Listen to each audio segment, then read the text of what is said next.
Alright, well, here we go. Bit more Project Zomboid. Alright, so this should be the last one we're clear in Riverside. If you guys recall last time, I mean, we'd finished,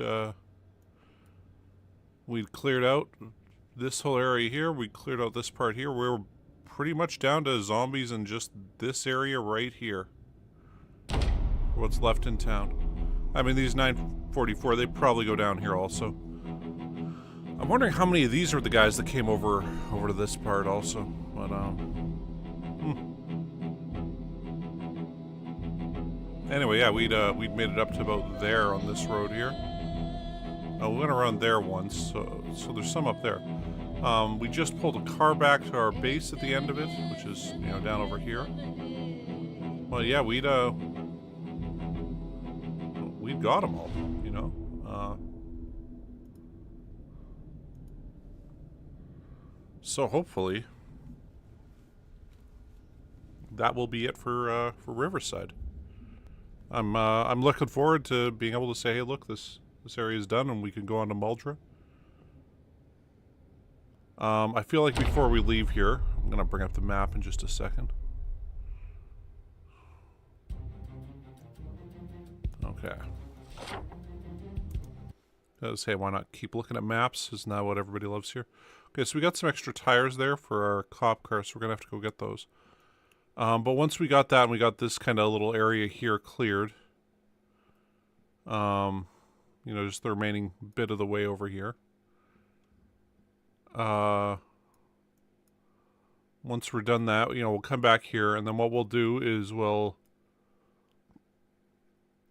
put like a heavy-duty battery and some gas in a car, come over here, hotwire one of the semis, pull all 3 containers and the other semi, well, and the other 2 semis from over here back to, I mean, not necessarily here, maybe we'll leave the 3 containers like here, here, and here. But that way, sometime in the future, we'll be able to just start in Riverside and go grab all that stuff. Well, we didn't even loot anything in the trailer park there, and we still have a few kind of areas here and in this part of town to go through if we really want to. But we don't really need to. I mean, we got the whole area clear. I'm pretty happy about that. I guess we could go grab the stuff there. I think we looted one thing in that place already, but whatever.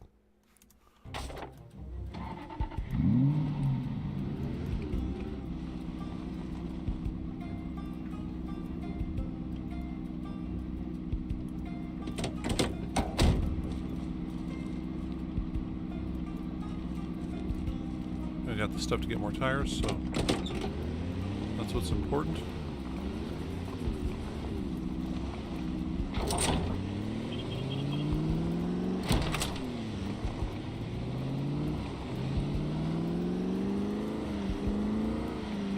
Let's go get them tires.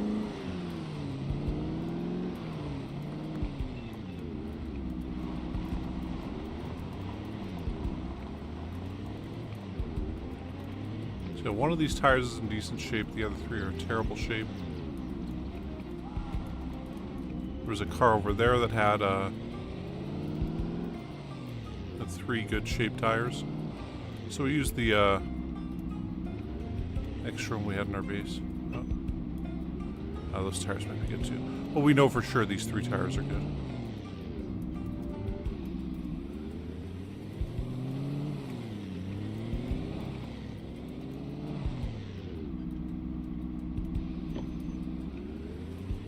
So that's straggler there.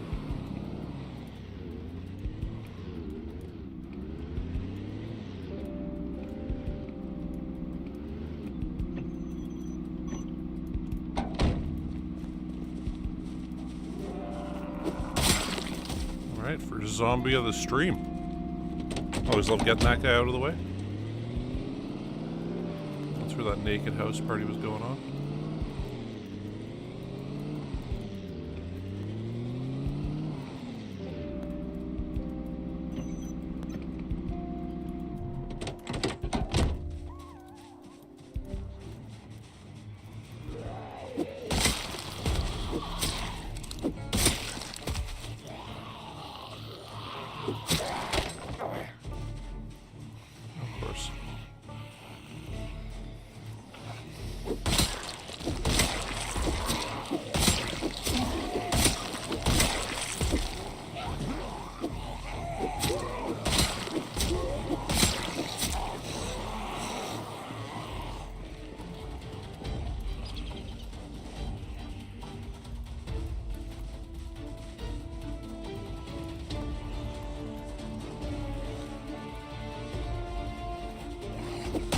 Thought that was just gonna be like 3 or 4 zombies there.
Okay, never mind. I just figured, hey, let's get all these guys out of here. I mean, we're here. Might as well go through this little cul-de-sac. See what zombies are in here.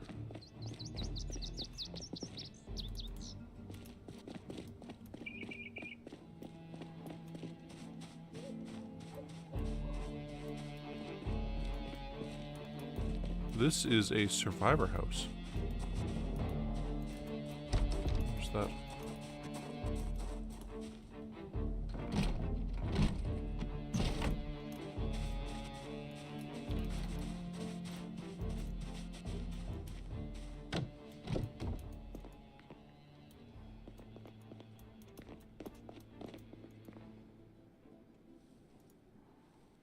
Okay, well, we'll grab these while we're here. We might as well, right?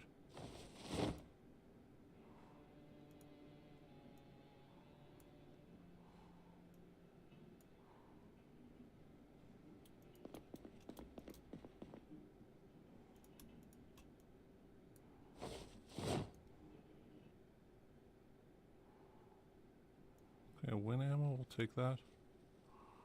Box of shotgun shells, I mean... Might as well take the shotgun also. We don't really use those shotguns, but...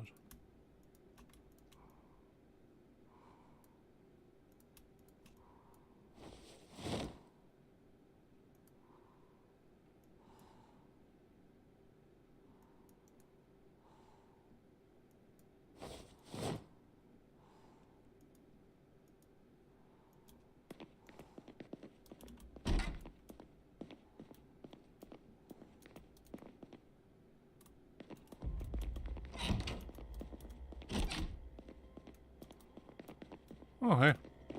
I got a bunch of bullets. We'll take them.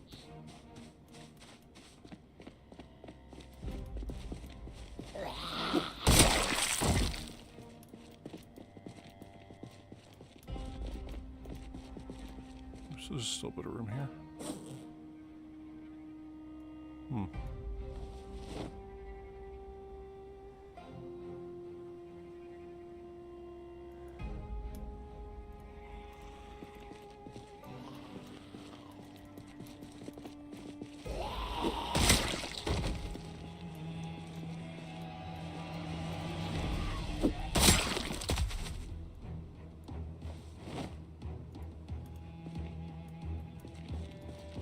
Okay, cool. So we got us some more hunting knives and stuff.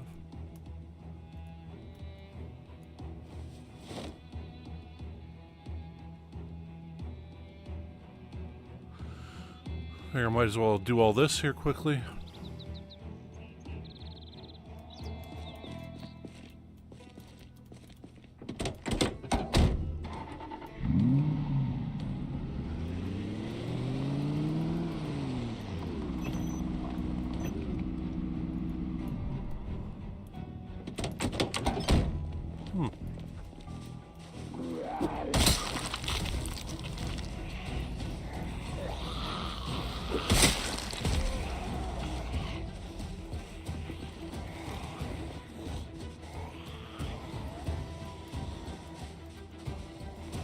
I don't know where all these guys came from.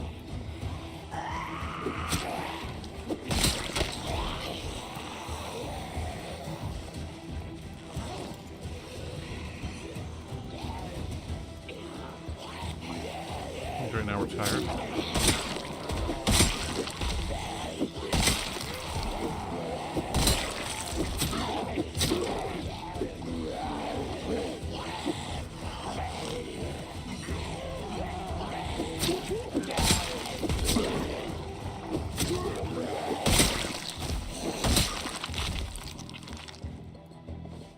Dump that there. Okay.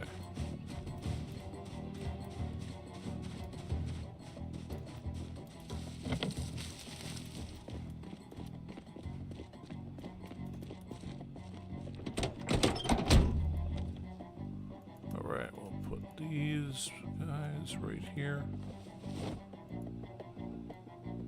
That. Put those there too.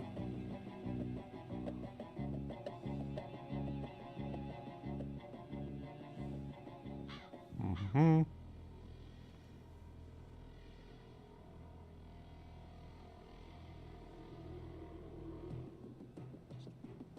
Okay.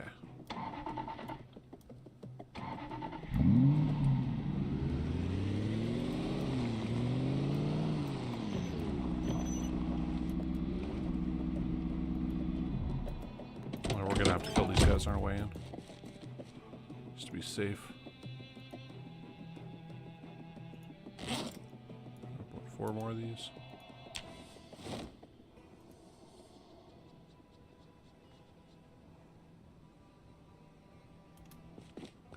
Kill these guys down here, and then we'll go up there and kill those guys.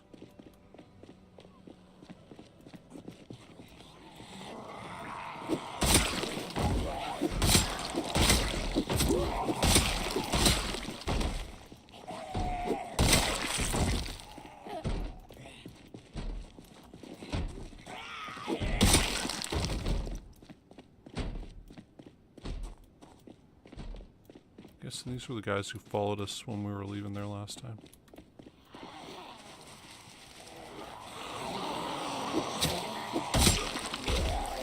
That's where I'm guessing they came from.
There's still guys in there. I wonder how many of them are going to be coming this way.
Holy shit. I think we'd be bringing that many guys over this way.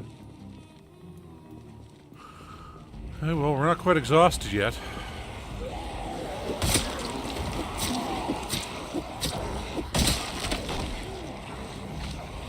This is gonna get good.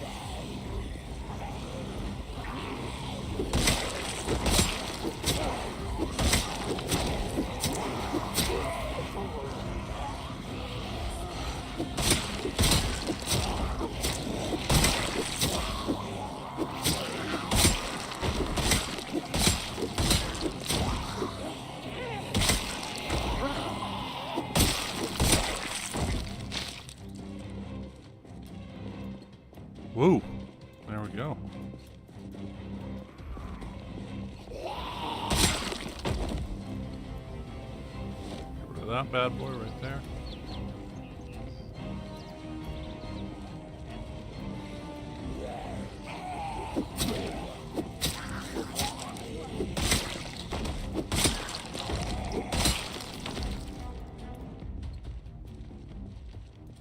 Them there. Okay, now we're starting to get a bit exhausted.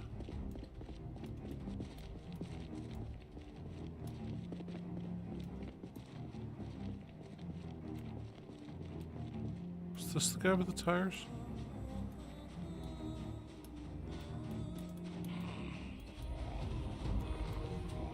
Holy fuck.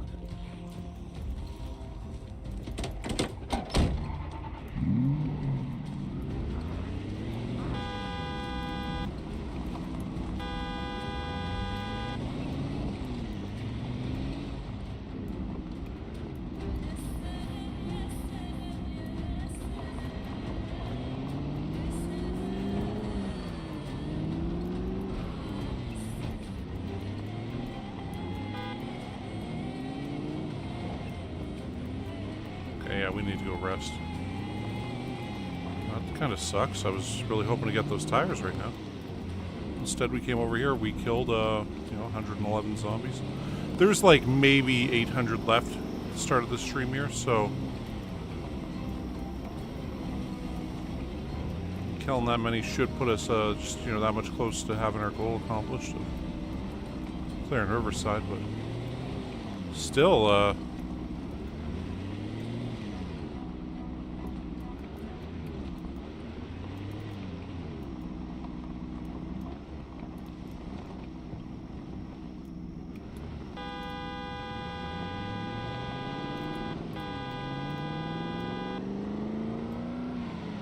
that calls them all out to bunch up there. So we got another group there. One there.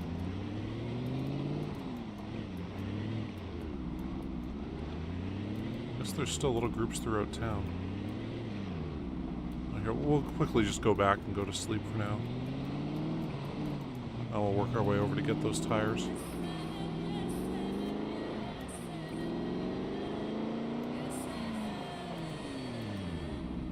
Really wasn't expecting to run into a survivor house there. Because, I mean, we went past that already and it didn't look like a survivor house. But then seeing that one board on the window, I'm like, oh, shit, there's one board on one window here. That makes it a survivor house.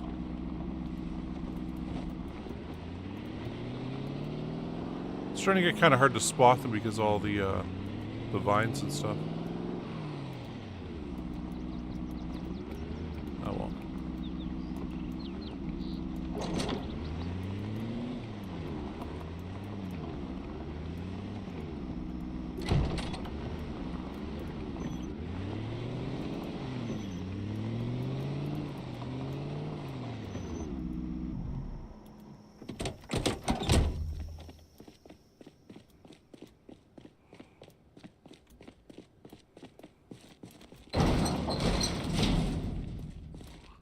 we have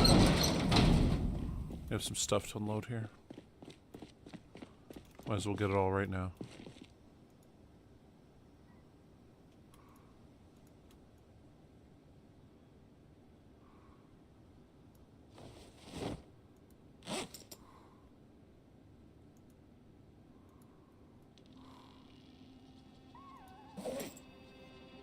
Okay, well, it's a lot of wind bullets.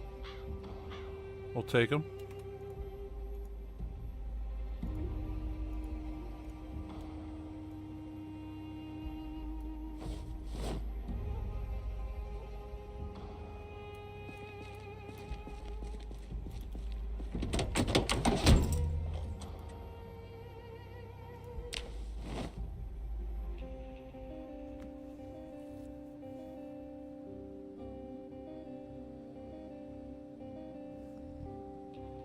Oh, hey, Lystrop. Oh, shit, man. Sorry to hear that, dude. It's harsh, man. I mean...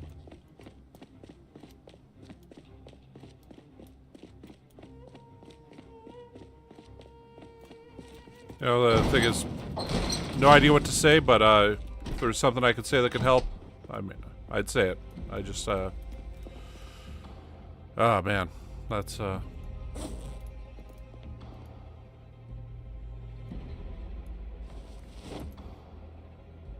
really sucks.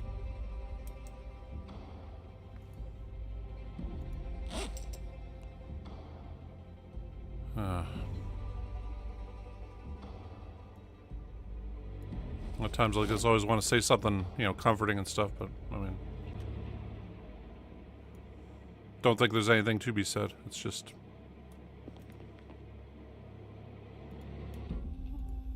Yeah,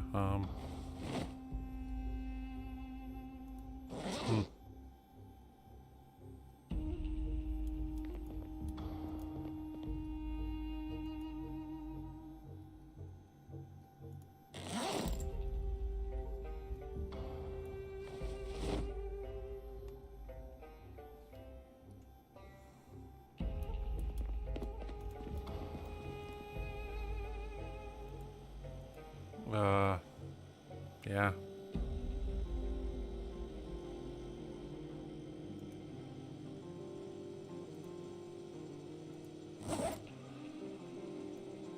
Well, yeah, you know, trying to think of something to say, but, it's just... Let's draw a blank. The only thing I've ever really learned about tragedy in life is that for some reason, when stuff like this happens, people insist on asking you, how are you doing? And, somehow everybody, it's like they're on some big conspiracy to ask you how you're doing, how are you doing, how's that going, how are you doing? Until you're like, why the hell do you keep asking me that? How the hell do you think I'm doing? And, yeah, it's for some reason that just seems to be what ends up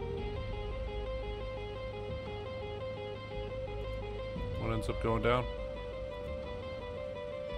And, oh yeah, we left those out there, didn't we? Okay, well, we'll put the, orange sodas we got here. And, yeah, really the only thing there is to do is just...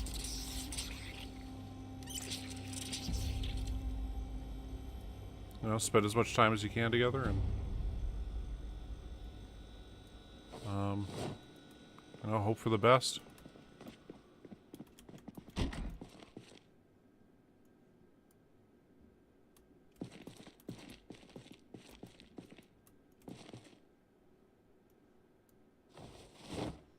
I had a bad health scare with my mom a couple years back. She had it was a diverticulitis. What it's called? It's a infection of the stomach, where the stomach lining becomes inflamed, and it got to the point she basically ended up not eating for almost 2 months straight. and then had to go in for surgery where they cut out part of your stomach.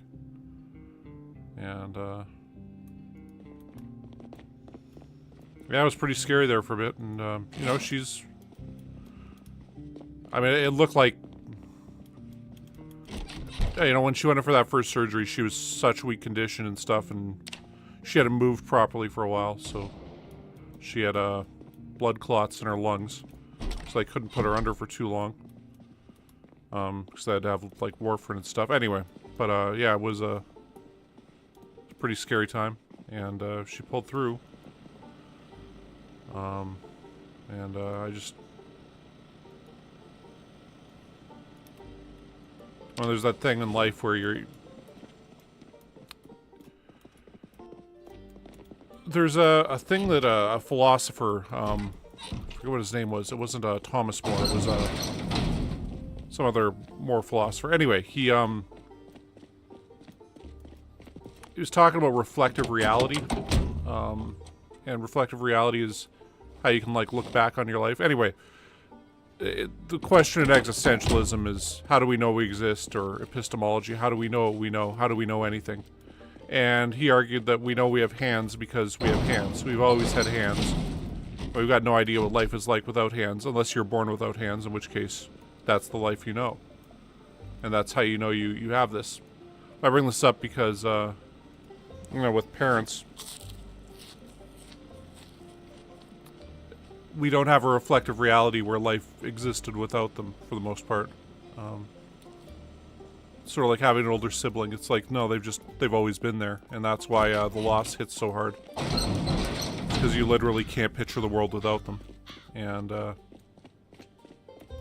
yeah. Yeah, Dad's doing pretty good. Thanks for asking. He,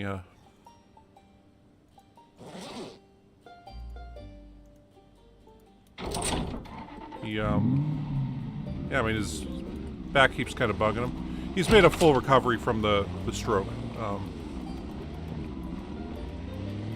You know, it's, basically, I was a TAI or a TIA or something. Anyway, it was basically like a semi-clot that reduced blood flow to his brain but didn't stop it. So there's, you know, it's the stuff you can fully recover from.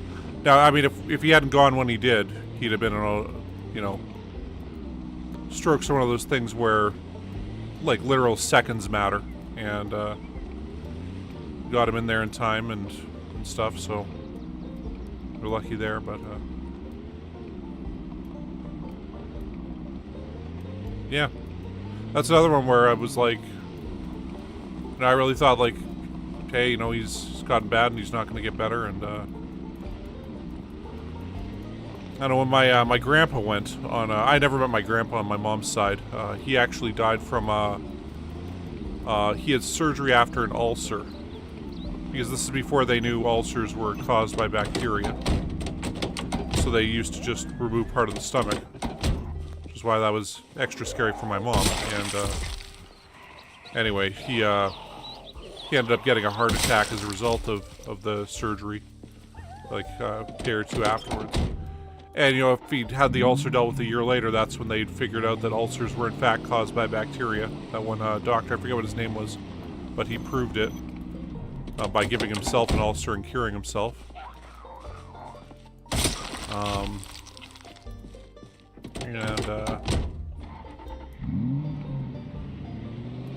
Yeah, but then my grandpa on my dad's side, he basically got really, he got really sick one time, and my parents went out to the coast to visit him because he lived in Victoria there, and yeah. Ah, damn.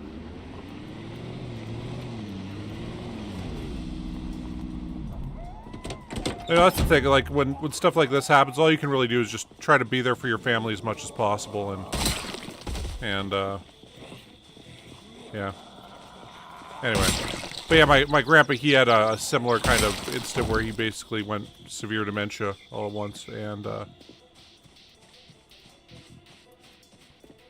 sucks. I wish I got to talk with him one more time, but like, my parents, you know, went up to visit him, and they were like, yeah, he just wasn't sounding right, was talking kind of nonsense, and then he had some urinary tract infection that really brought out dementia in him. And he kept asking for his mother, who'd been dead for 50, 60 years at that point, acting like she was still alive. And he thought he lived in Vancouver, which he hadn't since the 70s. And this was in, like, 2013. Anyway. And, yeah, it was just... My parents were like, yeah, you can't talk to him because he won't know who you are. He has got no idea he's got grandkids. And, it's just like that's... You know, I talked to him like a week or two before then, and, I mean, he seemed alright and everything, and went from that to just like, yeah, you know, he's there, but he's not, like, he's alive, but he's not there anymore. And,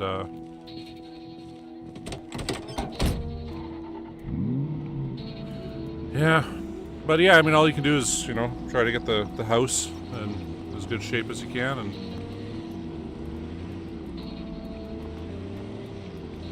I don't know, my aunt had, some type of, it wasn't cancer, it was pre-cancer. So it was like this thing was going to turn into cancer, but it hadn't yet. She got it caught, like, really early. And, yeah, you know, we just did what we could for her, where it was like, hey, you know, stay here for a while, and we'll make sure you heal up and everything, and are able to go back. Anyway. Did what we could for her, and, I mean, she's doing okay now, and lucky, you know, nothing spread, and was caught early enough, and at least so far, I think, not sure how long it is till you actually get declared to be, you know, cancer-free, but, I mean, for her, it's looking as good as it can be, right? So, yeah, you just, I mean, you know, count them blessings, and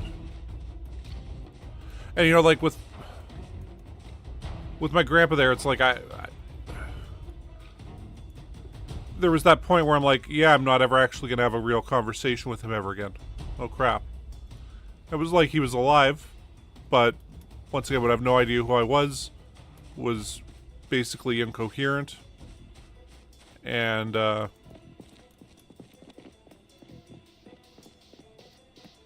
yeah, realizing that, I mean, at the time we found that out, it's like I didn't realize, hey, that the last conversation I had with my grandpa had already happened. And I'll never get to have another one. And, I mean, like, as terrible as terminal diagnosis or, you know, bad diagnoses are, I mean, you weren't saying it was terminal or anything, but, you know, cancer spreading is generally, God, man. I'm sorry, man. It's not a good sign, but, if you get that time to know, like, hey, you get to have a couple more conversations, you get to hang out, have a, you know, meal together or something, it's weird that life is just kind of those little moments, and, you know, you can have more, it's really all you can do is just have more of those moments. And, you know, when you go, hey, what can I do for her? And, it's like, hey, I can, you know, get the house in good shape or whatever, and stuff like that. Then, hey, you know, it's one of those things that, okay, I guess we could grab those.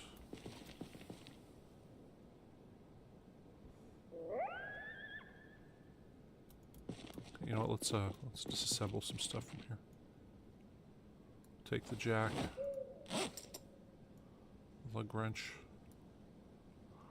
We're gonna have to go grab another tire from somewhere else also, but...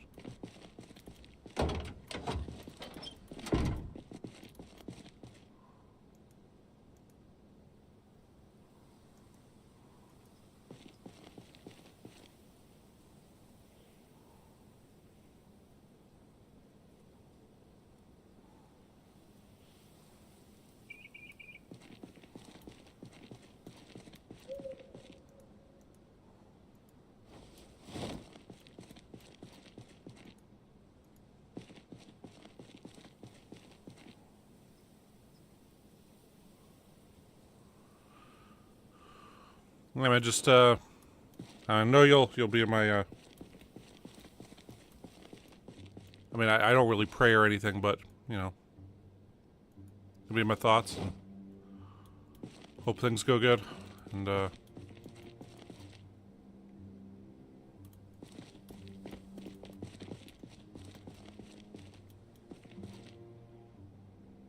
hope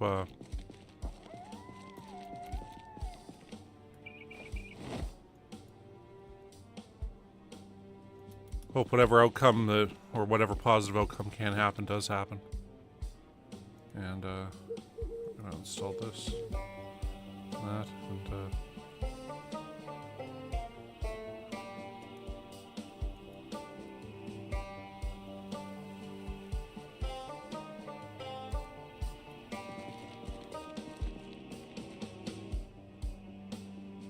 yeah.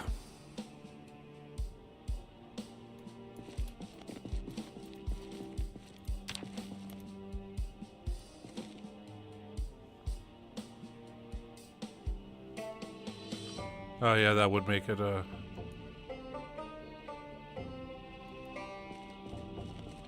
would make things more difficult.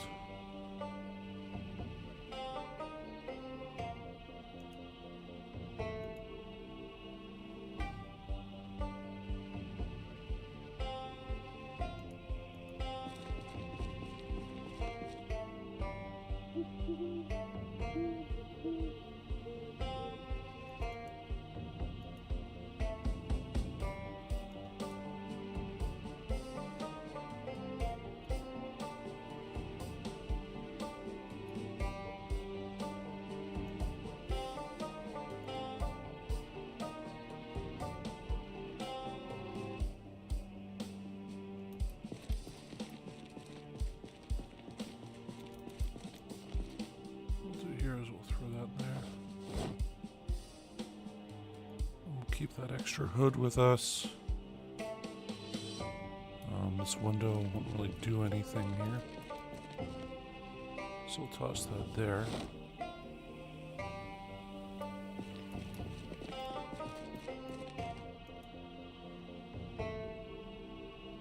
Don't like being out at this time, but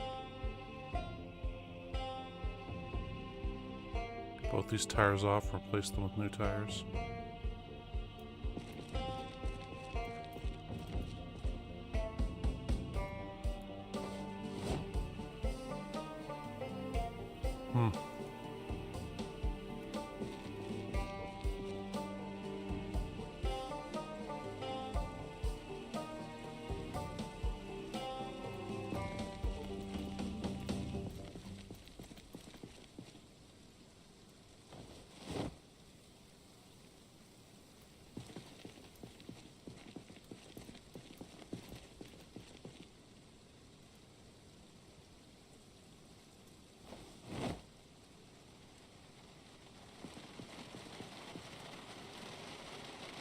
So we just need one more tire for this vehicle.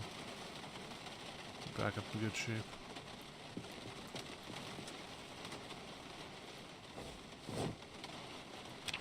What's a mechanic skill like?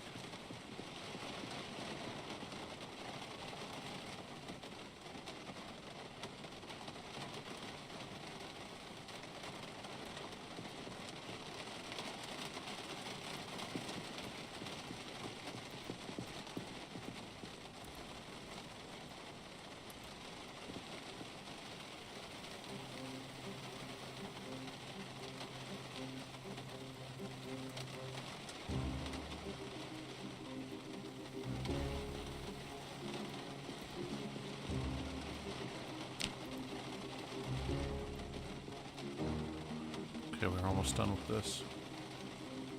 Really don't like being caught out here this time. But hey.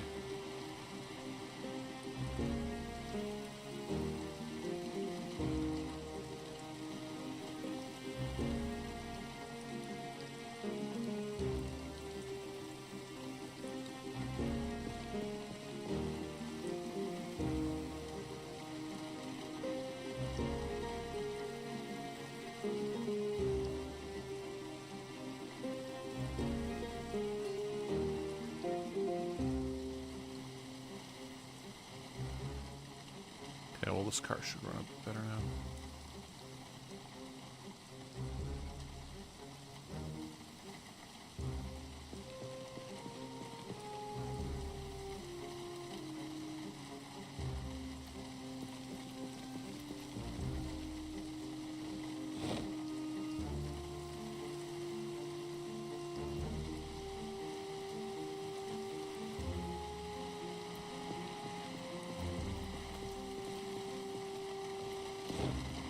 Tire pump here too.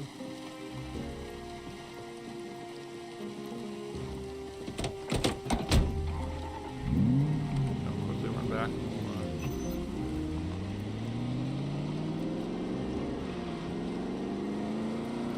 So we need one more tire. Also. Oh yeah. Yeah, it's what you can do in these situations is, you know, and family help each other, lean on each other, and get support from each other. And,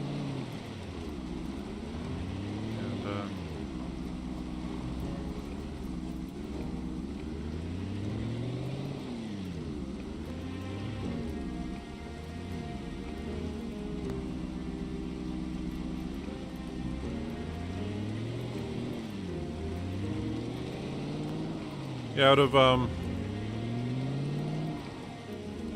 it's weird, you know, for me, like, out of the people I grew up with, like, back when I was, like, 5 or 6, all kind of kids in the same, you know, neighborhood, out of the 4, like, groups of families that hung out together, yeah, it's, over the last 2 or 3 years, we've ended up losing 2 of the moms, and,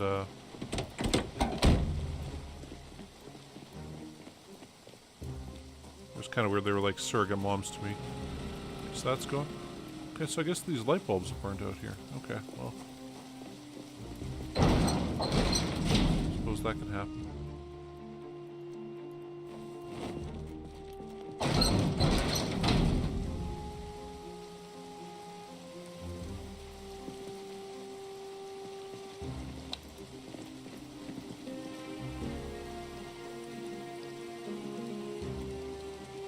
Anyway, it's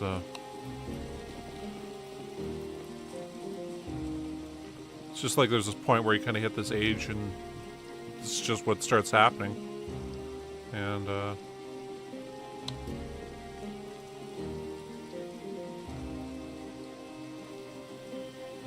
I mean, it sucks. There's just no other way to put it. And,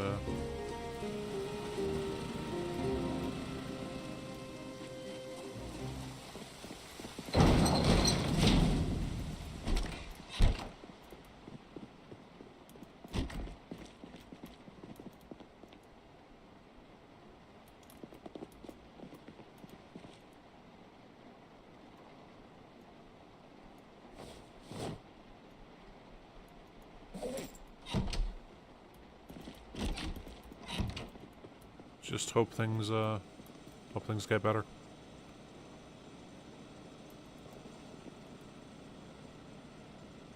And hope there's some recovery there.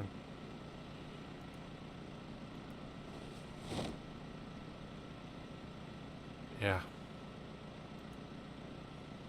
You know, still, I'm trying to think of things to say and stuff, and I don't know, one of them situations where there's nothing to say except hope everything.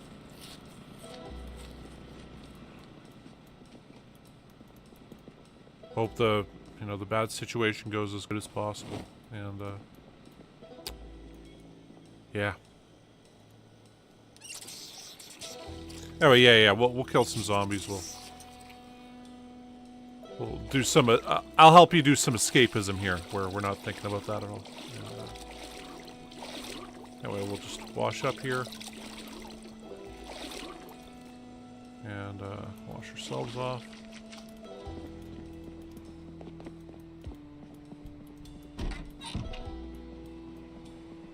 I mean, hey, we're almost out of this town now, aren't we? So, there's that. Lightning.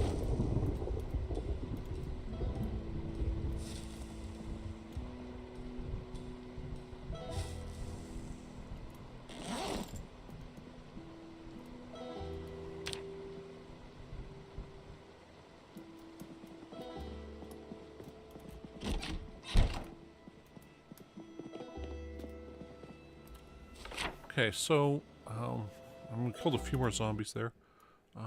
Should mark that off. That was that survivor house, right? Yeah.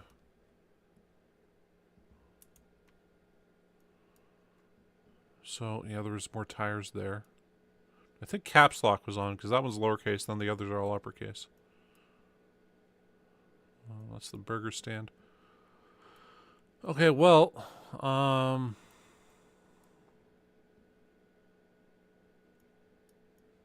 I suppose we should just go over there and kill as many zombies as there are left. I mean, there really can't be too many. Well, depending on how many came over from that area also. But,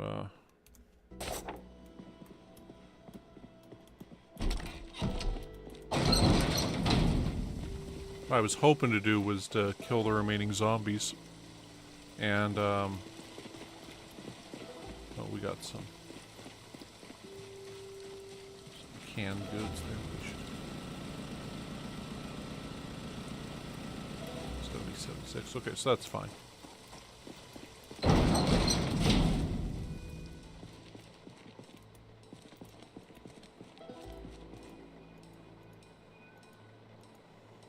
There it is. Open one of those.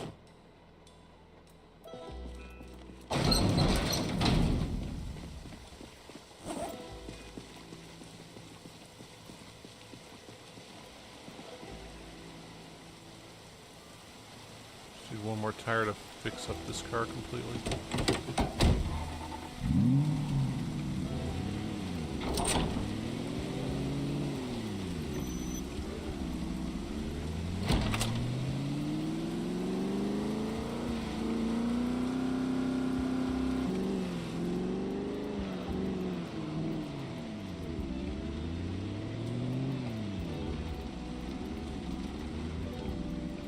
So I had the number at about 800, I want to say, when I started the stream that was going to be left here. So we've already killed 140. So that should leave 660 or so in the area. At least that was my guesstimate as to how many were left.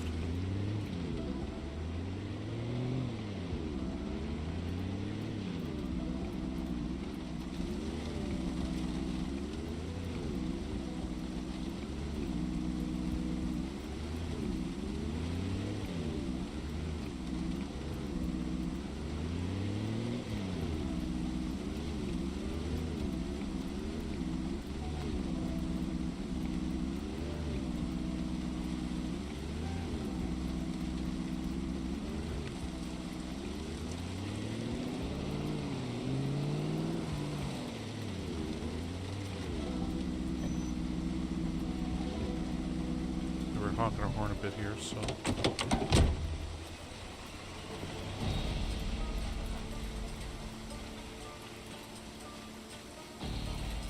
Ooh. Well, maybe we should kill them in this area here.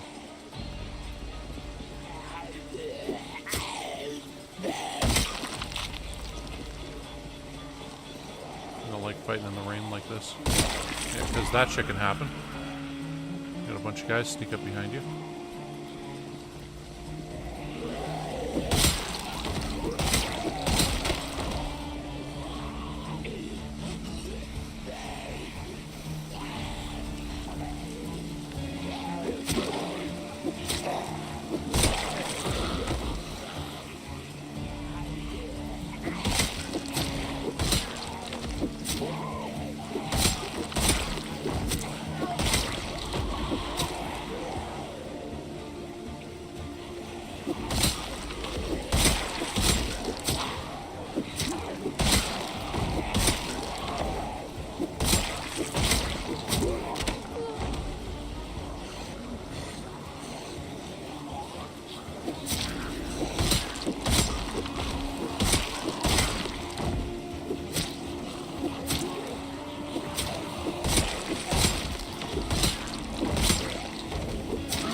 might have to switch up to guns pretty quick here. Ooh.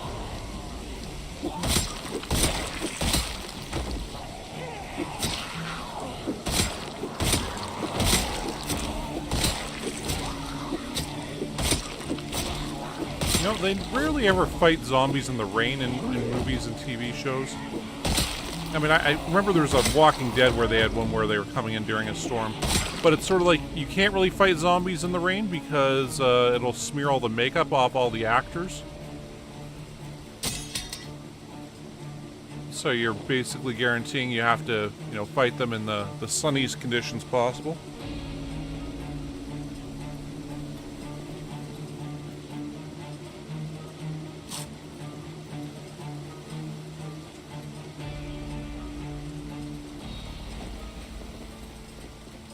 Anyway.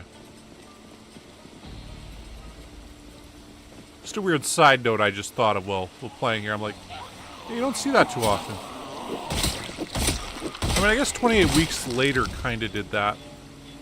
But they also had the different type of zombie where people got infected. Oh, apparently they're making it 28 years later. So, I'm pretty excited about that.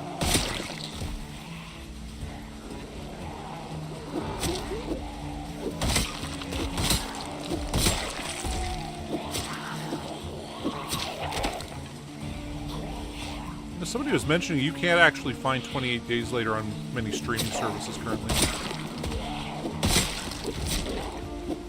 And like, geez, the original 28 Days Later is one of the best zombie movies ever made. And,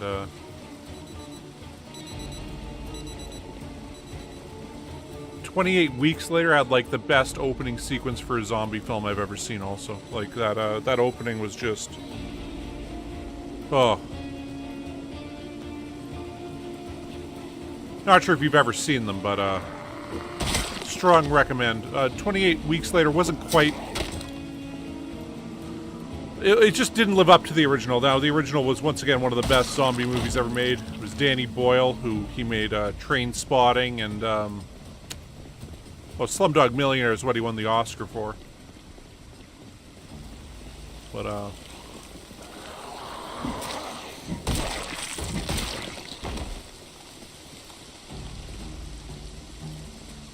anyway, actually, it stars Cillian Murphy, who, you know, he's Oppenheimer right now, right? Okay, we are actually quite exhausted here.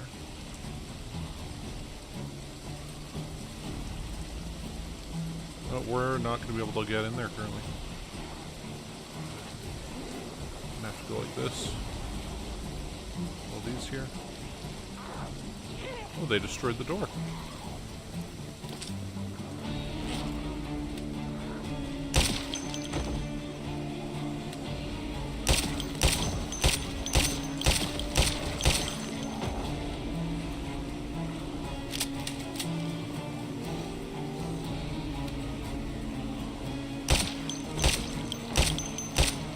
Well, the thing about it is, I mean, he acted like exactly right. Like, he did everything right to get out of that situation in the first 28, or the 28 Weeks Later.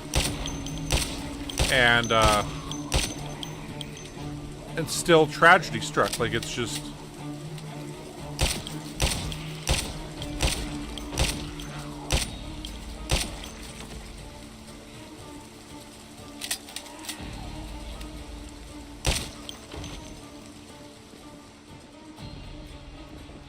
Yeah, Robert Carlyle there. He was supposed to be the commander of the soldiers from 28 Days Later, but he had some other commitment at the time and couldn't do 28 Days Later. So that's why he was in 28 Weeks Later. And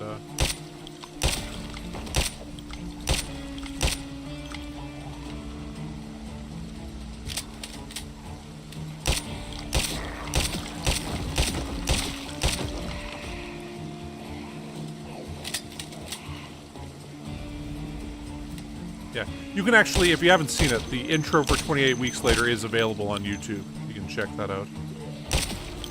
And, yeah, great score, too. That, the song In the House in a Heartbeat or whatever that's like the music they had really set the mood.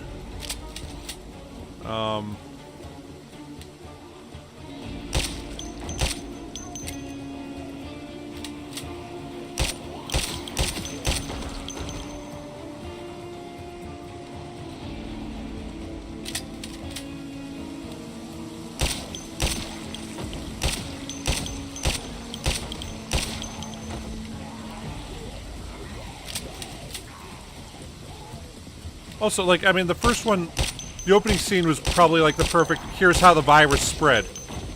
And, like, one of the best, those, you know, this is how the virus managed to get out of this, you know, facility kind of thing, and...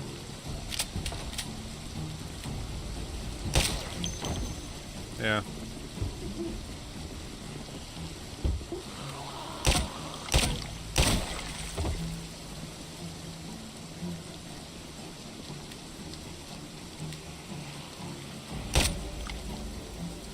I just feel like people underestimate how dangerous chimpanzees are.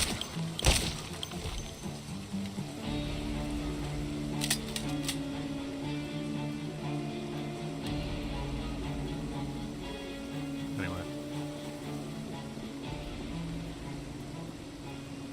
Yeah.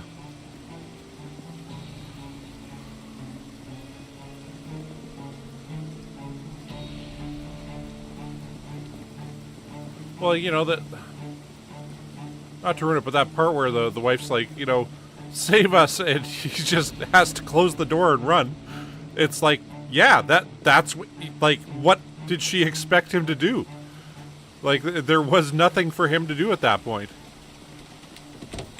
You made the wrong choices trying to save that little kid. You're surrounded by the infected. You know, that's it. There's no coming back. Anyway, that's God,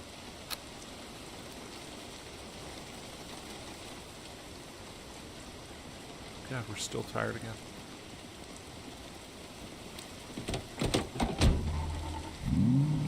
Part of the problem with the zombies being over here now is that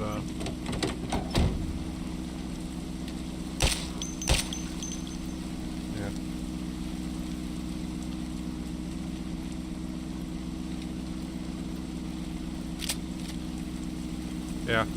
Well, I mean, it's, so I guess, there was that one woman who's, oh, she had her hands and face eaten by some chimp in New York State. I remember it became, like, a big thing at the time because, I mean, there was the initial story, and the police had to shoot and kill the chimpanzee. Anyway, Barack Obama had just been elected president, and I want to say it was the. Oh, let's fill up gas. Actually, we'll go around this way.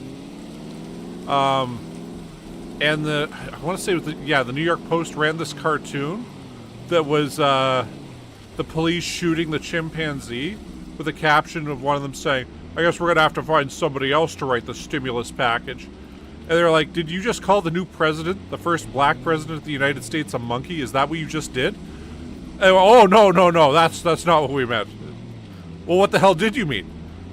Well, you know, it was just a chimpanzee getting shot by the police. And it was like, no, dude, there is no way that you could read this without it being, like, as racist as anything can be. And, I know Al Sharpton made a big deal about it and stuff, and they were like, okay, well, apologize to the comic for making that comic, but we won't apologize to Al Sharpton. He's a grifter. And it was like, no, dude, you guys decided to publish a cartoon where you called the president, you know, a pretty horrible, you know, racialized slur. Like, anyway.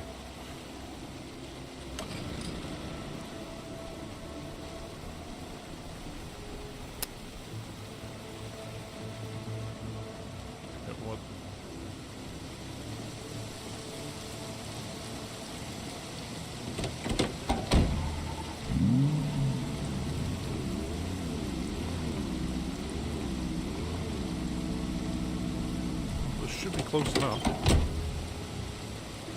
go.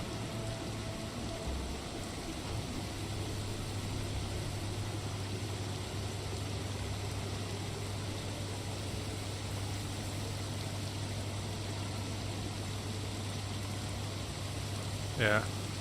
Well, yeah, there's a really cool documentary you should check out if you haven't ever seen it, called Project NIM. That was about an experiment that was done in the 70s where they took a chimpanzee and they decided, we're going to raise this chimp as a human and we'll just see what happens. We'll see how much language you can learn and all this stuff. And so they taught it sign language. And it was learning at a rate faster than a human for the first several months. And as time went on, it learned several, like 150 or so words. And after about a year, they had to kick the chimpanzee out of the house because it kept going up to the father and biting his fingers, because that's how chimps declare their dominance, is they bite fingers. Anyway, let's see if we can get another tire here. Anyway, so yeah, they had to get rid of the chimp, and so then the veterinarians that were like part of this experiment kind of took over from there, and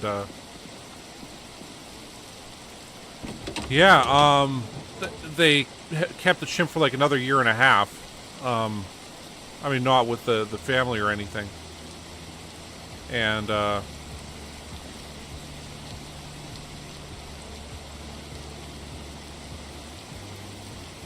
yeah, they did what they could, but they realized the problem with the chimpanzee was they could teach it all this language and stuff, but it never got into actual grammar and syntax. It could just, the way they put it is that they made a monkey that was really good at begging for what it wanted. So if it wanted a treat, it could say treat, treat, treat. But it couldn't say, I would like a treat later after I do this or that or the other thing. Like, it couldn't do full sentences, no matter how much they tried to teach it stuff. And they realized that there's just some kind of innate ability humans have for math that allows us to use language in a way that other animals simply can't. And including chimpanzees. And we'll take that one as well.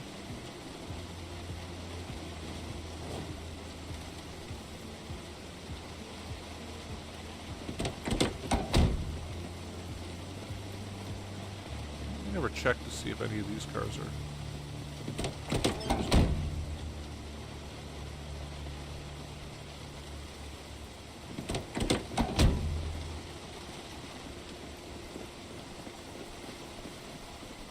See how this Jeep is.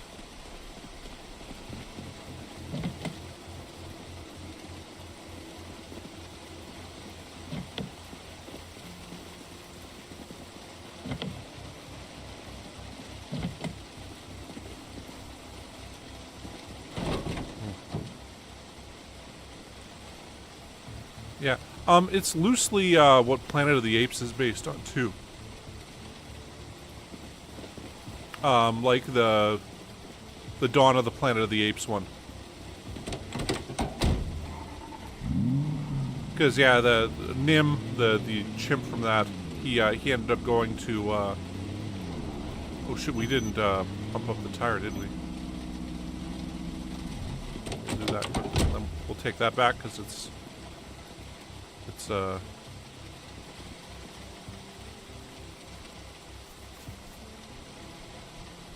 has good fuel and a good battery and everything.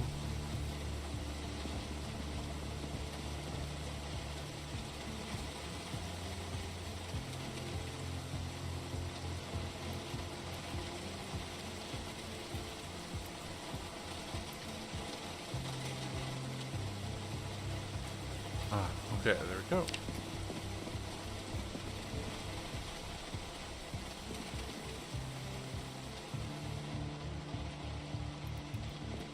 Probably check and see if those are any good.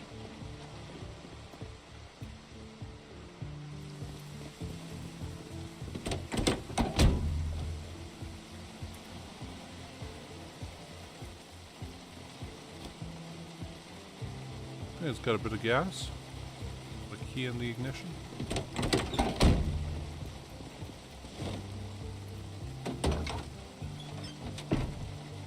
That and that. Take those back to the base.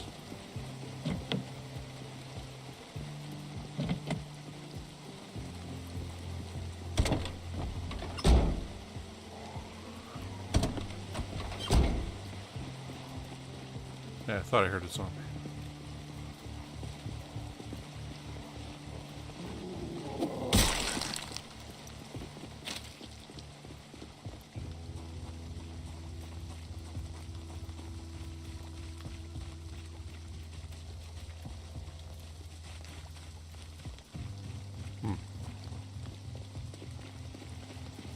Anyway, yeah, that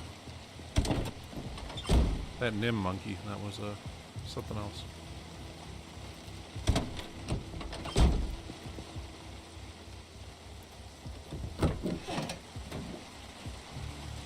Oh, a baseball bat. Oh, we'll take that. I'll have to run into those. You know, we'll take this car back now and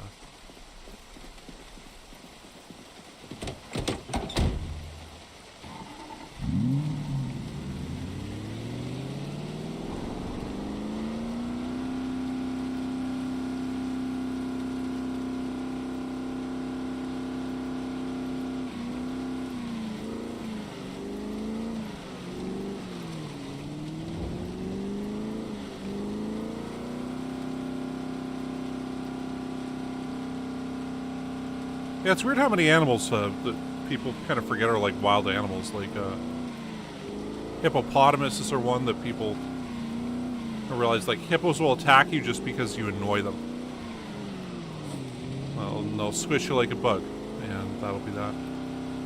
I know, like up in northern Canada, like in Manitoba, when there's Asian tourists go there, they've had all these images of polar bears being like all cute and cuddly and stuff. So like, oh, well, we could just go up to them and stuff. And they have to like warn them, like, hey, look, these polar bears kill people. And they're the ones that are like, of all the bears, they're the most dangerous because they'll just, there is no letting you go. Once they get you, they're gonna rip you to shreds and eat you. Like other ones that'll just kind of maul you and then leave you be. And having to tell people like, hey, look, these things are dangerous. I mean, I guess it's, yeah, North Americans with monkeys, because we get all these images of, like, the monkeys we see here are all nice and tame usually. And, oh.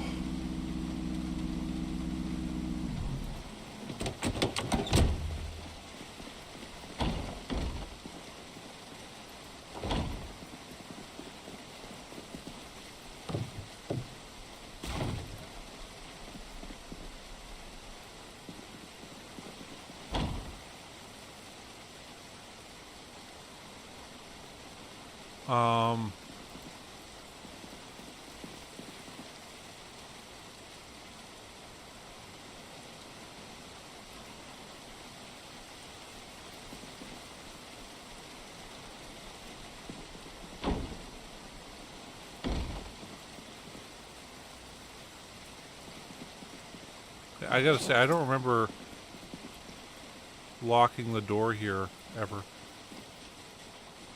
setting it to lock. Ah, damn.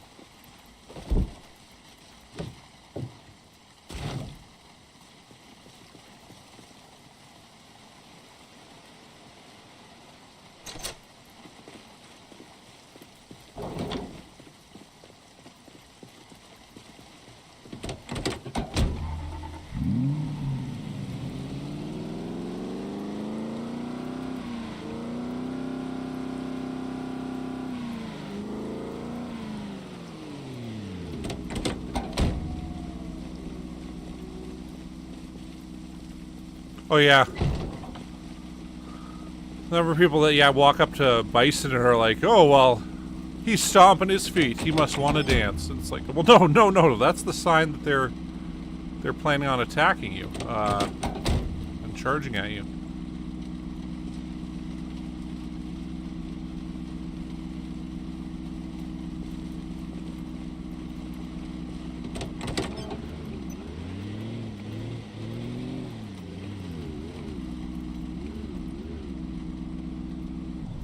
Okay, so we'll leave that there. And we'll remove the battery here.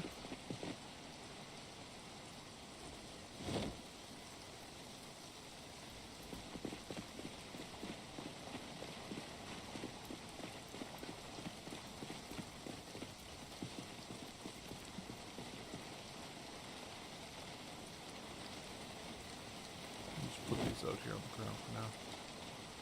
Okay, so we gotta refill our guns. Put this jack and lug wrench here.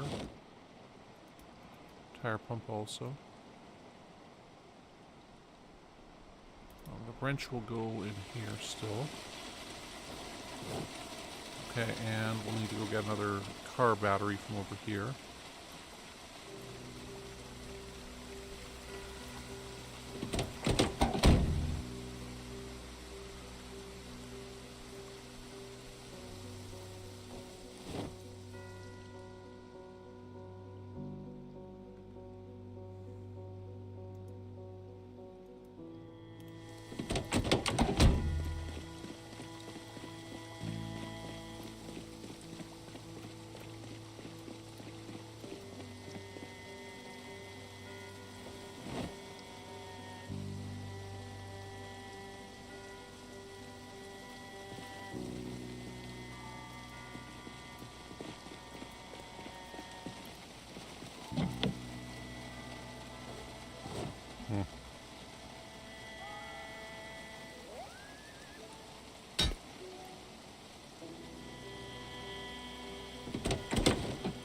Yeah, you know, I wonder, like, okay, there's these YouTube videos right now that are out that are, like, people dealing with sharks that don't splash away from a shark. You know, that just will, enact its hunting instinct on you and all this stuff. I wonder who's going to be the first person who's going to be like, oh, I saw on YouTube that I'm supposed to, like, you know, wave my arms around in front of this shark to get it, you know, put my hand on its nose to push it away from me so it doesn't attack me. I'm wondering who's going to get their arm bit off first, trying to follow this advice. And, anyway. It's just, it's one of those things where it's like, oh, there was a thing, I forget who it was that had it, but they were, like, doing interviews with men, and they're like, so what size animal do you think you could take? And they just asked these guys, like, you know, of all the animals in the animal kingdom, like, where do you think you could go where you're like, yeah, I could take that. I could take that animal on and beat him. And, yeah, it's one of those things, like, how many people are going to end up like Grizzly Man?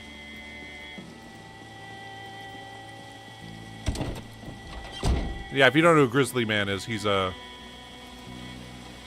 guy who thought, hey, I can hang out with grizzly bears. And he was fine until he wasn't.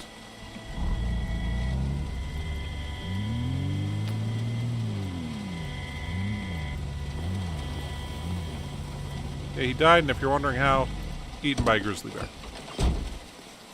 Okay, cool. So we got that done there. Let's dump off all the stuff we have on this thing. Okay, so we got adhesive bandage here. Bandage. Put this tire down here. And we'll put that empty gas can with the... Yeah. Well, there was a whole Werner Herzog movie he made about it.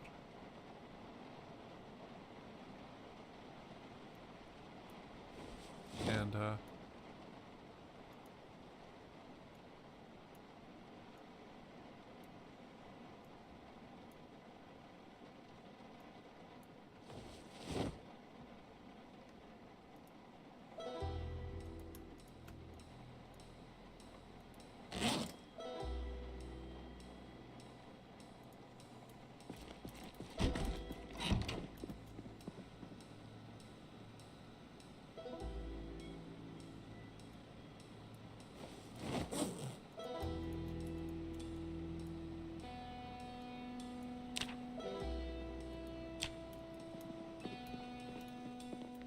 Okay, we'll put that baseball bat back over here. Yeah, that goes right here.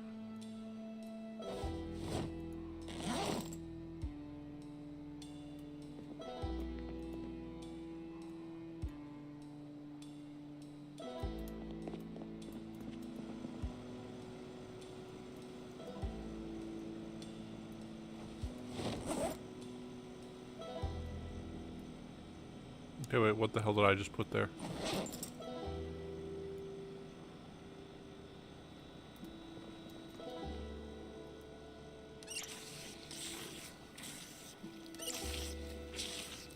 Well, we got us a Jeep.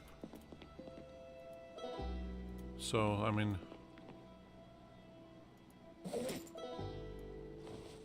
guess we just didn't stand there long enough to get rid of that. Yeah, that, okay. I'll refill that.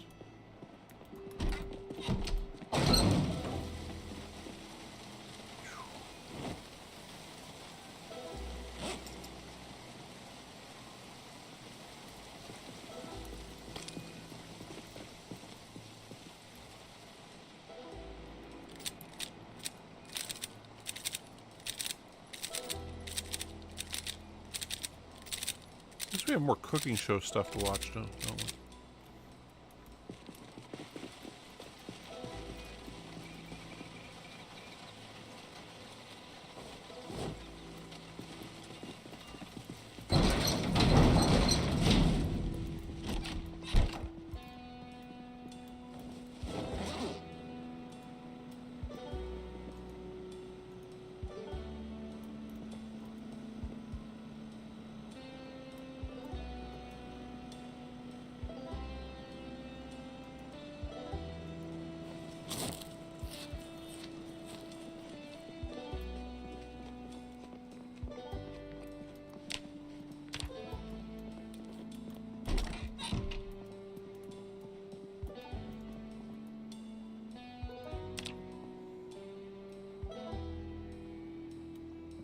We'll head out and we'll watch as much cooking show stuff as we can quickly.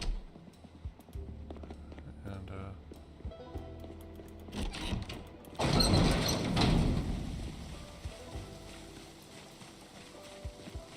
think this thing will still have power. Replaced the battery in it not too long ago. Ah, okay.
Okay.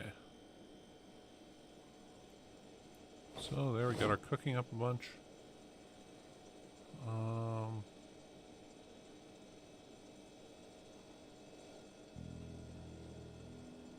There was one.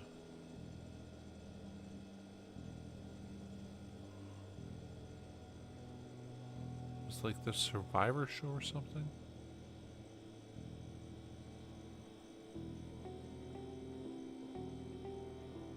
I don't know, who knows. Let's go to sleep again. Okay, we got our fatigue way down and everything. I feel like we could go grab a bunch of the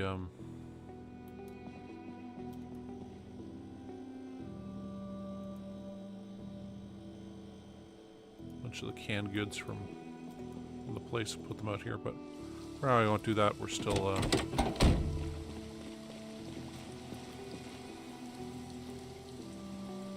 still just dealing with this area. Hopefully we can get in there and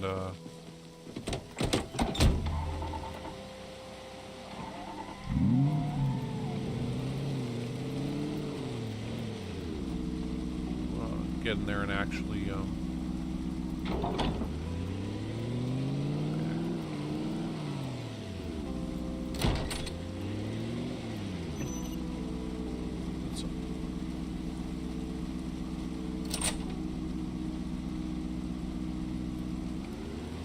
so hopefully that stays unlocked. Sure won't be an issue now for at least a while, because I mean we've been using that gate quite a bit.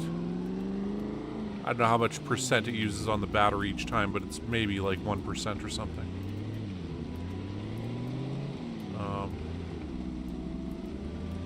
Trying to think of other things we could do. We could go to the post office, I guess, if we really want to. But no, I mean the thing now is we'll kill all these zombies out here to the west. And, I mean, maybe there's another survivor house there or something. Side note. We did take a glance down here, but we didn't really check out all the houses. For any kind of wood.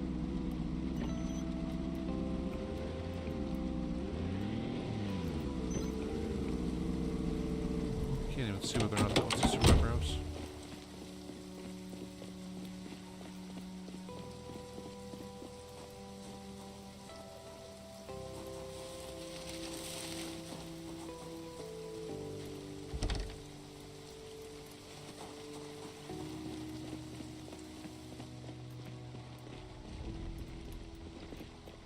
I feel like we'd be able to tell.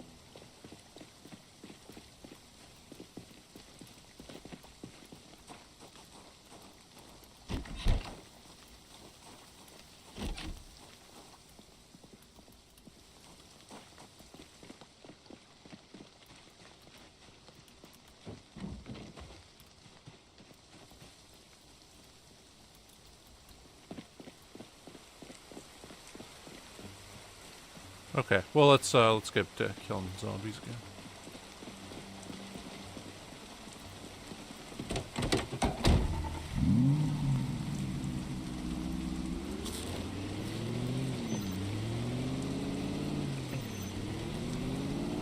Oh, there is a zombie left here.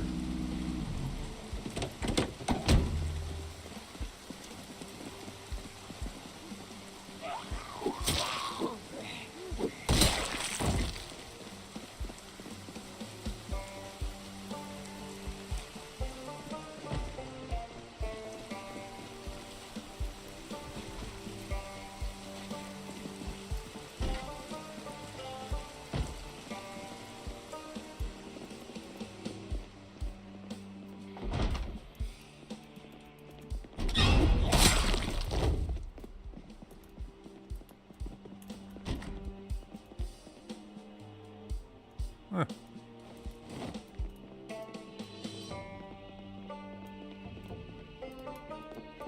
Don't know why I'm looting this house, but hey, we're in here. Might as well finish it up.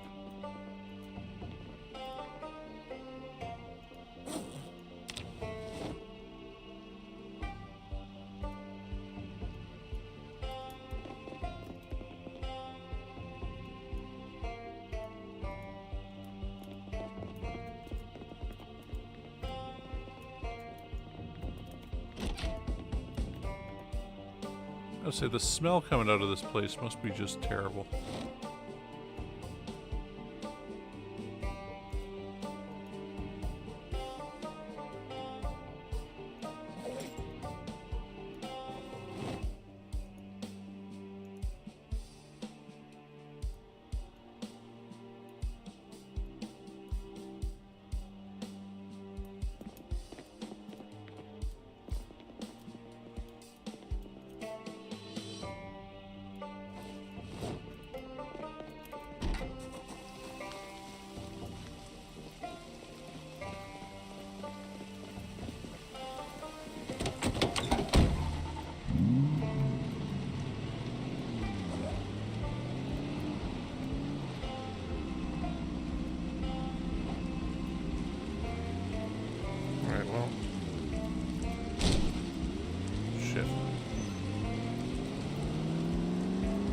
I gotta say, of all things this year so far, I've watched a bunch of videos on the whole Cat Williams thing. I'm not sure if you guys have followed that one, but there's a straggler up there we should go kill.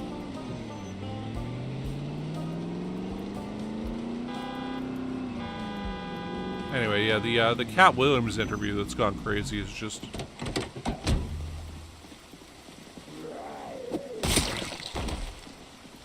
yeah, it's just pretty crazy.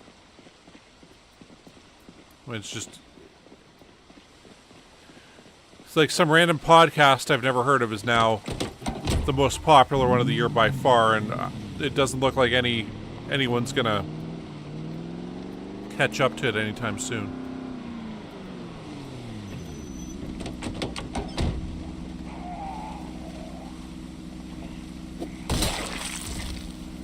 Like, it's just the interview of interviews.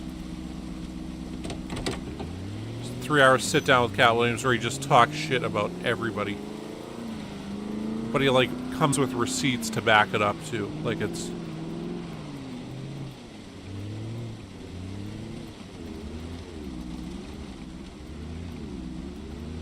yeah. I still remember, like, the routine he did that became really, really big with me and my friends was his, that one whole bit about the, like, you know, when you go to your weed dealer and, like, you know, man, that last shit I had, that was pretty good shit, but man, this shit right here, it's called death. Well, what does that mean? You smoke it and you can't hear anything for a few hours. Like, well, that doesn't even sound appealing. Why would I want to go deaf? But no, man, it's just so good. And anyway. It was just...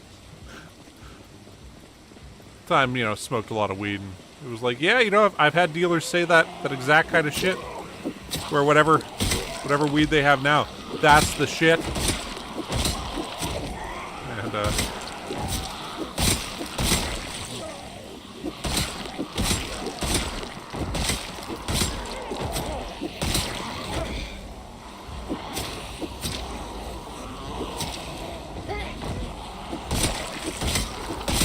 anyway.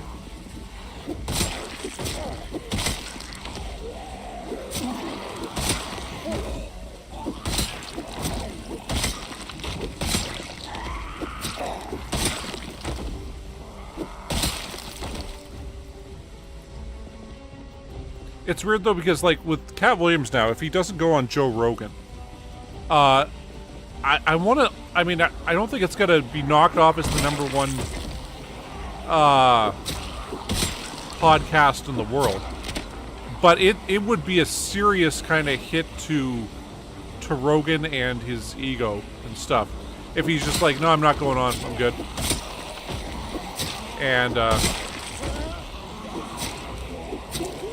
And it's,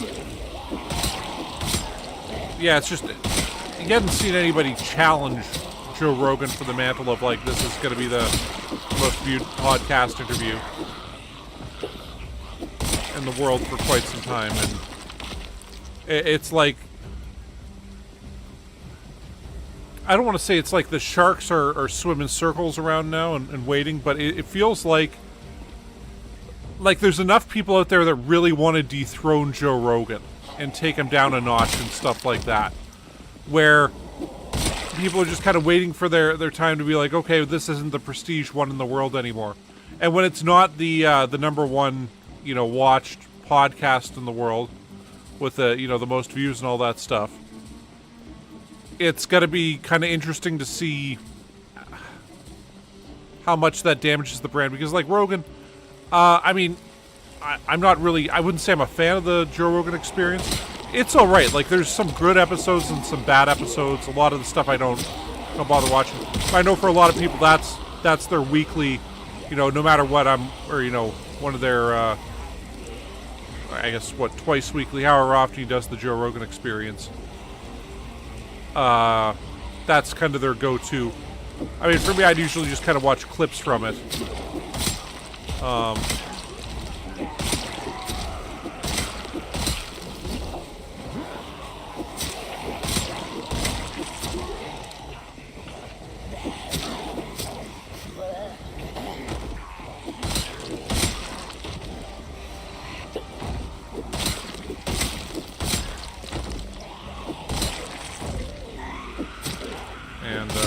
Anyway.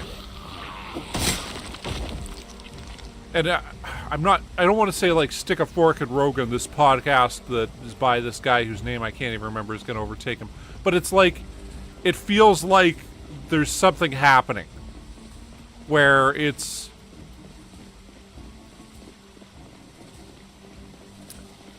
like,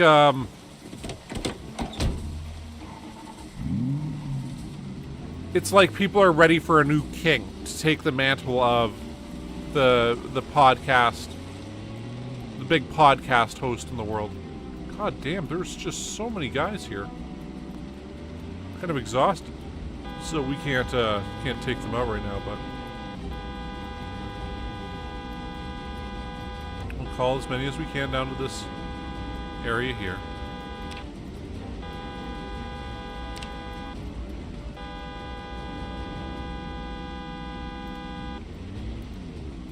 Let's turn on some lights.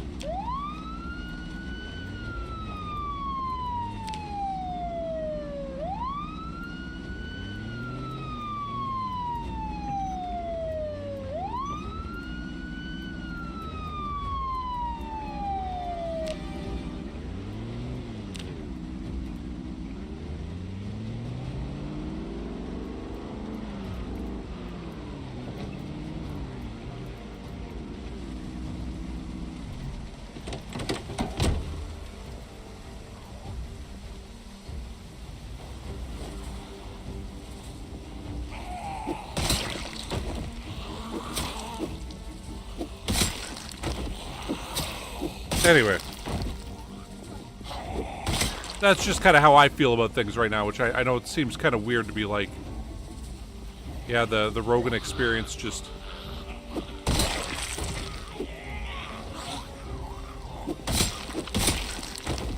isn't doesn't feel that way anymore.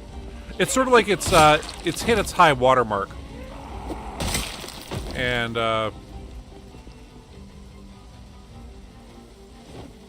once again, still it'll remain like the #1 show, but it's sort of like I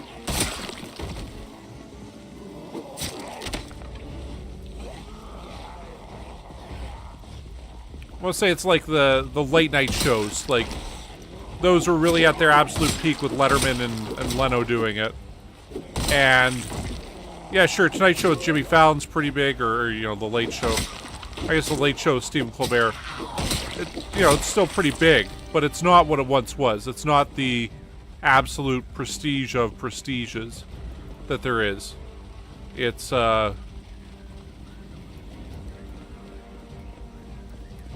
just, it's not the big one anymore. And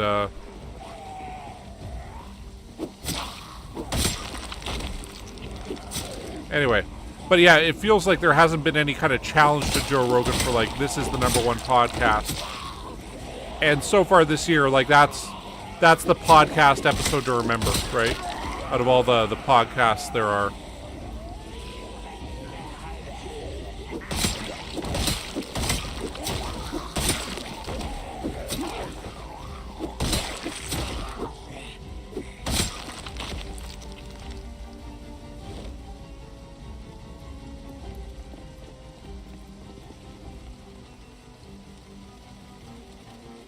Now, which one, the Joe Rogan thing? Like the Cat Williams, whatever. Anyway, but yeah, it is really an interesting interview. If you guys haven't sat down and watched it, it's 3 hours, and he just dishes on people. And I would never say I was like a huge Cat Williams fan, but it's sort of him talking about just what Hollywood is like, and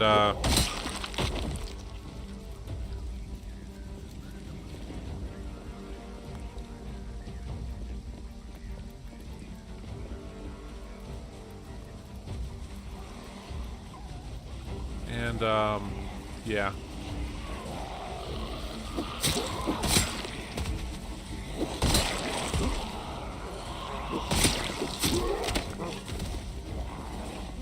I mean, big props to Cat Williams when there was all these comedians saying, oh, I'm being canceled for this, that, or the other thing. Okay, like, outside of possibly Roseanne Barr, I would say that none of the people that claim to have been canceled have actually been canceled. Like, it's just... all they did was use the controversy to increase their career kind of status. And,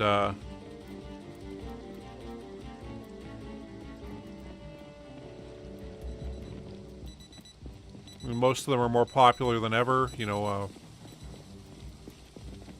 Dave Chappelle kind of comes to mind as like somebody who's, you know, he's gonna get canceled, and hey, he's just did another Netflix special. Yeah.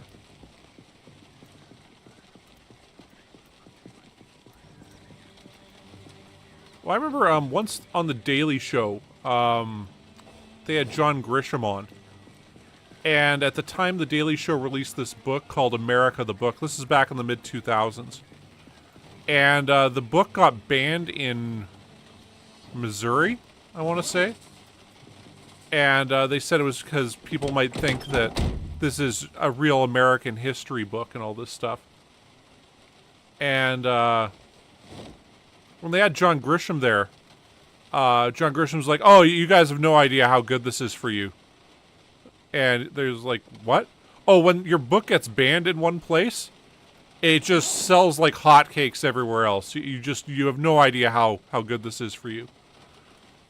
And they're like, what are you talking about? He's like, well, you know, I did a book, A Time to Kill. It starts off with a pretty horrendous attack on a child. So it got banned in a bunch of places. After that happened, sales shot through the roof because, you know, the best thing you can ever hear as a author is that, oh, this book's been banned in this one place, because then it just tells everybody else, oh, this is worth reading. And yeah, same thing happens to comedians. I mean, I want to say, I guess Lenny Bruce would be kind of an example of a comedian that really got his career taken away, where he kept getting arrested for obscenity and stuff.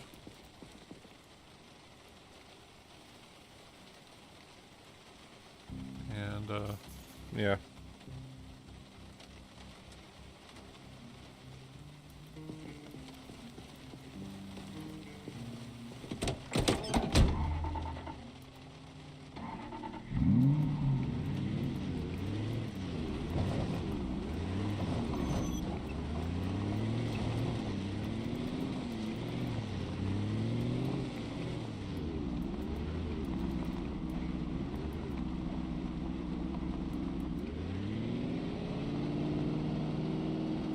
We'll try to get over to that road here.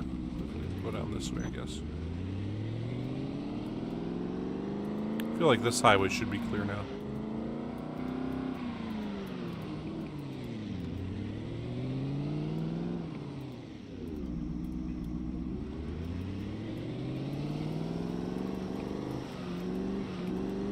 I think we can almost make it back over. Yeah, we're finally back over here. You know, we ate a bit, so we're...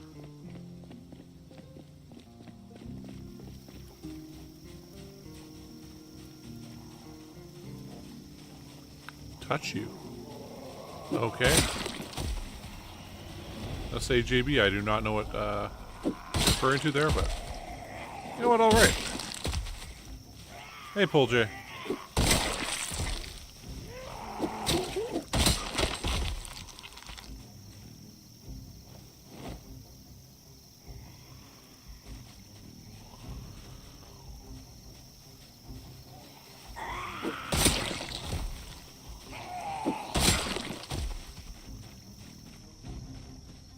Actually, no, speaking of canceled, Jon Stewart. His show got taken off of Apple TV because he wanted to do an episode on China. And Apple would not allow that to happen. His show, the problem with Jon Stewart was very... I mean, agree or disagree with the politics, he got to the heart of the matter in so many different cases. Where, like,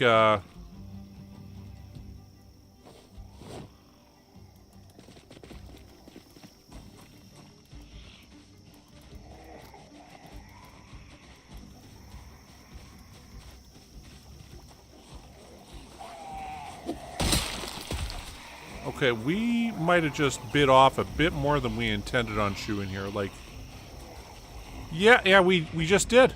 Wow. That is a lot of zombies.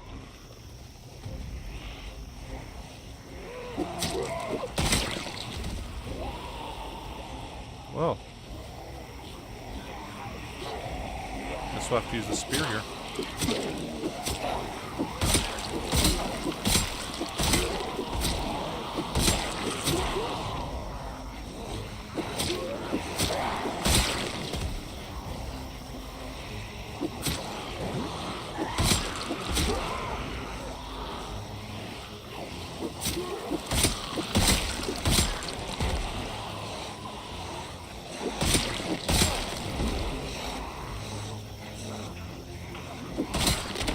Oh shit.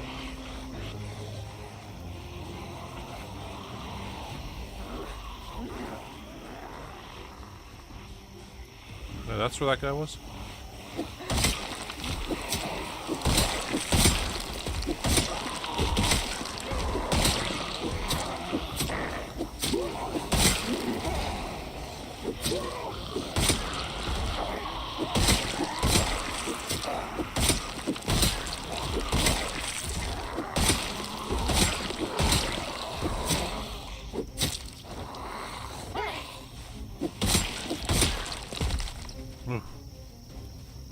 That's like a lot of zombies there.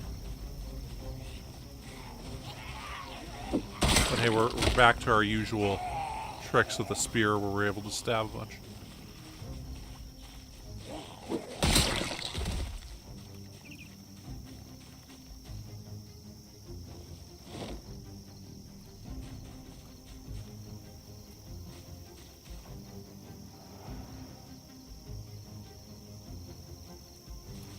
Well, I gotta say, Project Zomboid is probably one of the best games I've ever played, if not the best.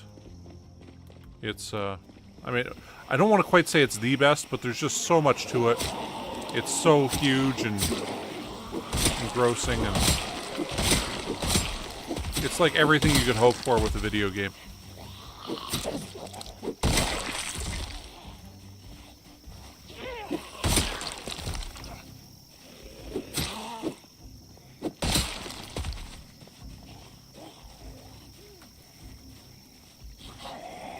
Yeah, I gotta say, the unforgiving nature of it, it's just, it adds this thing to it. Much like why, like, Warzone and, oh man. Even after we killed all those guys, there's still so many more around.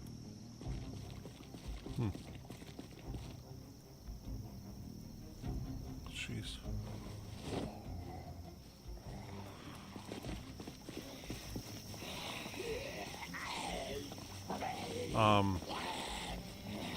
Yeah, when dealing with like Warzone or PUBG, the reason the Battle Royale games, I feel, took over as the first-person shooter style of choice is just because it gave you such a rush to win in a Battle Royale against 100 people where, I mean, there's real consequences if you die, and, you know, I try to think of like my best, or my favorite game playing, say Battlefield 1942 or any of those. And just like the stakes aren't the same, you know? And with this, it's the stakes being so high that, you know, you get bit, you're just dead. That's that, and you gotta figure it out. I mean, there's other ways of playing this that,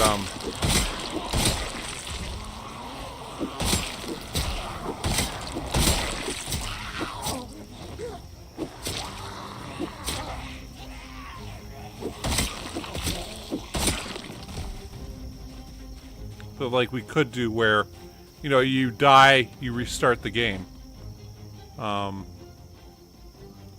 That'd be one way of doing it. I think that's almost too punishing and unforgiving to make it as fun, although, I mean, I feel like that'd be an interesting way of playing it. I know there's, from the Reddit community, there are people that play Project Zomboid that way. Holy shit. That was almost an oopsie-doopsie there.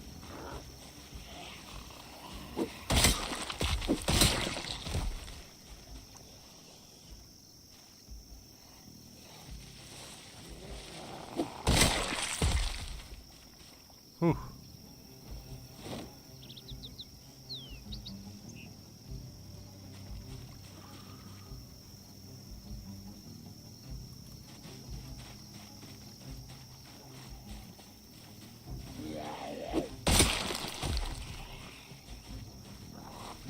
Anyway, and I do want to get into multiplayer in this, because people are like, you know, the second I started playing multiplayer, I'd never play single player again. Like, it was just, that was it, that was done. And part of the reason we're still going with single player is the series. I mean, this series probably still has another, well, I want to say 60 or 70 episodes with it.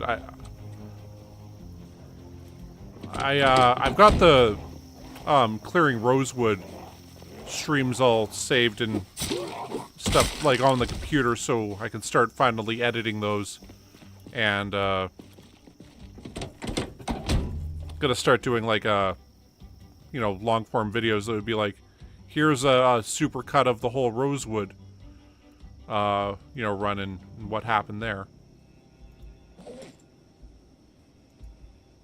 man, that guy, okay, he's not coming up here. Okay, so we still have them.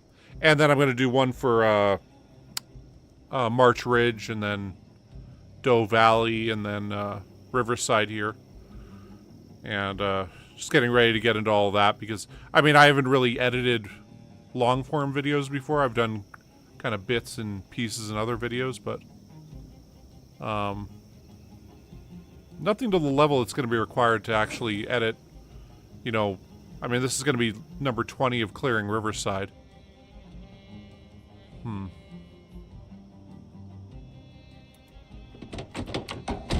Let's get out. I think we'll actually use these to kill guys for now.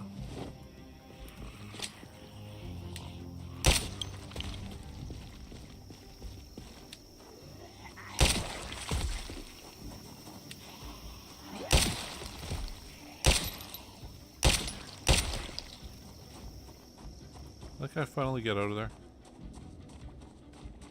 Looks like the window's been smashed.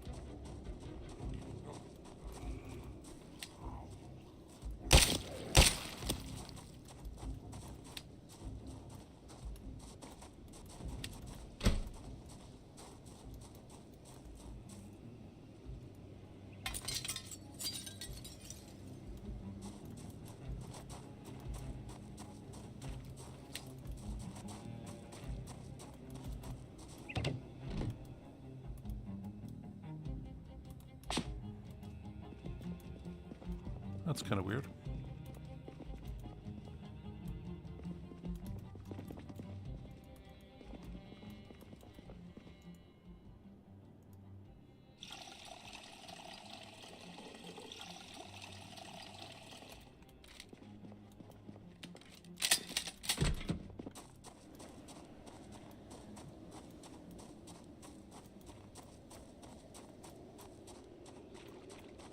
Anyway, so that's making those long form videos. That's kind of the next kind of step, because it's like, you know, I do like live streaming and everything, but I do want to kind of get into actually making videos out of stuff, and asking somebody to sit down for 20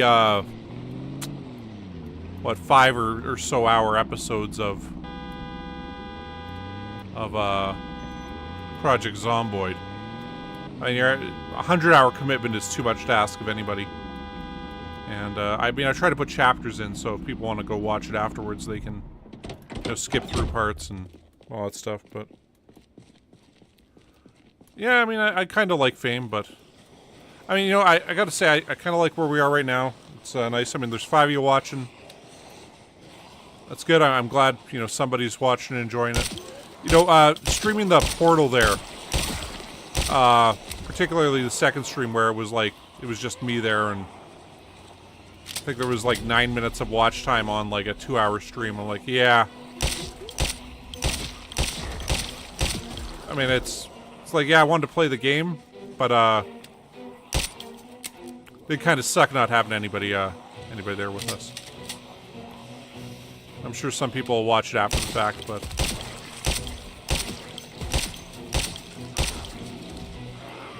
Portal is one of those frustrating ones to watch where you'd be like, dude, up there! It's right up there. That's how you get out of here. And I'll be like, what's going on here?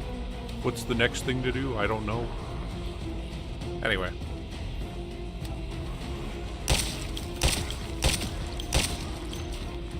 But yeah, you know, enjoying the fact that you guys are here and someone to talk to. Well, we killed some zombies.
I didn't even see those fucking trees there for half a second. They're biting off a lot more than we're used to chewing here. So.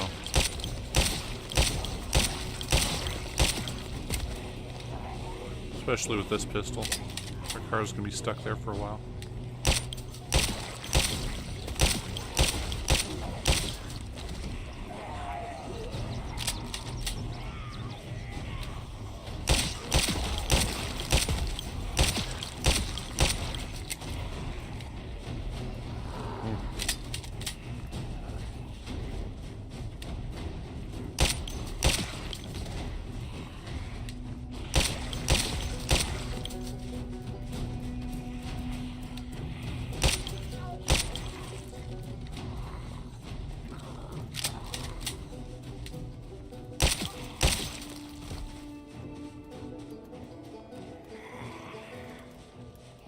No, for me, I hope we get done the whole clearing Kentucky kind of section.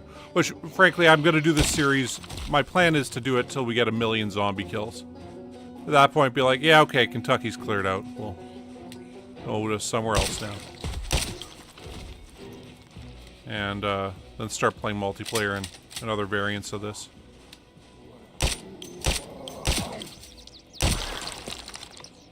For those of you that didn't know, we're at, I think, 117 or 118,000.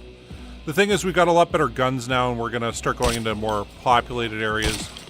Because after this, you know, Muldra and West Point, you know, between those two cities, there's probably another, probably 125,000, so we should be at 250,000 then. We'll set up a nice big base in West Point, and we'll start, I guess, moving stuff out of Rosewood to West Point so that we can more easily get into the Louisville area.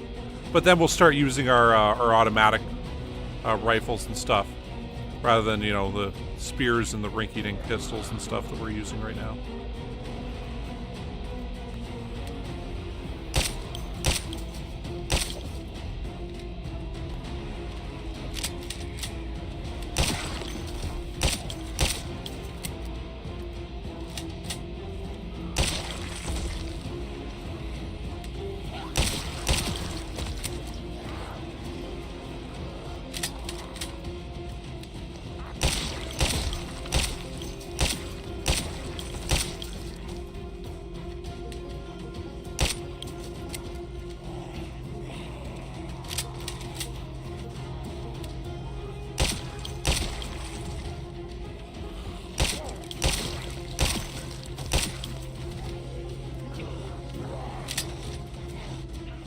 realized there was still one bullet in that.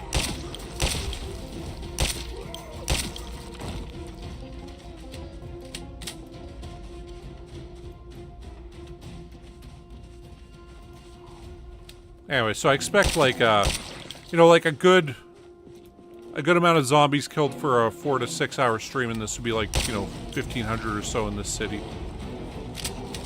But it's like there was a lot more space per zombie that we had to take over compared to the number of zombies. Oh man, I was watching again.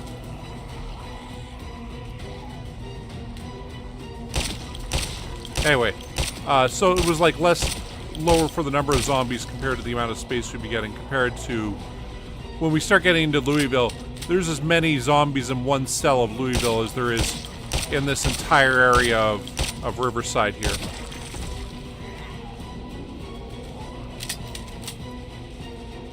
Oh, we're starting to get corpse sick.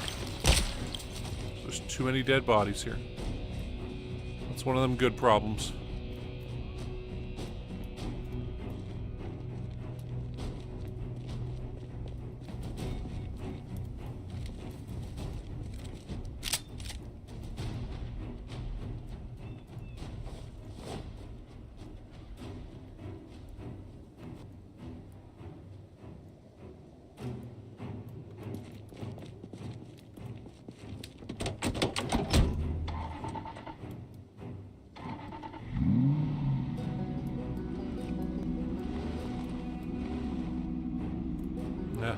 Well, it is going to be interesting once we start using those bigger guns. I kind of want to grab that, but there's just too many damn trees in there right now.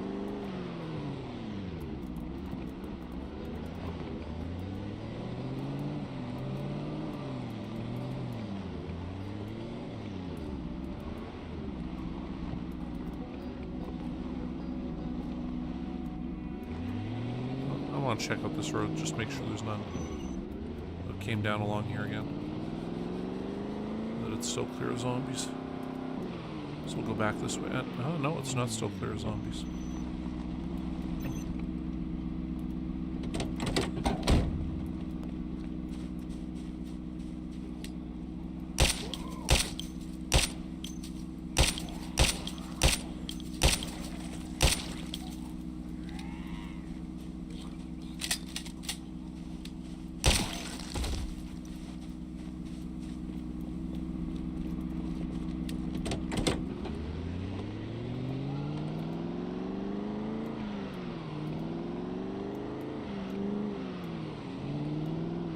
Man, there's so much blood here, and it was just raining.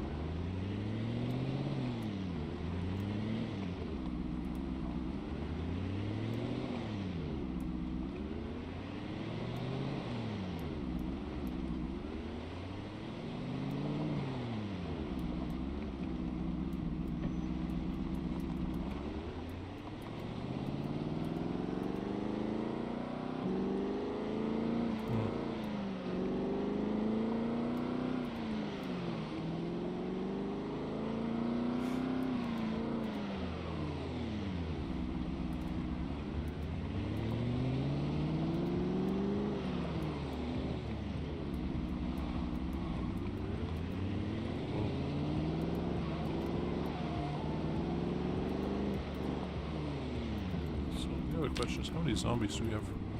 Okay, so we've killed 628 so far today. And you know, I had a guesstimate at 800. I think we might be pulling some over from that that other cell though. It has like 900 or so zombies in it. But you know what? One more run over to the west, we should be able to say that area is cleared. Unless we're getting a lot more zombies than we aren't intending over there.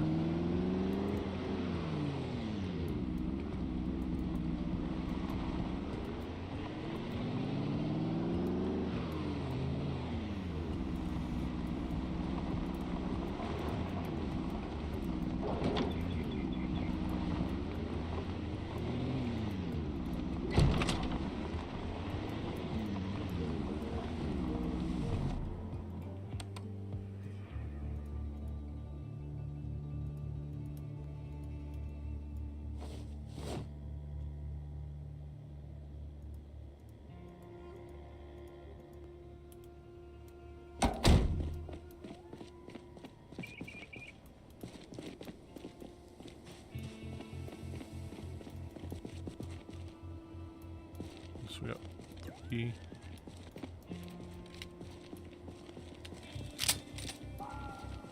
So we got 3 spears left there.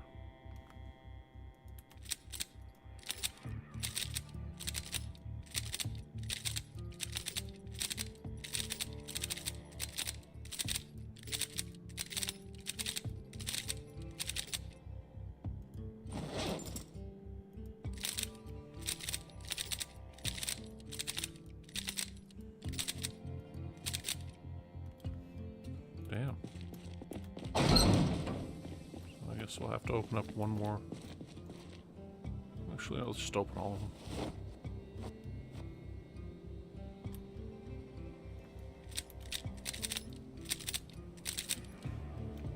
There it goes. We are running out of that ACP rounds.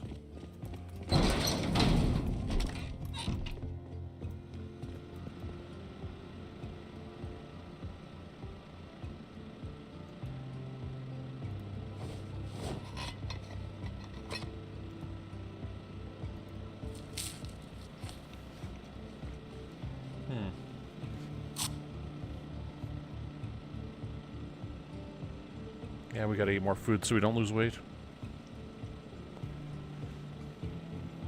Just gonna quickly drink my coffee because it's been sitting here for 2.5 hours untouched.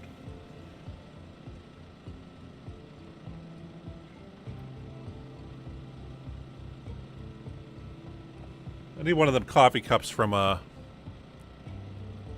what was that? Curb Your Enthusiasm.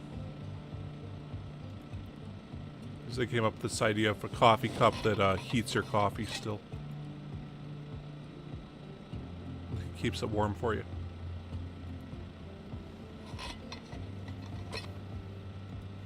I thought that was a great idea. Anyway.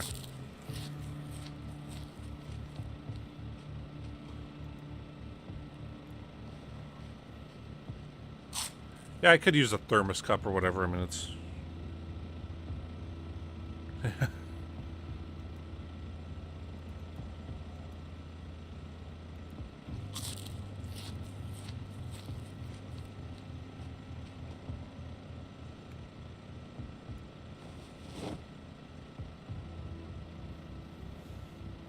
So we're down by 700 still here. Let's just eat a bag of chips.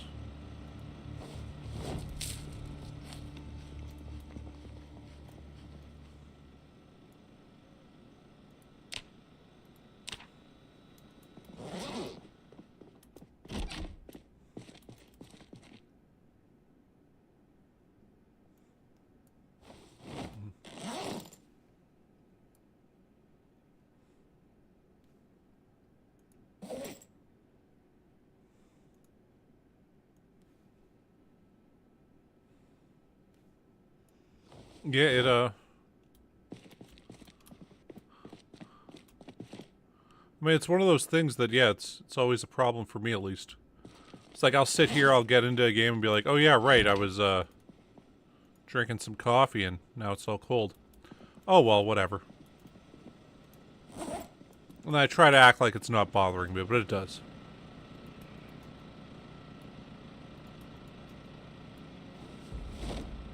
Anyway.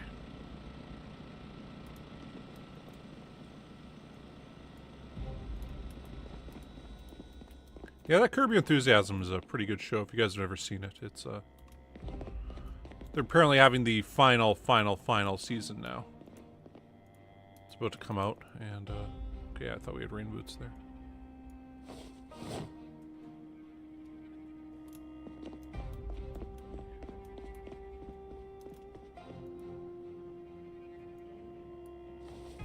Yeah, that kind of became the grand example of a show where it's like, Larry David says the things that we all think, but we don't actually say out of politeness. And,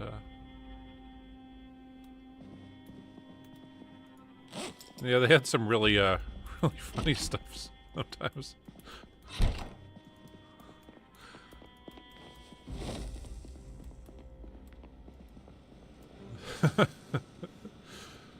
Anyway. Like that one with the coffee thing. Larry's got this German guy working on it who has this German Shepherd that keeps like barking at him. He thinks the German Shepherd's barking at him because he's a Jew, and that this Shepherd's like German Shepherd's some kind of Nazi. So he keeps saying Heil Hitler to this dog every time he sees it. The dog will quit barking at him and like sit and like nod, and he's like, "Well, what's with your dog here? Why does he respond to me saying Heil Hitler like that?" It's like, I do not know. You know, I used to feed him treats when he was a puppy, and I would put my hand up like this, and I'd shout at him to jump for it, and he would. So maybe that's what he likes, is the way your hand is when you say Heil Hitler. And it's like, I don't know about this. It's like, oh well, I have the final solution to the coffee question here. It's like, whoa, what did you just say there? And, you know, there's a solution to your coffee dilemma, and it's the final one that we need. Anyway. Because if you've never seen the series, Larry ends up opening a coffee shop up because there's this guy, Mocha Joe. And, Larry gets in a stupid argument with him. Actually, we need more spears before we go out. So, I'll actually back him up to this area here. And then we'll grab the thing. Anyway, so he opens up a coffee shop out of spite to put him out of business. Because Mocha Joe has a wobbly table in his cafe. And he's like, why do you have a wobbly table here? It's like, well, what? You're the only one who seems to have a problem with it, Larry. It's like, well, no, everybody does. Nobody says anything about it. It's like, you know what, Larry? Just get the fuck out of here. And then Larry decides to open up a coffee shop right next door that's going to lose money out of spite, just to get back at him for not taking his complaints about the table seriously. And then they're like, yeah, we're going to use these coffee cups that, actually, you know, I think the Rambo one doesn't go down at all, provided if we use that. So I'm going to just use this for making the spears, and we'll see if it gets any worse conditioning. So I got a feeling it won't. Anyway. Yeah.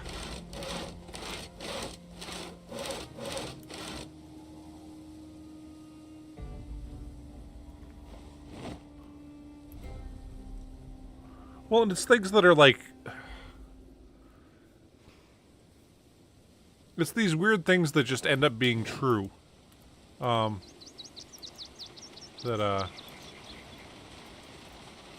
the episode with Shaq, where he accidentally trips Shaq over, and Shaq injures his ankle and is going to be out for the season. And, people keep being like, hey Larry, you're a writer, could you write me a recommendation for this art school? He's like, well, I mean, I've only met you like 3 times at supper. I mean, I don't know about that. I was like, oh yeah, but you wrote Seinfeld. You know, a recommendation from you would be a big thing. He's like, but I don't want to have to do this. Like, oh, come on, Larry. You're a writer. It'll be really easy for you to just crank this out. And, okay, that's not damaging the blade at all. So I guess we're not going to be using hunting knives anymore. And we'll turn all of these into spears right now.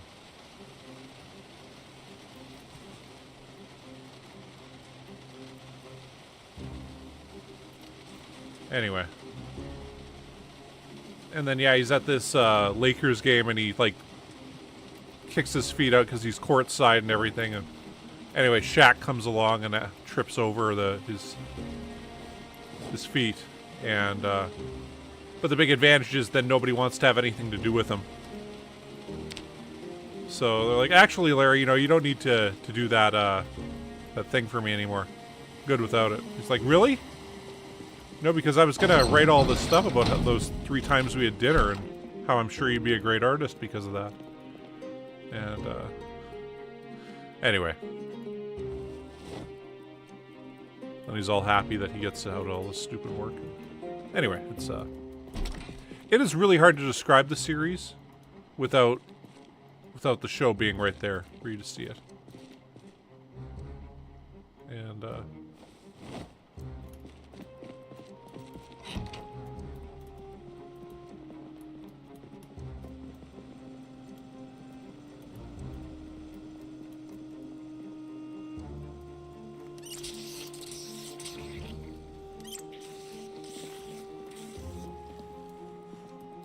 The one thing I still always laugh about there is Cheryl, who's Larry's wife. Her aunt dies in an episode, and they're like, Larry, could you write the obituary for her and stuff? And he's like, I didn't really know her, but okay, I guess I could do that.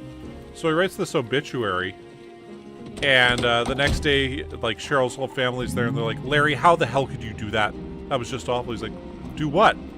Well, we read the obituary, Larry. That was terrible what you said about her. He's like, what did I say? And it was like, Glenda, beloved wife and cunt, is a... Whoa. I didn't call her a cunt. This is obviously a typo. Even if I did call her that, they would never publish that in the newspaper. They're like, Larry, you need to just get the fuck out of here right now, okay? He's like, but I didn't say this about her. And, anyway. It was just... I still laugh about that. And the Michael J. Fox one was great, where... God, we're fucking tired again. Okay, well... Oh.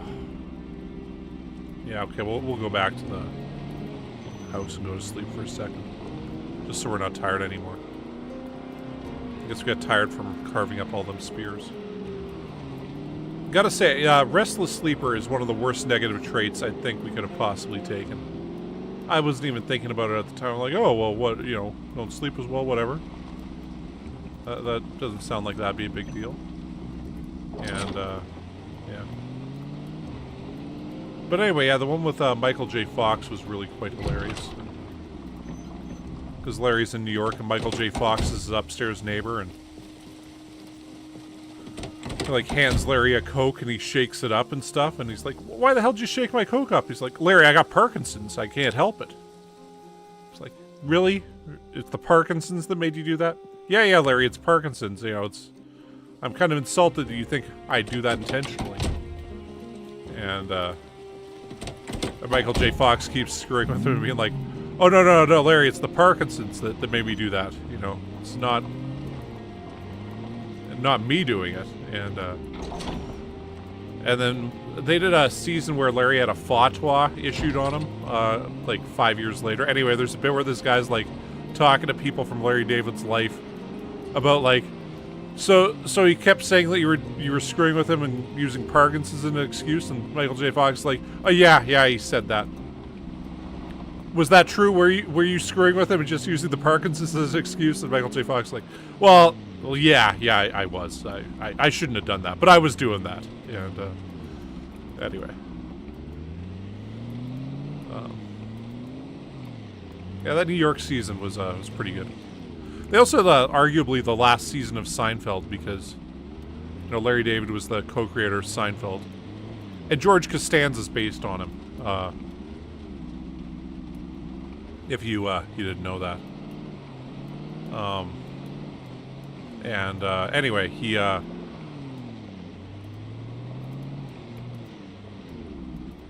there's a season where Cheryl is gonna get divorced from Larry, and he wants to get back together, and she's trying to be an actress, so what he decides to do is contact NBC and say, oh, I've got an idea for another season of Seinfeld, like a reunion season we could do.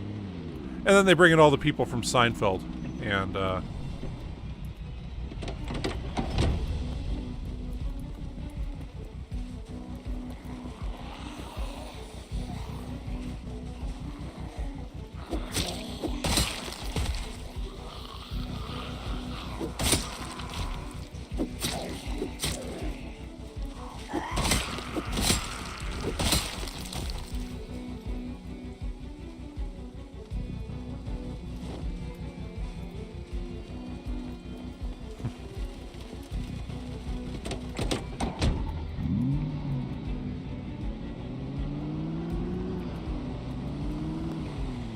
God.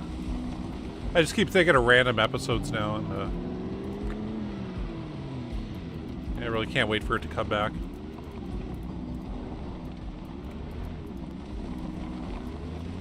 It's just such a smart show.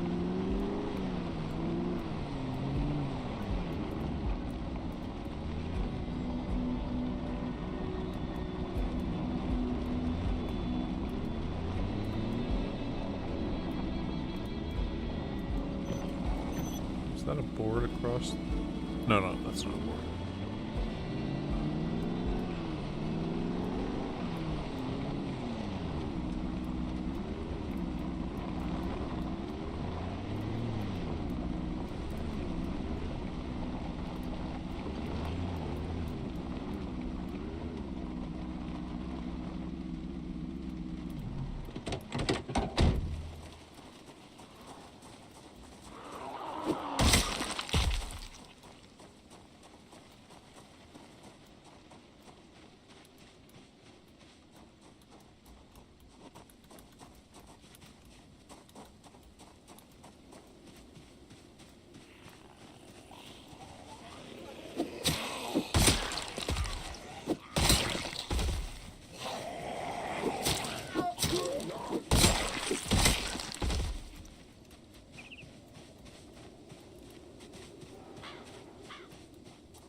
Oh yeah, I'm not sure who recommended For All Mankind. I want to say there was two of you guys during one stream that were like, you should check this show out. Anyway, I'm through the first season. It is quite good.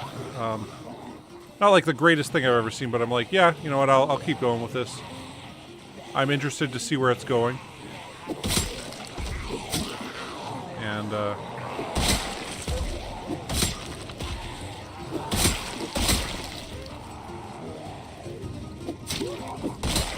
for those of you that don't know about this series, it's like, the Russians won the space race and got to the moon first.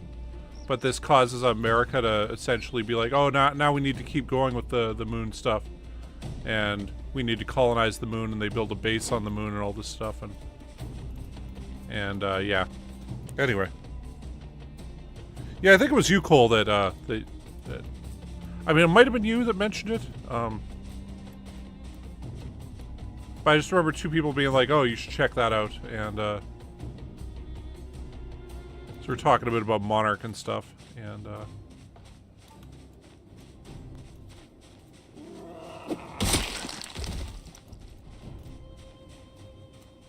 yeah, it's, and once again, I'm not like, wow, this is the greatest thing ever, but I'm like, no, it's pretty good, and I'm gonna keep watching it. And, oof.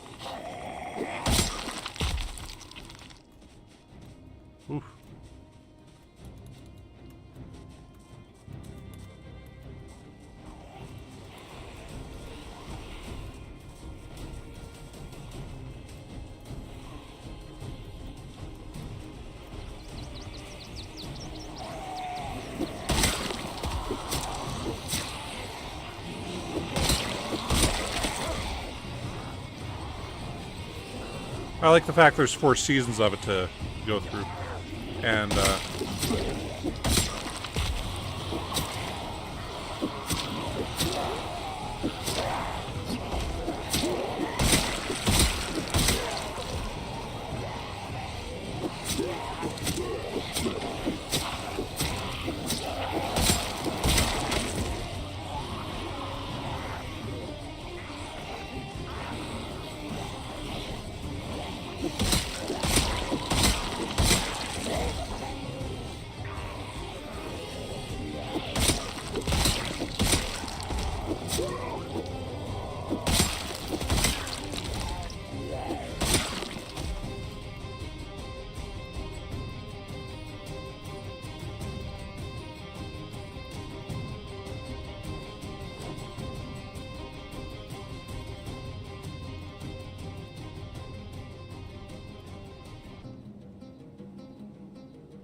Okay, well, we can't get in there currently. I guess we got the cemetery over here.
Turn the car around in a few seconds here.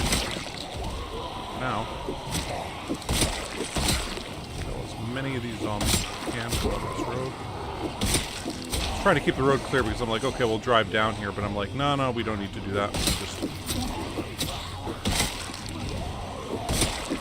back up from once we came.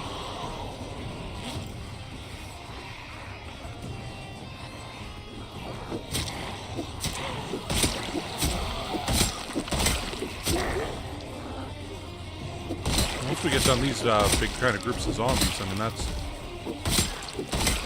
really it for Riverside.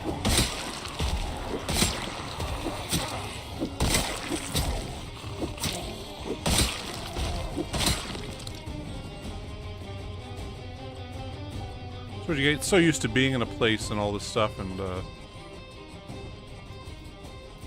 mean, because yeah, it's been a few episodes that we've been here, you know, like it's.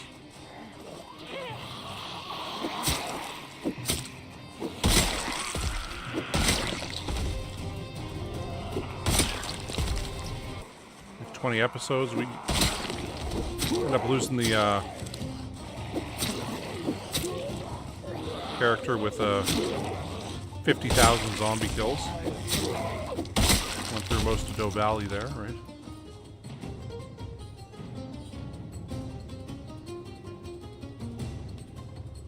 There it is. I'll take that.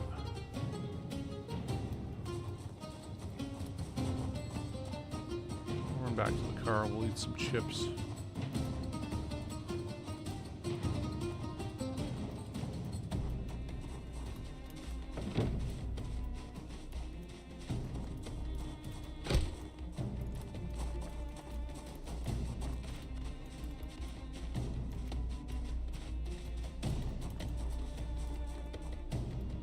There's some good stuff in here.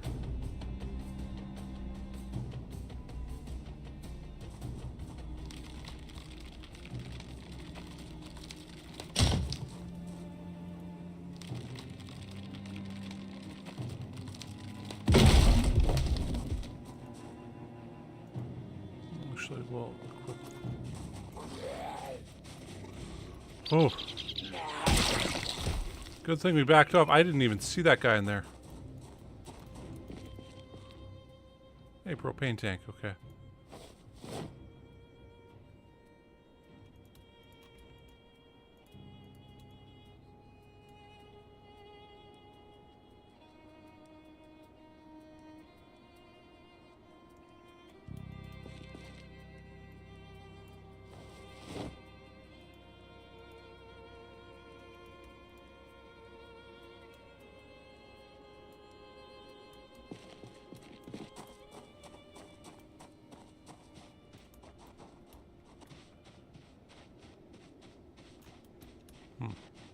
Let's head back, we'll eat, we'll rest up a bit. Dump all of our stuff.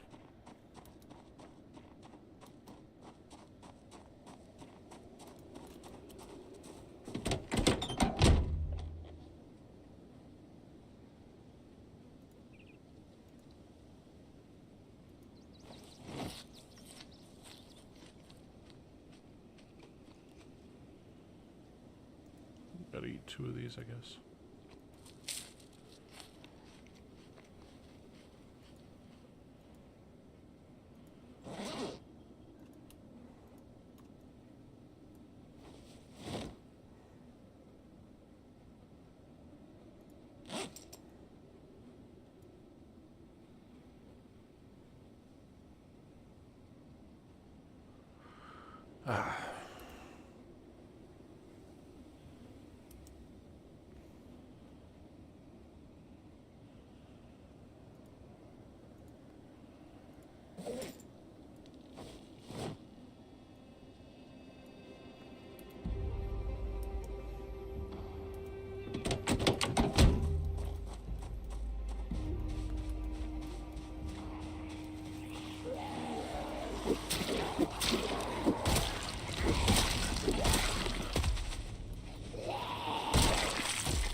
Okay, so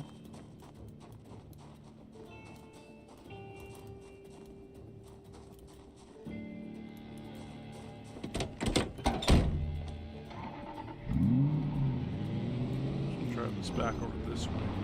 Okay, there's a guy there. More than one guy there. A bunch of guys.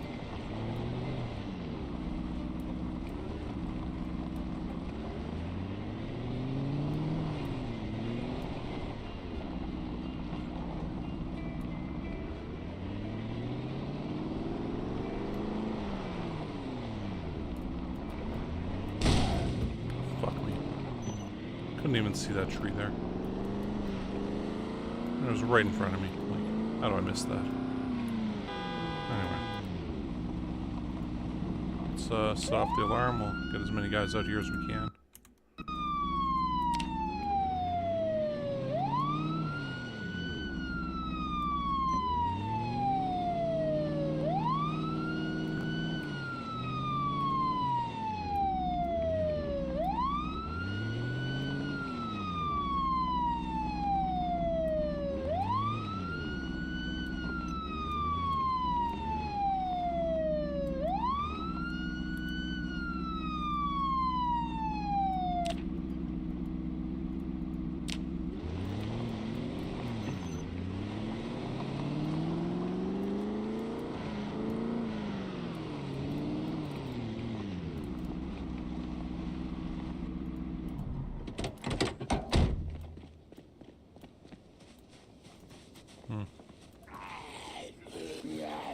I keep thinking of other funny things from fucking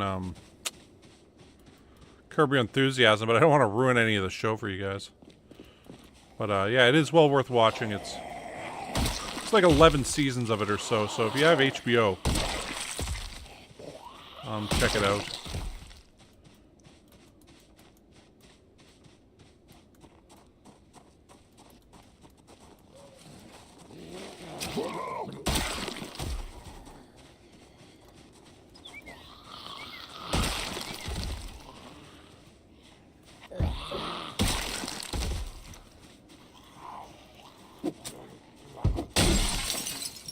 Oh shit.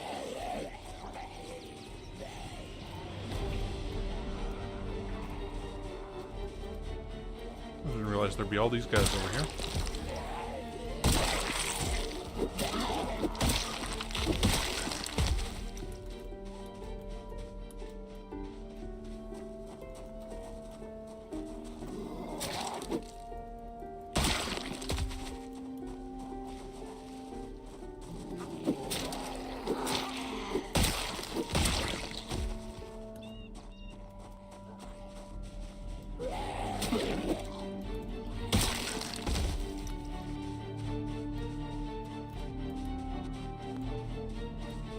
Strip, you know. Glad you're still here. And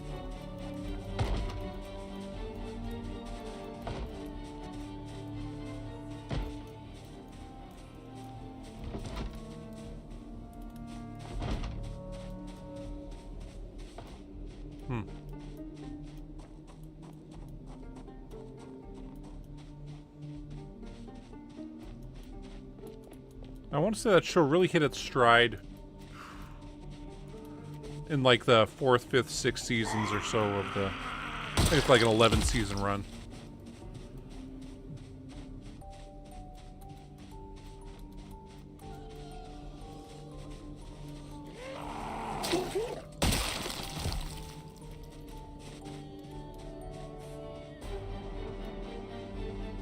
I gotta say, the Bob Odenkirk episode was pretty hilarious. Because, at the time, he wasn't anywhere near as famous as he is now.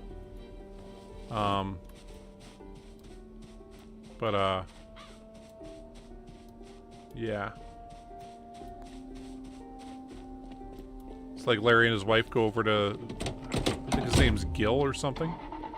But like go over to Gil's house for like a, you know, supper, and Gil's like, oh yeah, I'm an actor and all this stuff. And anyway, they get over there and they're like, oh yeah, well, you know, kind of funny story here, you know. So I'm like trying to do this scene, right?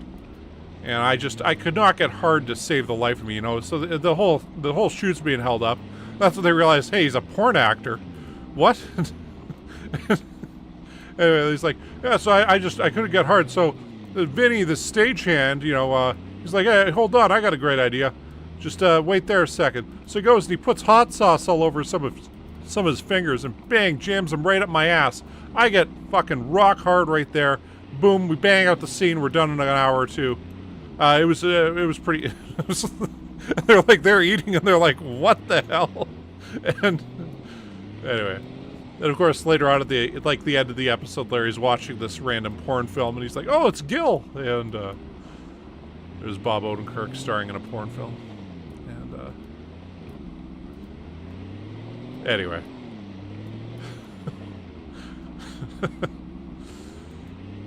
Well, it's like there's little gems like that throughout the series, which gotta say I'm not doing it justice. It's like they're not sure how they're gonna fit in with these people at this this like dinner party or whatever, and then they realize, oh wait, they're all porn actors. Okay, well, yeah, I'm the guy who wrote Seinfeld. That's that's it for me, you know. Okay, well, I mean, kind of got that cleared out. I feel like we need to come up with a bit more of a plan now as to what to do next. But,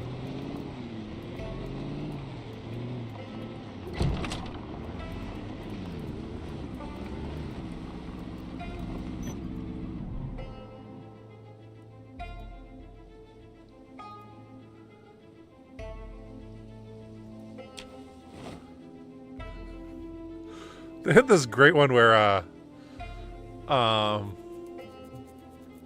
Larry, is at this, Japanese restaurant getting, takeaway, and, he ends up, spilling the wonton soup everywhere, and he's like, what, they didn't seal the lid on properly? Oh. And, so he, like, complains to them about it, and it's like, oh, well, you know, we always put the lid on properly. I don't know what you're talking about here, Larry. And, there's like, you know, so he's talking to the Japanese server guy. He's like, but I don't feel right about this, man. You guys screwed me on this. Like, well, nobody else has ever complained about the lids not being on tight enough, so. He's like, oh, no, I'm sure it was. You didn't mishandle it or anything? Oh, no, I did not mishandle it at all. I'm sure I did everything right here. You guys screwed up with the lid. And he's like, oh, right, well, geez, Larry, I offer my humblest apologies, sir. And he does like this like little bow, and he's like, what was that? It's like, well, I bowed, you know, that's what we Japanese do. I don't know about that bow. That really didn't feel like much of a bow to me. He's like, oh, what now you're gonna complain about the bow? And then he's like, really, I think you gave me a shit bow there. And then anyway, so he's, you know, gets kind of upset about that, but goes on with his life, of course. And then he runs into this like tour group of Japanese tourists, and it's like, excuse me, do any of you speak English? This guy, oh yes, I speak English. It's, okay, gotta ask, I got this bow the other day and it was just like this. Is that a good bow? Is that like a good Japanese bow? He's like, oh no, that is what you say, a shit bow. No bow at all would have been better than that bow right there. It's like, I knew he was giving me a shit bow. He goes back like, hey, you know, I talked to these Japanese guys, and they said that was a shit bow you gave me. He's like, everybody else is fine with the wonton soup with the soup as is. Everybody, the lids are always on, but for you, apparently, oh no, the lids just fly right off, and it's entirely our fault, not yours for mishandling the bag. And anyway. I always love that phrase. That's what you call it, a shit bow. No bow at all would have been better than that bow right there. And yeah, man.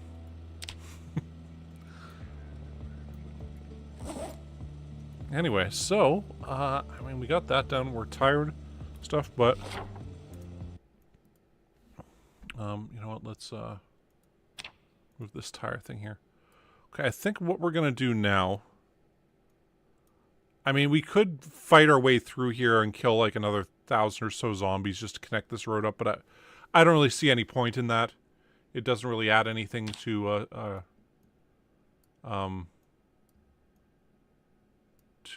what we can do. We went into one of the houses here, didn't we? Which one was it?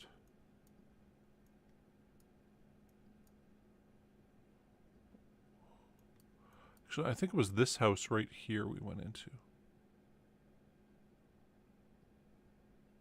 Maybe it was this one. Oh, well, I guess we won't mark it off because I can't remember for the life of me which one it is. We went into that one, though. That was the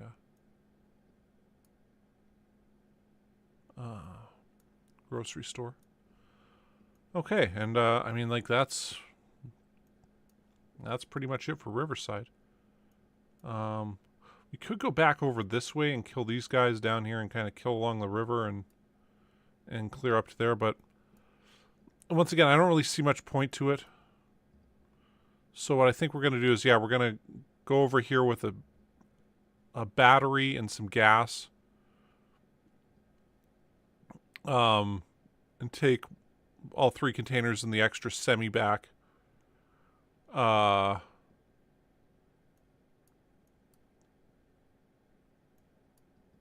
yeah, we'll do that. And oh, we went through there too, didn't we?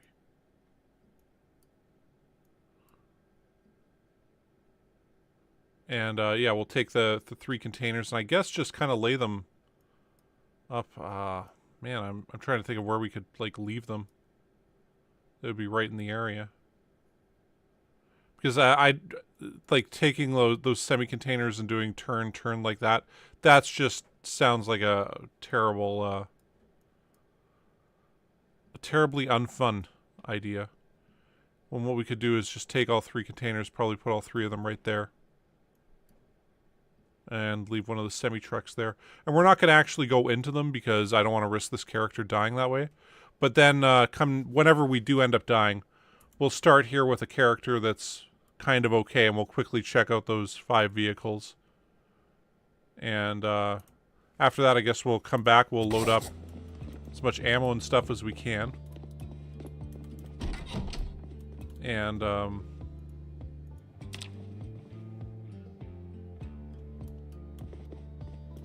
we'll head back to Rosewood. Get ready to go into Muldra.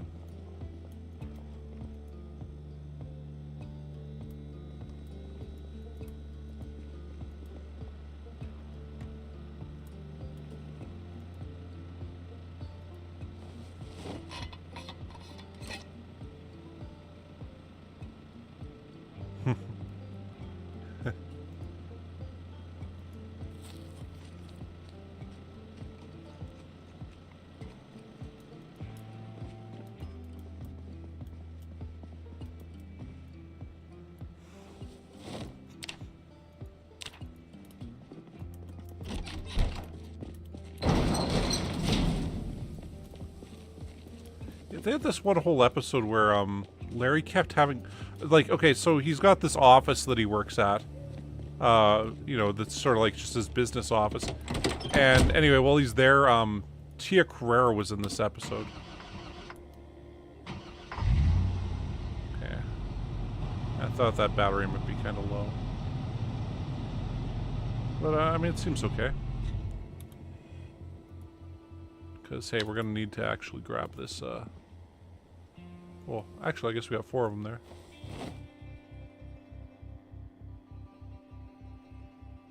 So we'll grab that. We'll grab this.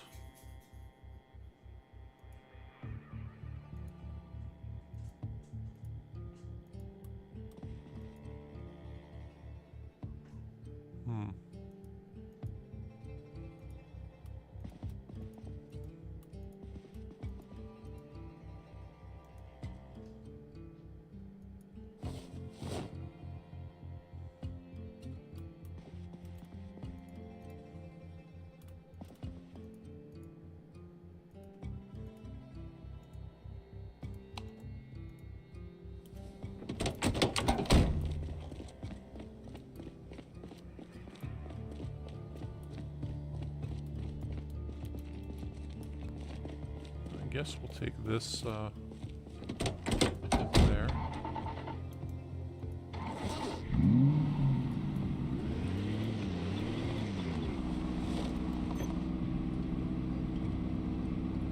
Okay, we got a wrench in the back. Yeah, so yeah, we should be okay.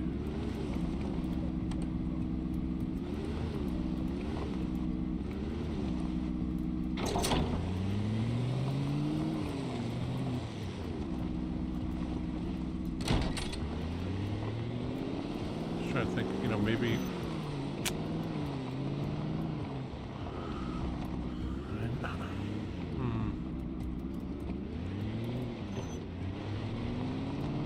yeah, we're gonna have to leave all those containers just outside the base here, like, because I just can't imagine taking a semi with a big container down this road is a good idea. Like, what we could do is come out here and we could park them all here. We're just gonna have to move those two cars there. And I need to go grab an axe from the main base and just chop some of that stuff down, but we'll do that in a bit.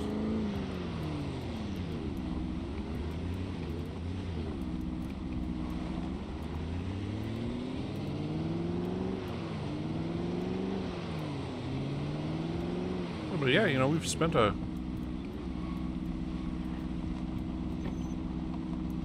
bit of time here in Riverside.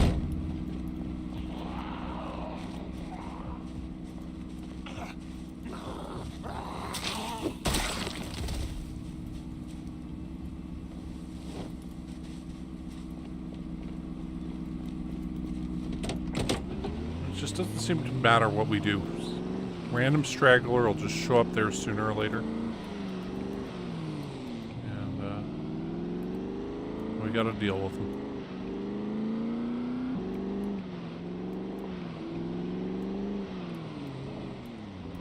I also do kind of wonder what's in these big warehouses here.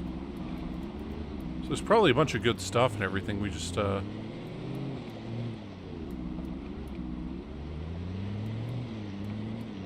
really gonna be able to go through it.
Actually, we'll have to keep that on us for sure.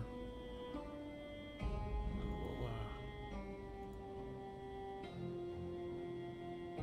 we'll, that there, and that there.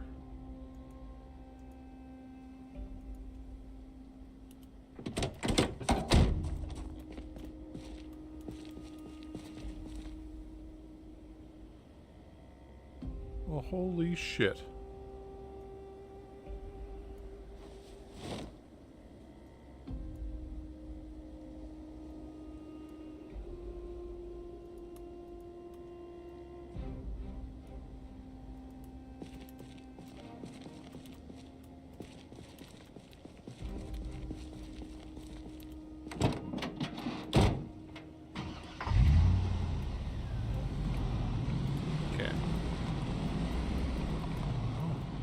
Can't believe we just found a rifle suppressor in this semi-truck. We're gonna quickly go load it up with gas, fill it up. Whoa. That, I want to turn there worth a damn.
Thing handles pretty good.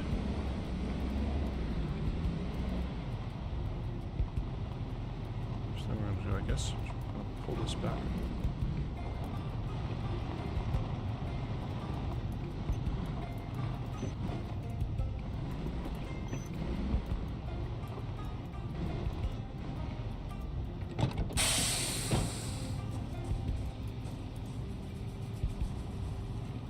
So we got those two containers there, and then there's another one over there.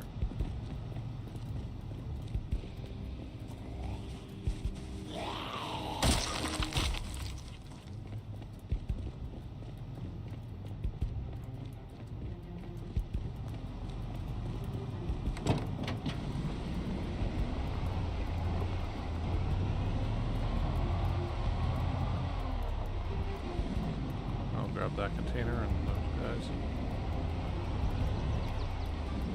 I wonder if this guy can hold a container and then we can drag something behind it. I don't think so, but...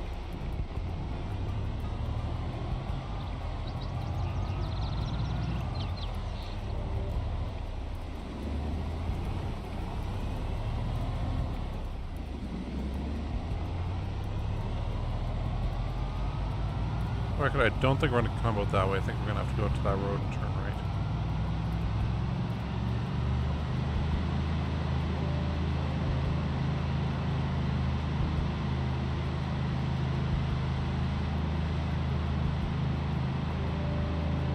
This looks like fucking Optimus Prime. Am I the only one who thinks that? It feels like that. All the flames and stuff and their red and blue color scheme.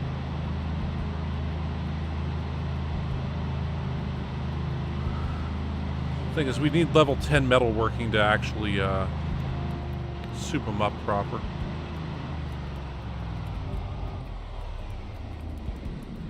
Like the other semi-truck splat.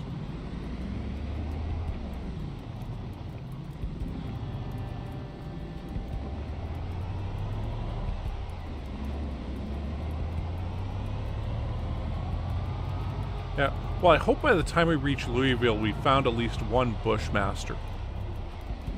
Because that's the AP, or like armored personnel carrier type vehicle. And we have yet to find one. I mean, it's the main thing we're missing right now, right?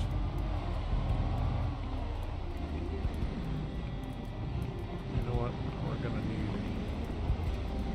We're gonna need an axe to chop some of these trees down.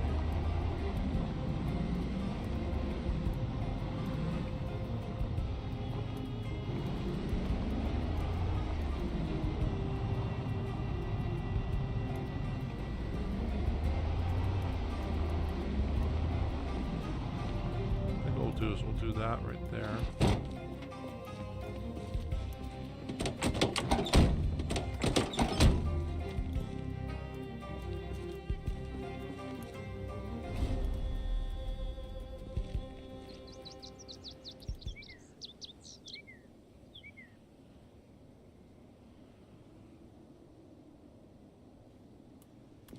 Yes, probably.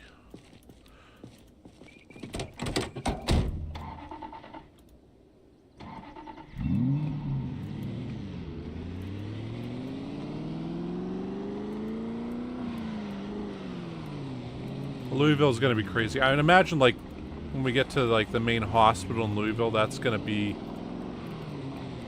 Whew. I don't know, a long time to... actually, I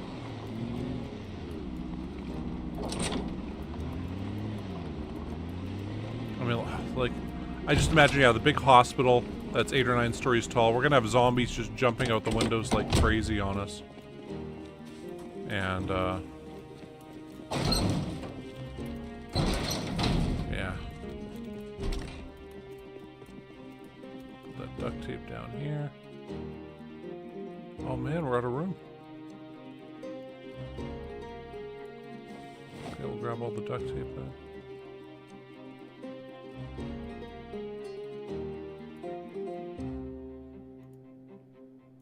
The trauma bag right there.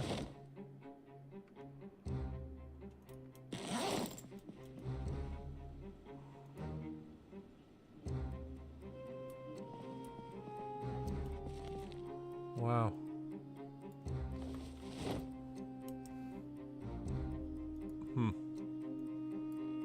I'll leave those 2 extras there. The whole reason we came over here was to grab another axe.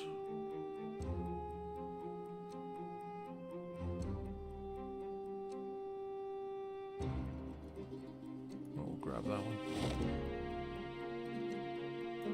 Put the suppressor back here.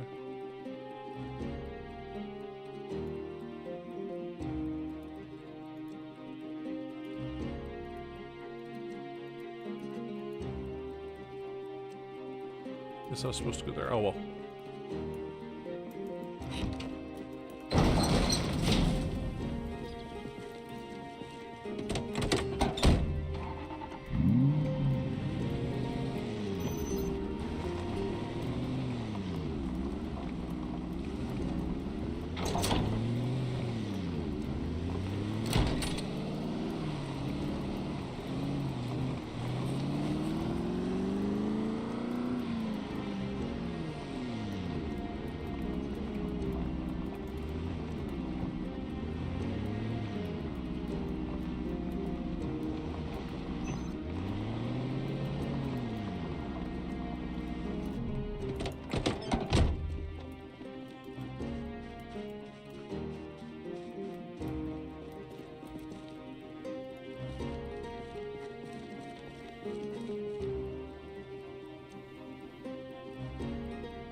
Just making sure all that tire pressure's all good.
How else are we gonna do this?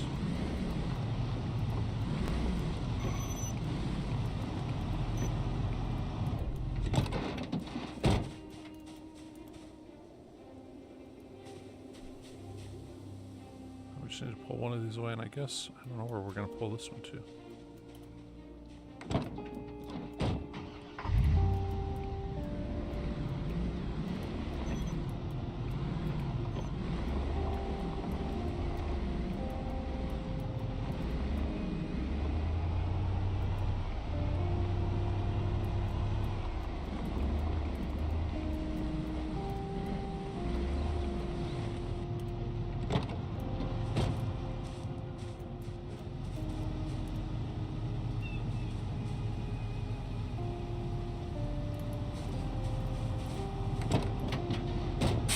No, no, no.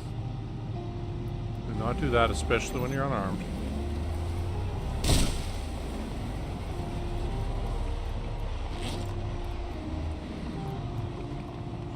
Put this in both hands. We are about to use that.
Alright, let's chop down some trees.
Okay, and we can barely move.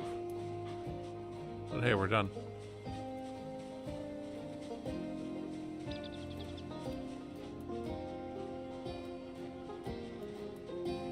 And I guess we could remove the bushes too, but no need to do that.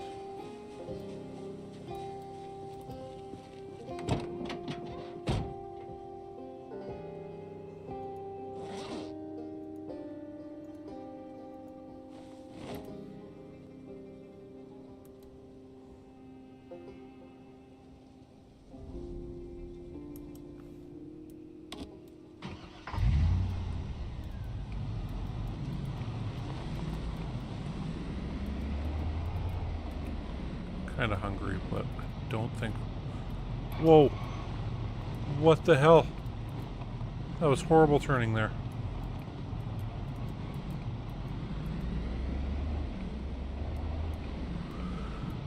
The truck, like, did not respond. I don't think that's tiredness doing that to us either.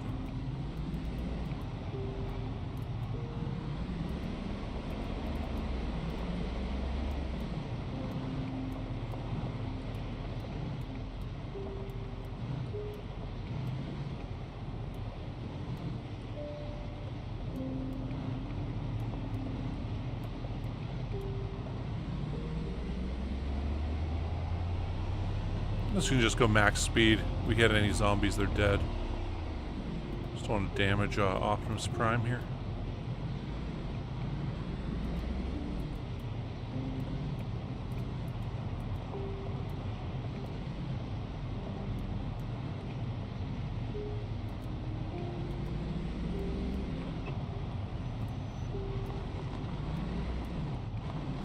Fucking stop signs, man.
There's the first one.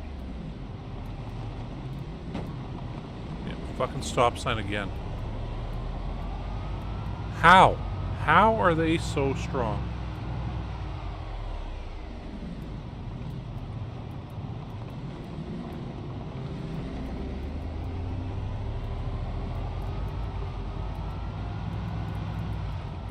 Okay, I gotta take this like a real trucker and do the big sweeping out motion, don't I?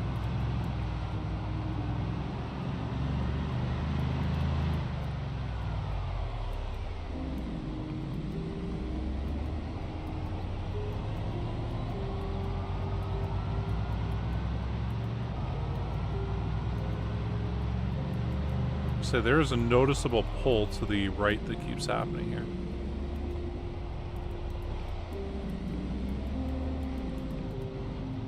You can see like here, you know, I set it straight and then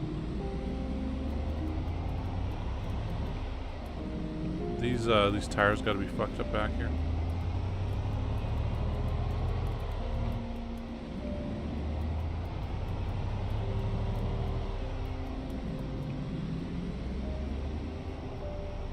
See, this is, I'm just going straight and it keeps moving off.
This just does not want to back up proper.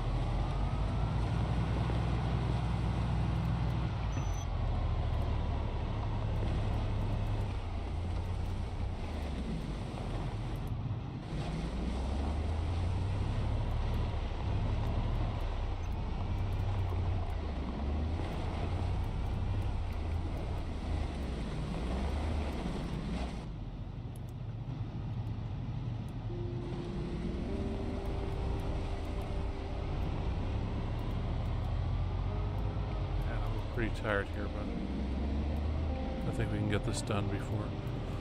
Fuck me, god damn it. I mean, I'm hitting left as hard as I can.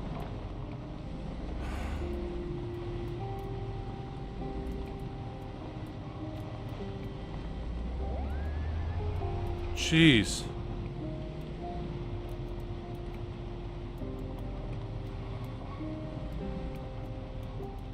So that seemed to kind of fuck up the engine there a bit. Didn't mean to fly into that tree. I had the exact same problem the time before, so I figured, hey, I'll just be aware that this is going to happen.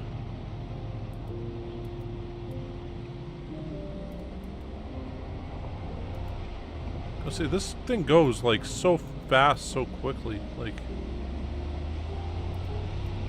we're going like 90 miles an hour already. It seems to accelerate faster than any other vehicle there is in this.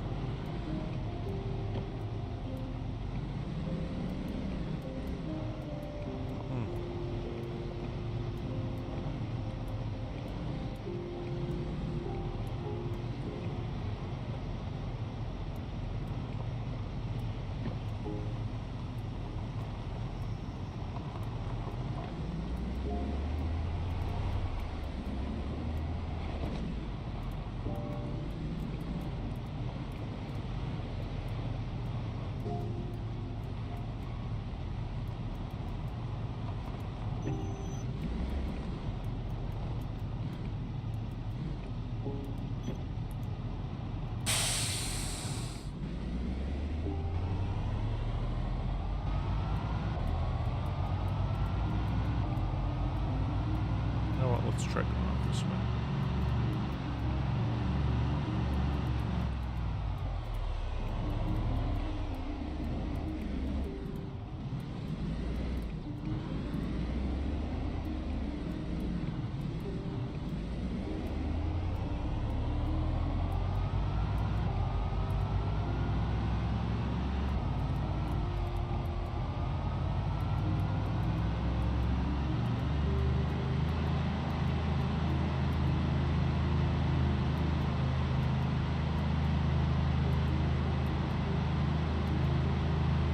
Trying to keep it lined up with that center line, but it keeps pulling over one way and the other.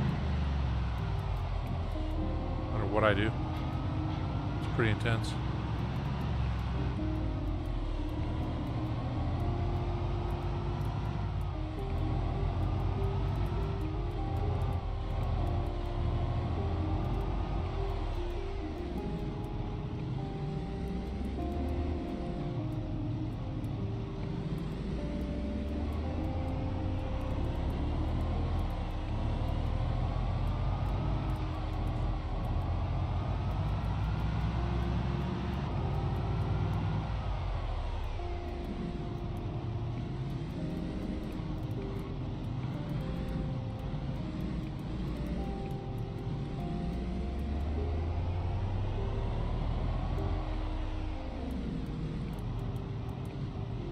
Easier just to go like this.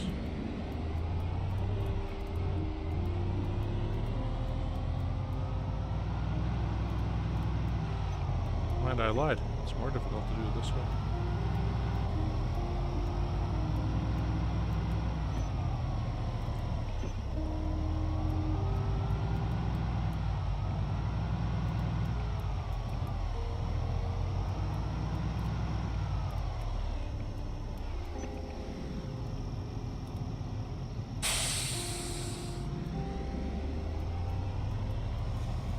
Okay, so we got one more container to grab, and then we got a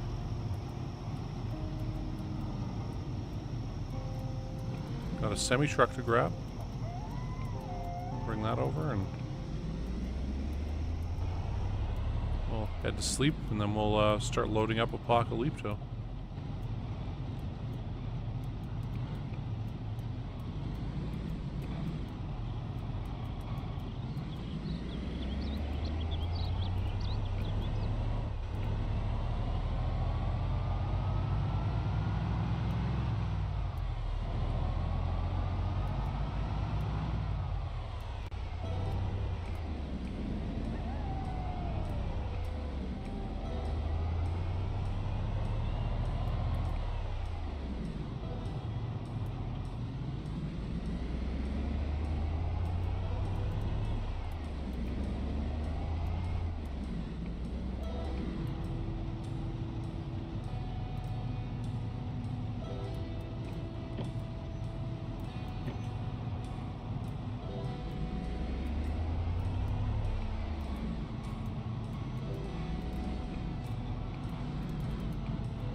Ooh.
Whoa.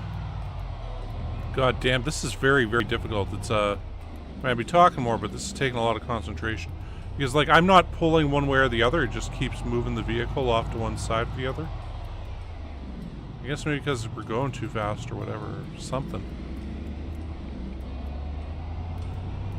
Whoa.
Fuck me, come on.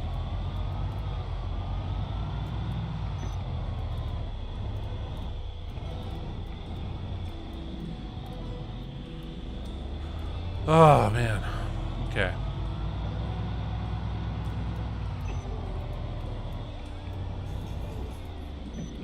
That's not what I'm saying to do at all, game.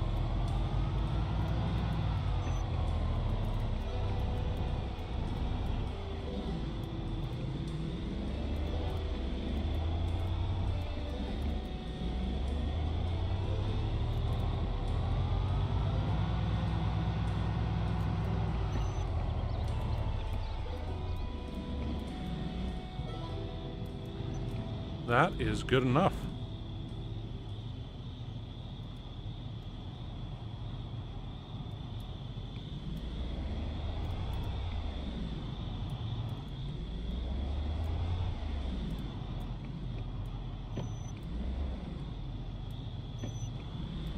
There's a zombie somewhere on us.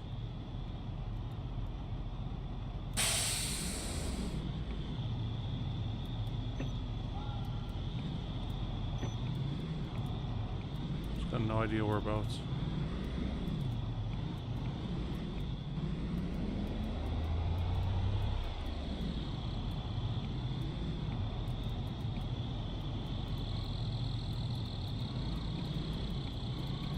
Okay, we'll grab the final semi-truck.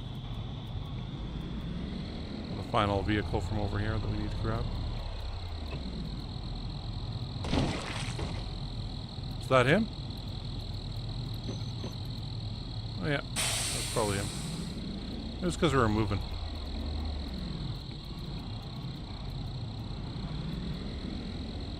I'd say that sucker kind of came out of nowhere, but...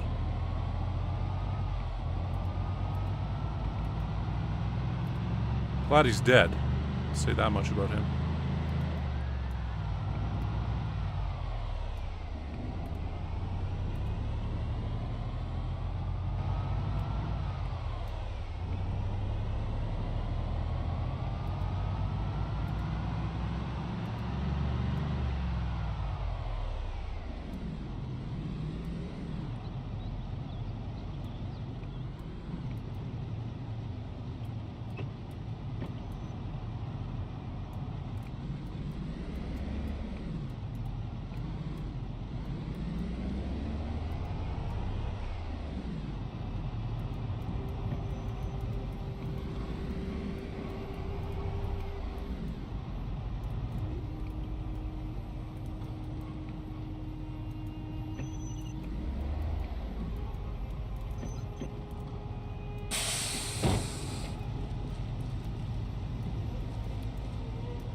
I've got a feeling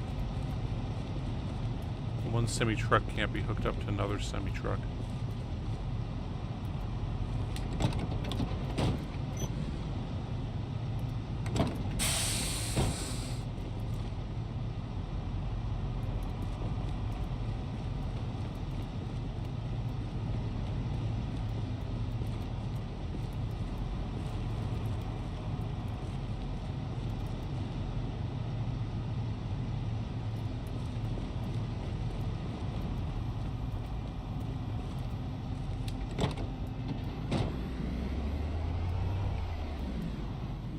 Take this back. And we'll switch into our cop car, and then I guess we'll have to sleep for the night. We're just too tired. And then we'll go grab another heavy-duty battery.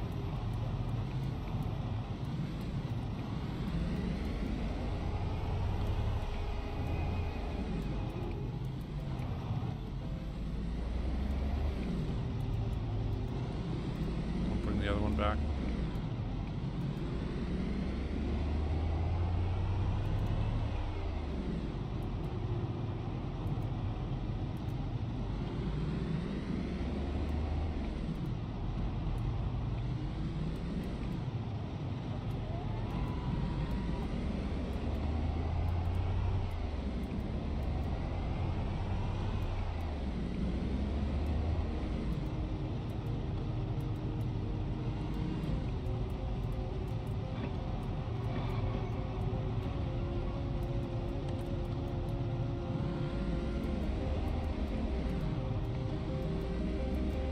This is getting kind of scary.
Still have that wood axe on us, huh? Okay. Well, we can deal with that in a bit.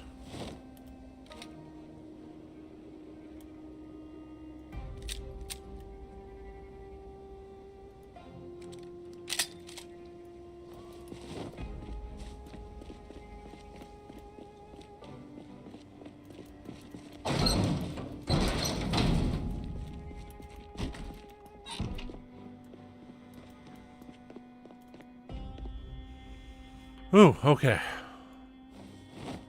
Oh, I was finding that so scary, but just was.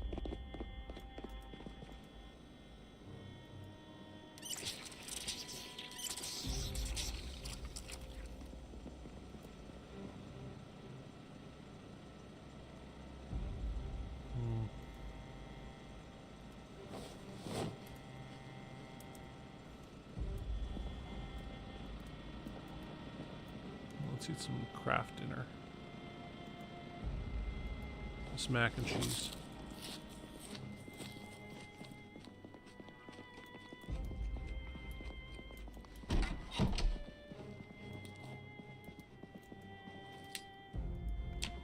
Boom.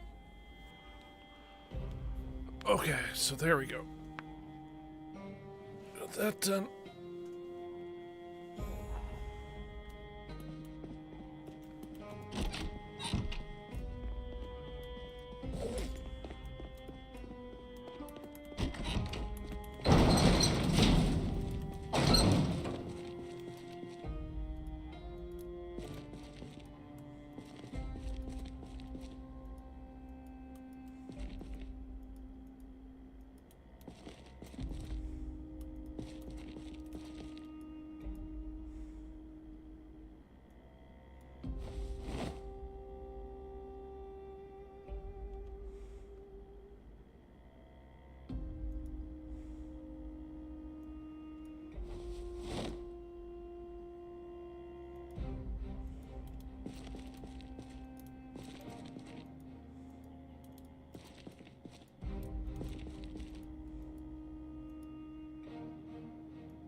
Okay, last go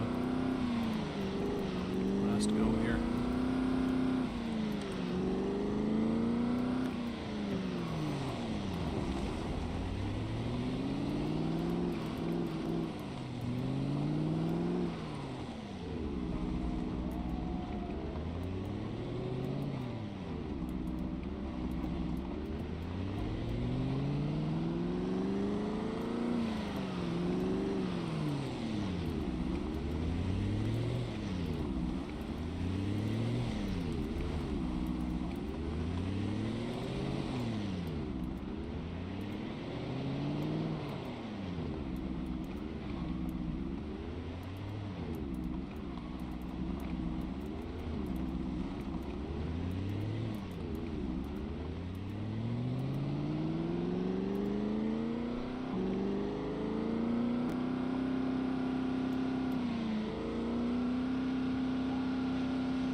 Look, probably shouldn't be going 100 miles an hour.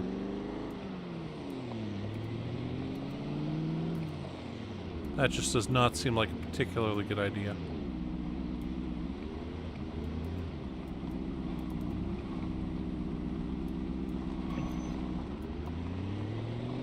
Doesn't sound like a good idea outside of the zombie apocalypse either. So, okay, well, we will,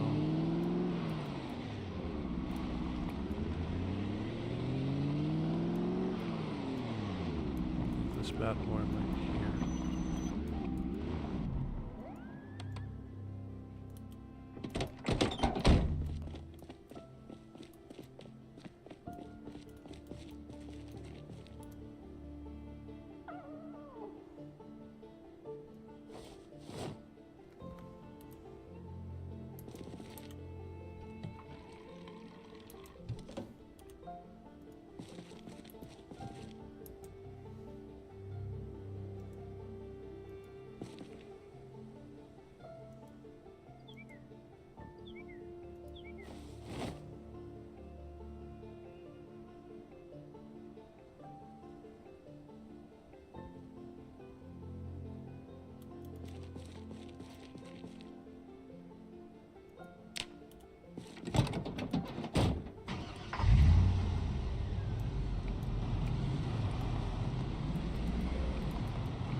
back and grab a cop car in a second. We're just going to go here.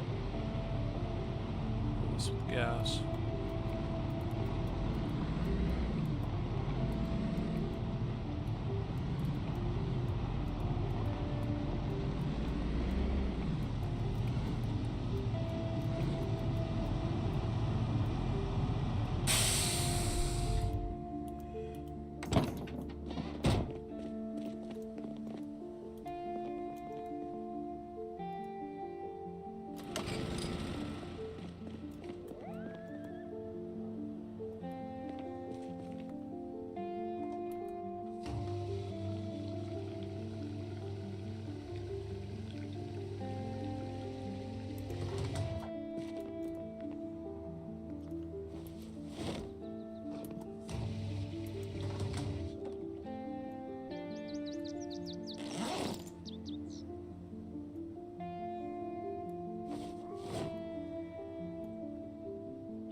Okay.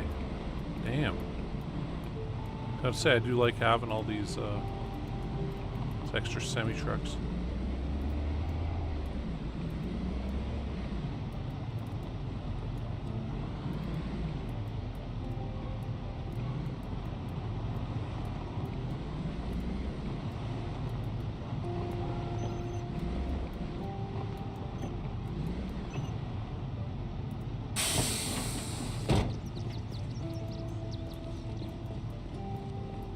We're tired again.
Like, these look like they could be bullet press things, though. I'm sure they're just part of the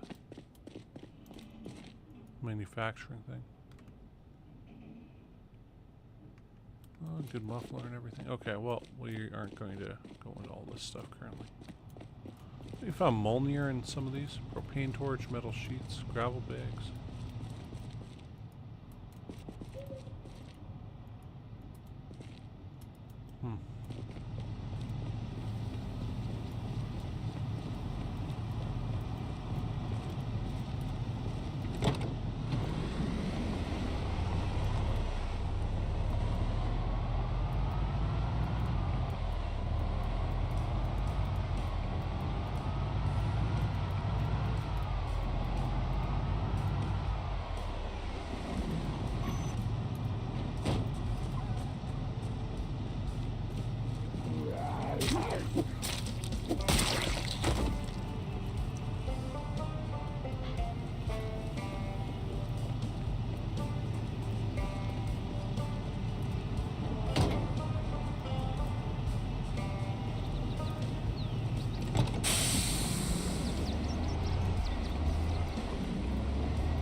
All right.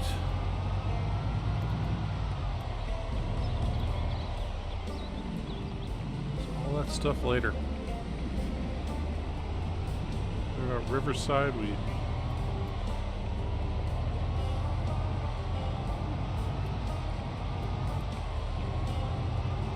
got a bunch of stuff that I feel really unfortunate about having to leave this just outside town, but it's like I don't see us being able to fit those containers in there. Maybe we can.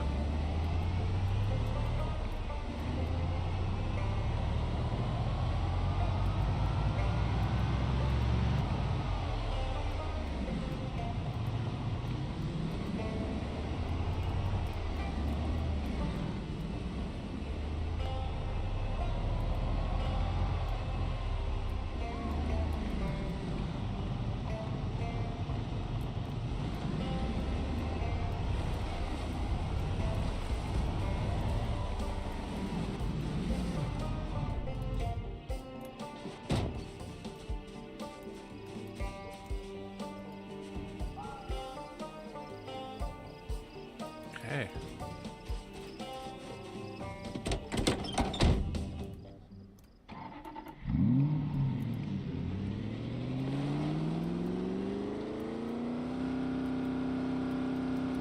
So back into the base. And grab some backpacks. And we'll start loading up the bus Apocalypto.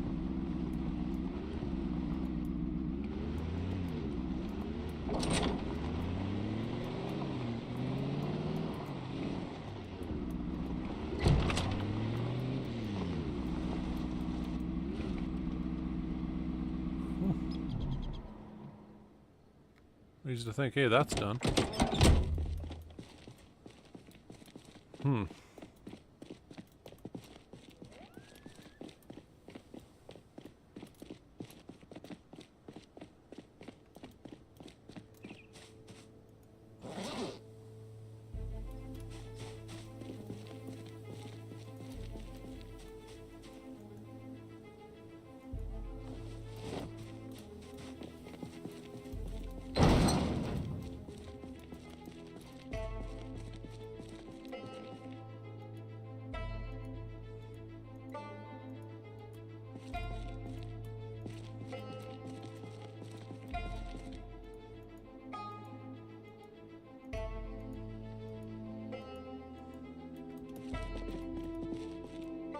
Where the hell did we put that propane tank?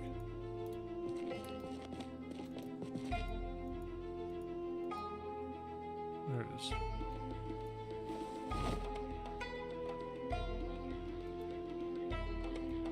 Put the propane there, the gas tank's there. And we got one other gas can right there.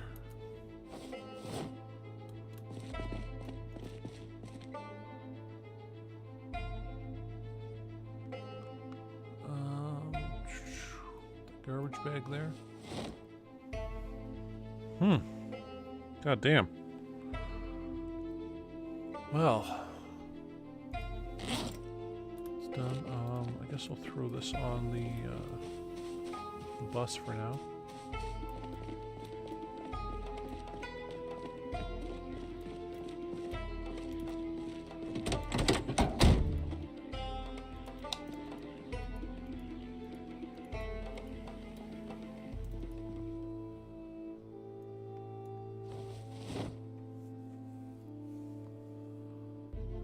Tire pump should stay there though, right? Or wait, is that the tire pump from here? That might be the tire pump from here.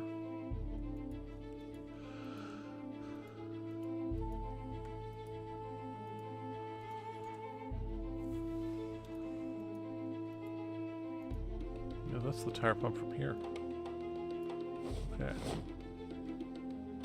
I'll put that back. Okay.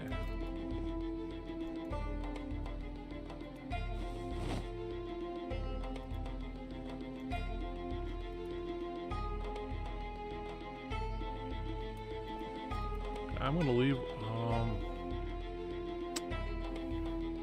The question is, what should we leave here? What should we take with us? So we'll figure that out as we get out of there.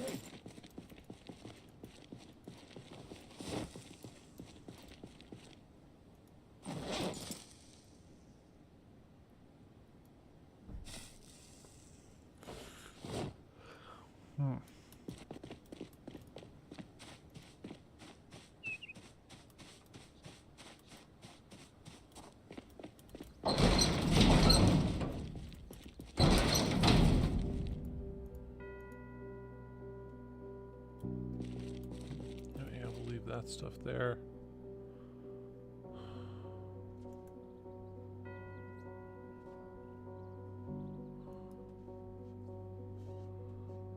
What do we need for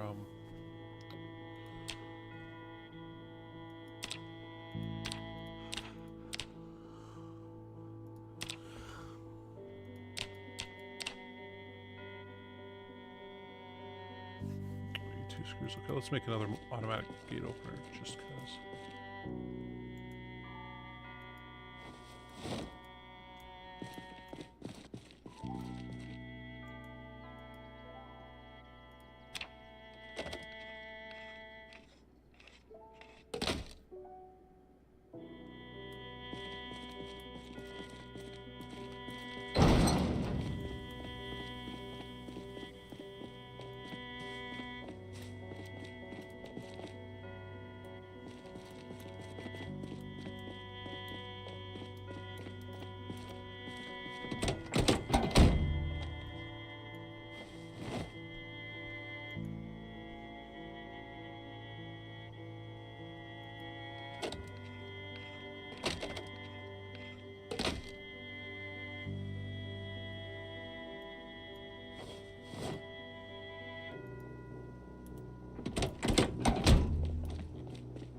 I have a spare one for the other base.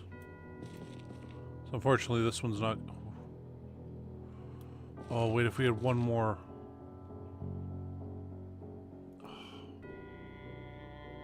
One more radio transmitter, we'd be able to copy one for the other base and leave it here.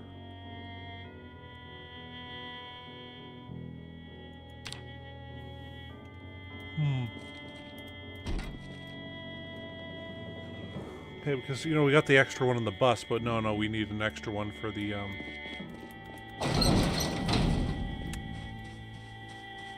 other base just to leave here so that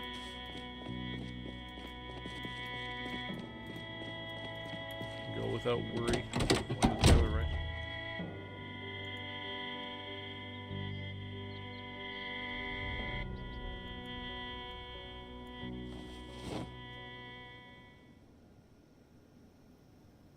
Oh well.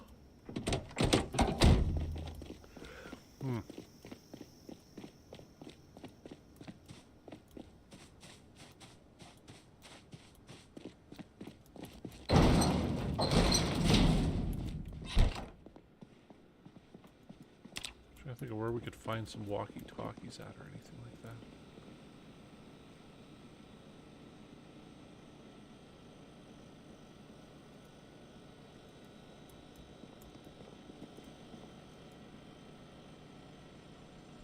No, we got plenty back at the main base, so we can do with that then. Okay, now the real question is, what bullets do we take with us? Which ones do we leave here?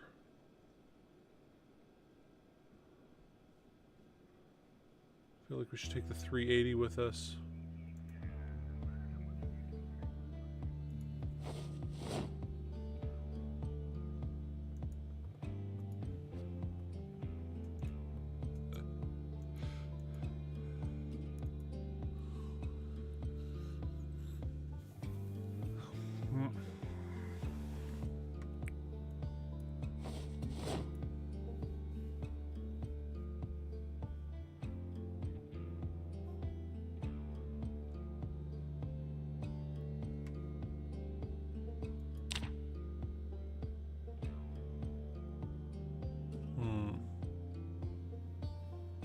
almost have level 8 carpentry. Still have level 6 cooking. Mechanics, that's going to take a long time to get up.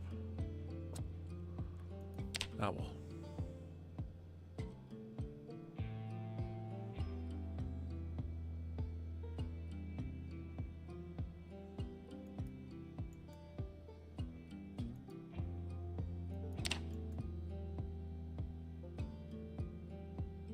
Wow. I didn't realize that was so bad. We had an extra hole there. Okay, well. And what do we want to just leave like the 38 special stuff here? We'll take everything else.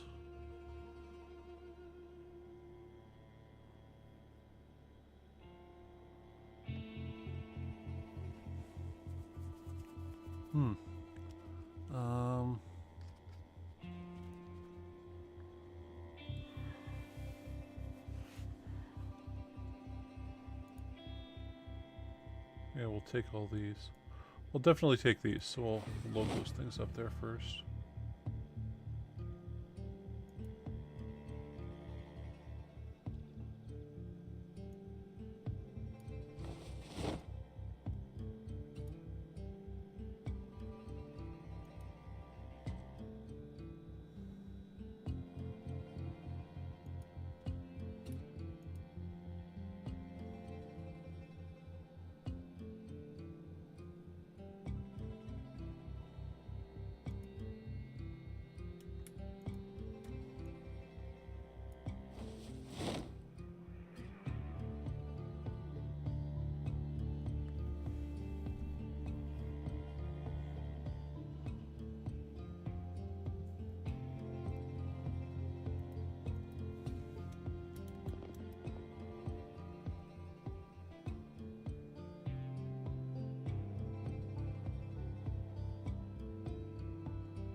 No, we might as well just leave all the pistols here.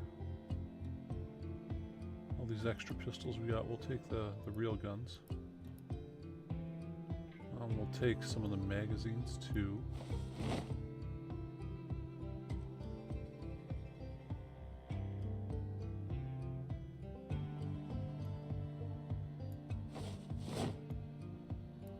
Use those, we can use those.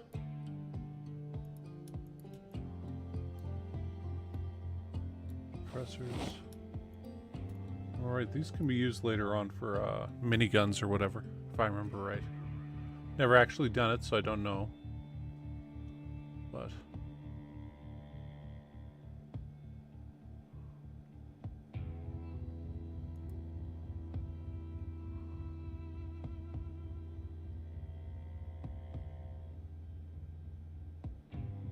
so what should we leave here? 38 specials, huh?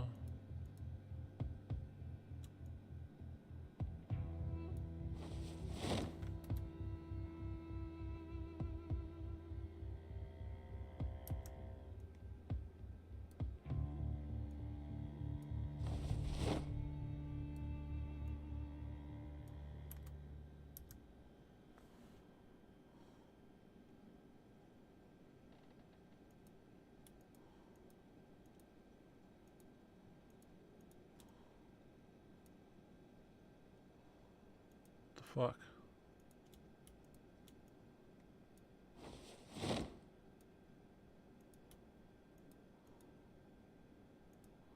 No, let's just leave the boxes of stuff here. Grab all the singles. We'll leave the gun cleaning kit.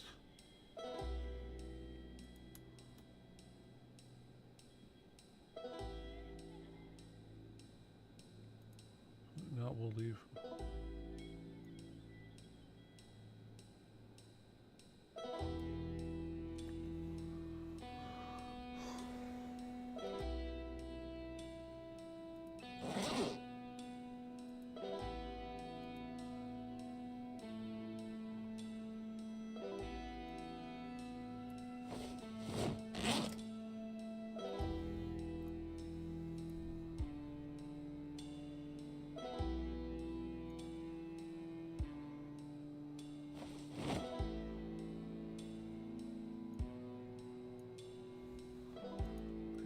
so we got that done. Oh, and then we gotta grab all of these. Yeah.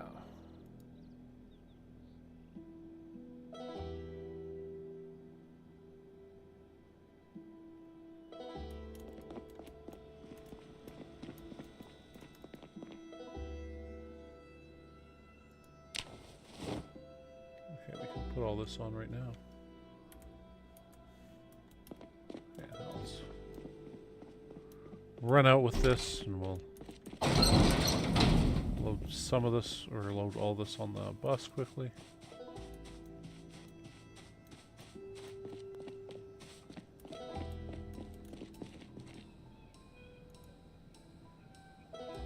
I can't really think of what else to grab from here. I mean, all that other stuff is kind of important to stay here, right?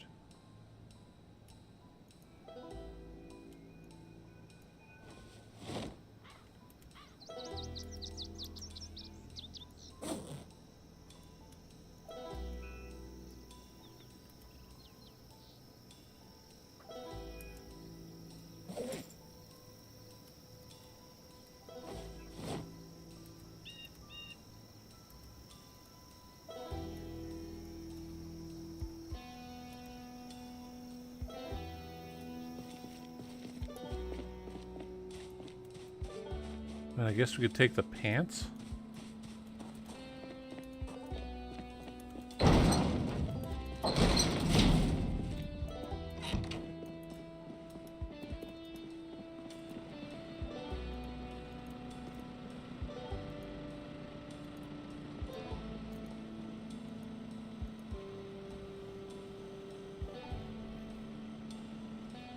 I want to take a bunch of these bags of chips here.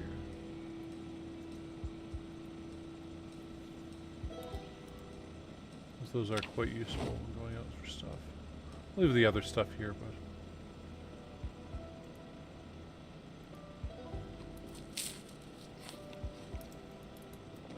what we're going to do right now is we're going to quickly go to sleep.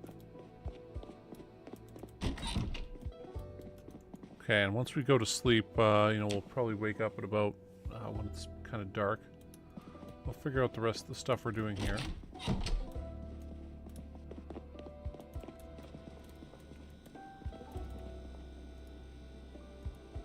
We got plenty of this stuff back at the main base. Now this, move them to there. Where's the skinny leather trousers? Okay, those we'll take. That's the big money shot thing, right?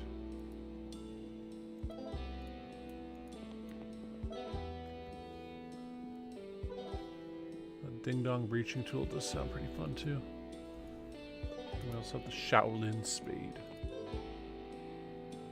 I got a katana. We can leave that katana here though. Got plenty back at the base. Same thing with all this stuff. Okay, so those are okay.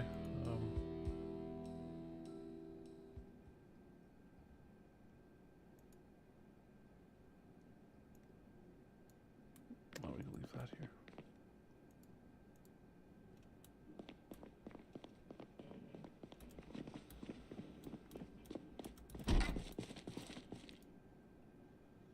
What do we need here, if anything? No, I mean, I think that's all good.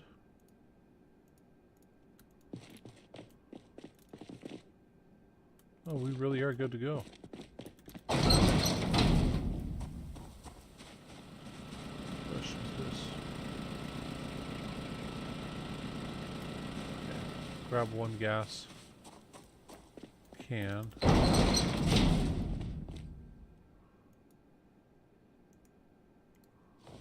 Grab a couple scrap electronics. We'll make that up to 100%.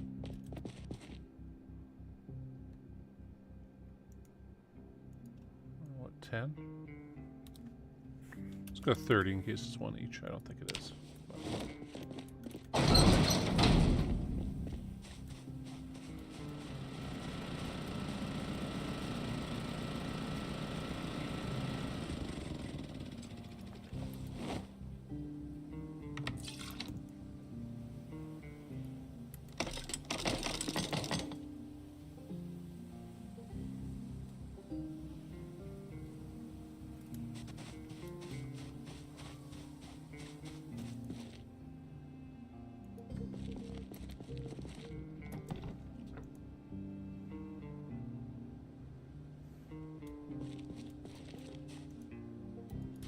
Guess it's empty now,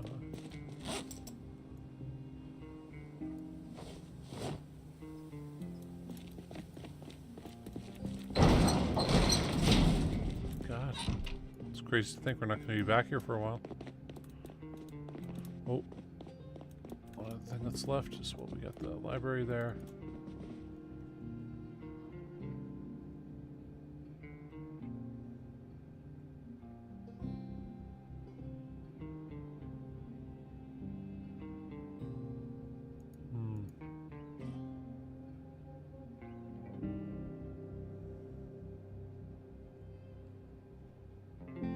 Duplicates here that we could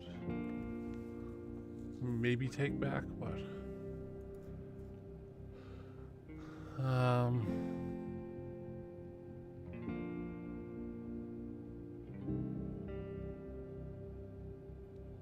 feel like we should just leave those extra ones here, because I mean, yeah, there's about those.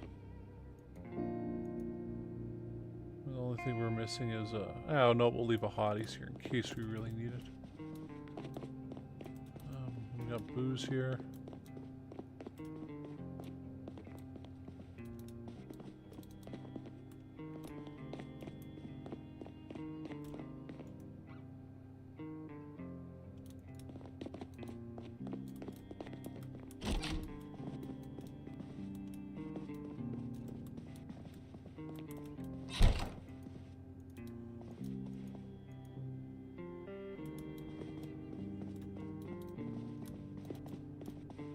Okay.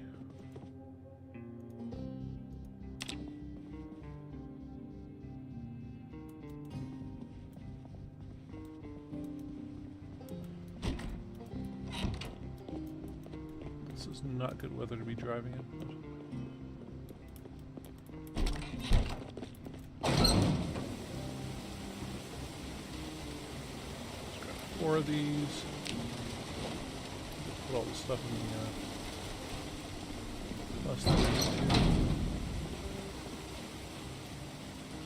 and we might as well just leave all the canned goods here.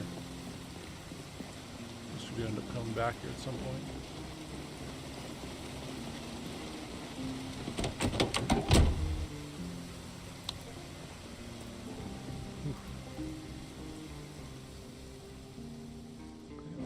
We have that right there.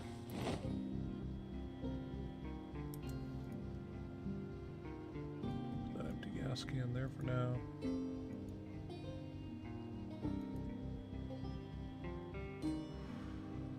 Well, I think we should grab the 380 ACPM. Oh, totally just forgot about the fact that we had a bunch of scrap electronics on us, but put that there.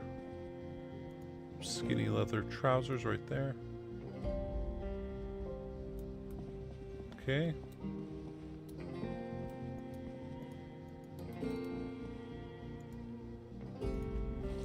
Lollipop. Okay, so we gotta go grab the bullets from the back of the cop car.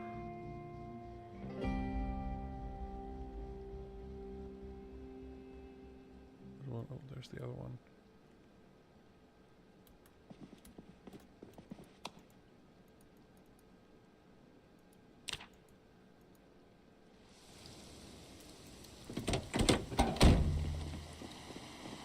Jeez, and we're gonna just leave this up here with these ones because it'd be way too difficult to get it all the way back. But went a long way with this one, didn't we?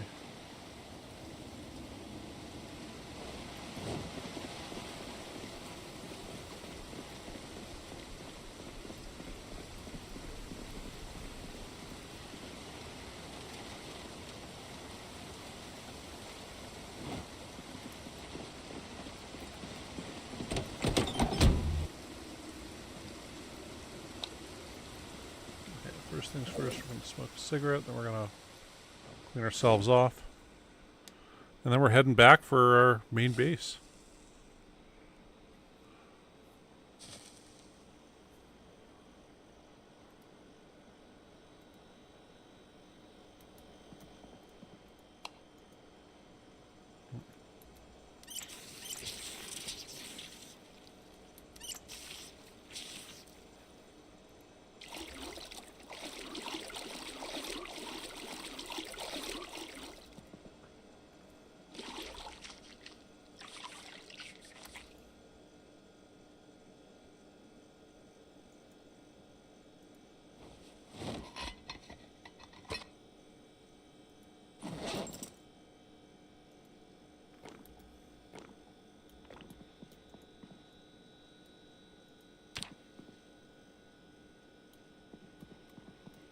Right.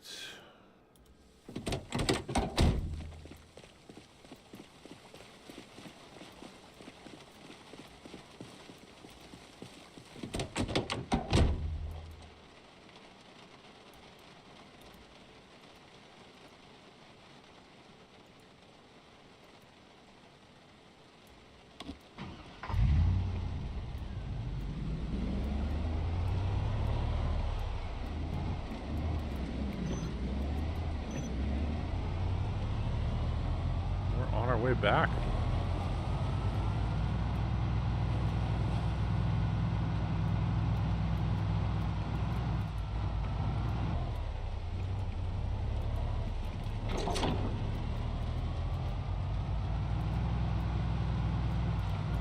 What a base.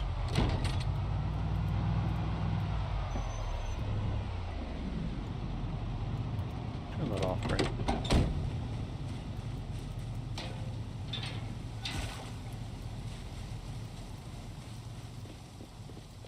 I think we left it on.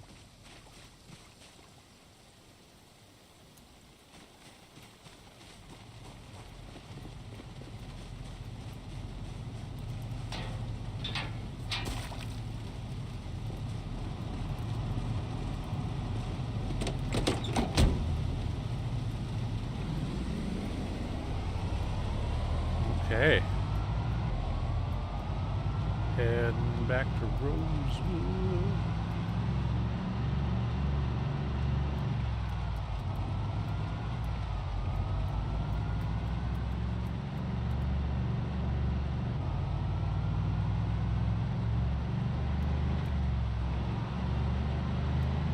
Find out what's in there sometime.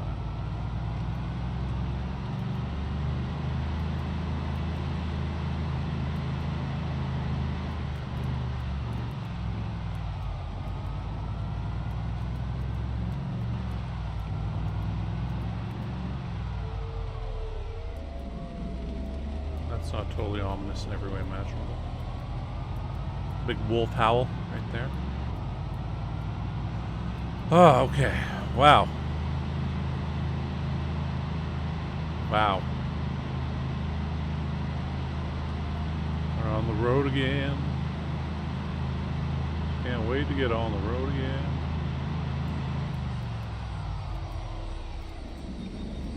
When we get back, we might have to chop down some trees and stuff too. We're probably gonna have to make a bunch of spears.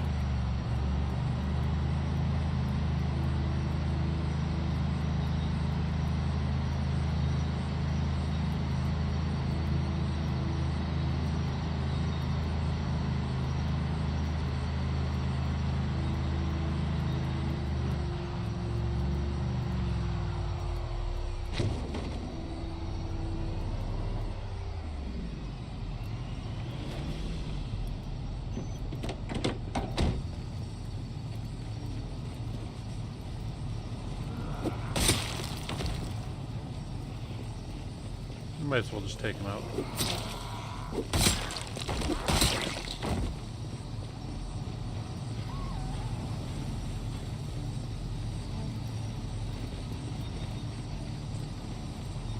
That's rain falling.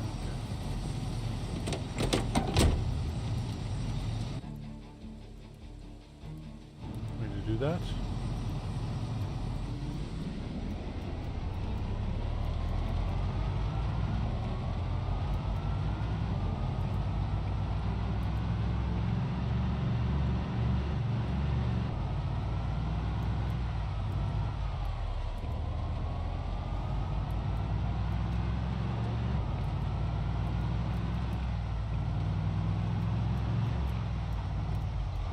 That's crazy to think we're going to be driving basically clear across Kentucky right now.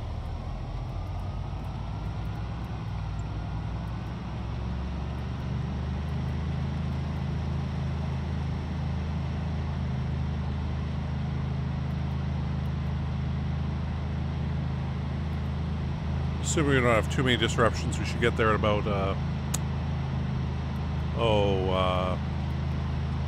6 p.m.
Say it feels weird seeing a zombie here at all.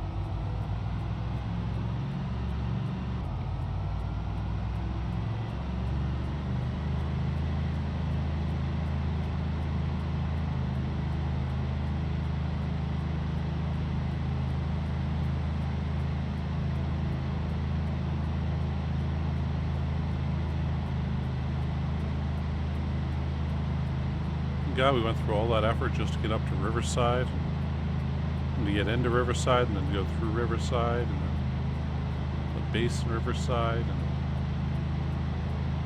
now we ain't gonna go back for quite some time.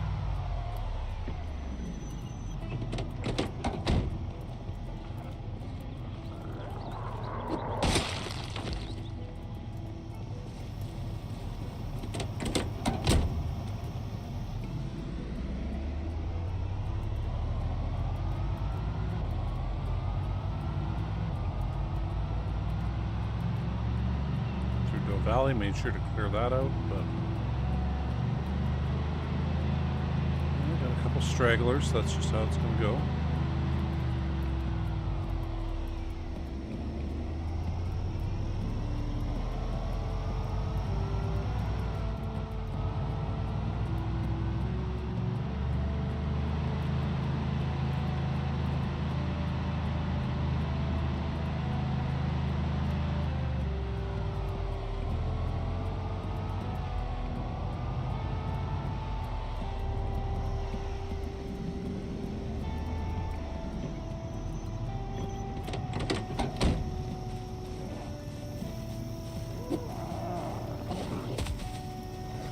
Can't believe I almost fucked that up.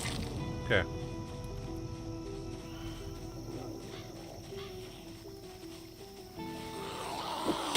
I gotta say, it would have really sucked to have died right there. Like, extra sucked. These are fights we're choosing to have. We could just go past these guys. The game would be none the wiser. But for now...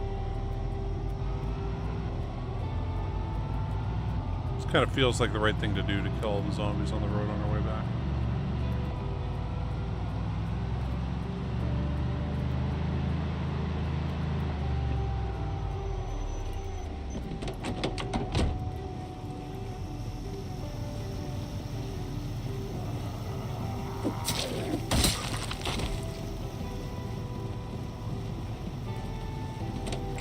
Because I got no idea where all these guys came from.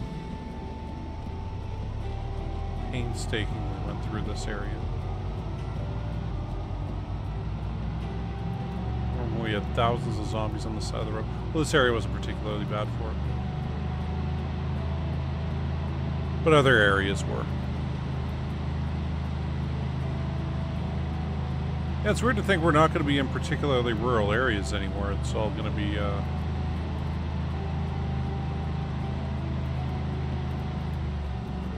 it's going to be downright urban by comparison.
clear all this stuff is. Not worrying about bad guys at all.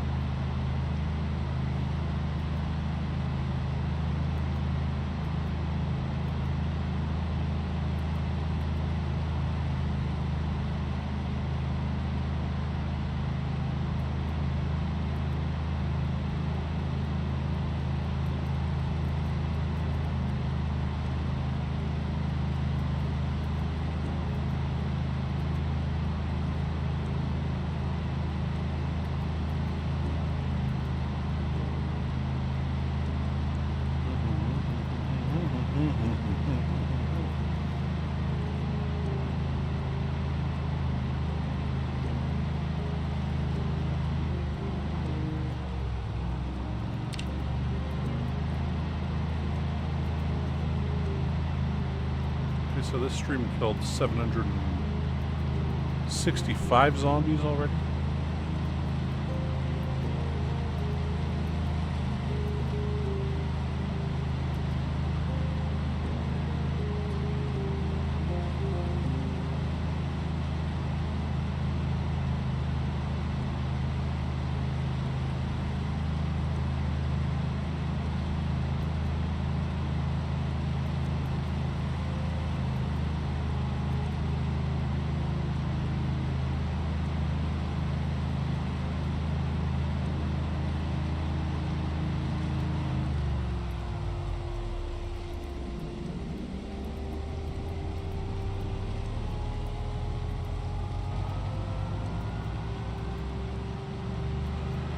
Got all the memories going through here.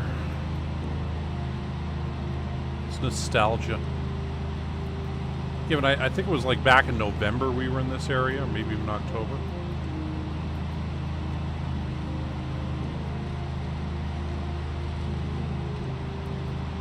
And it's been a while.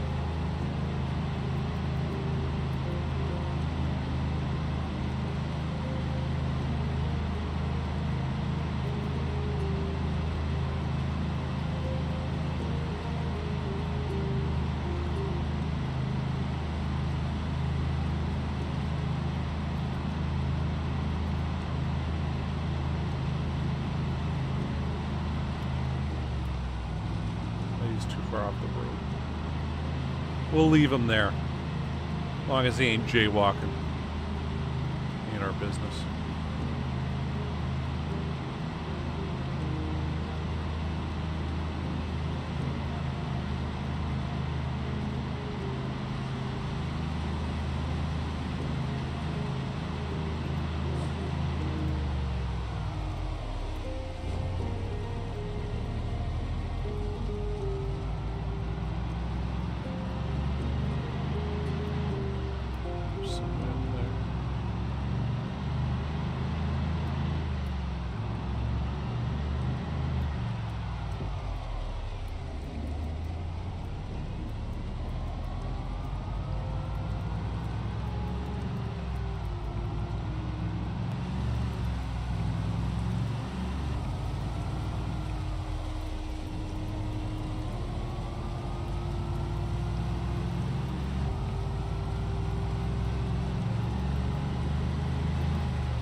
When trees start showing up on the road.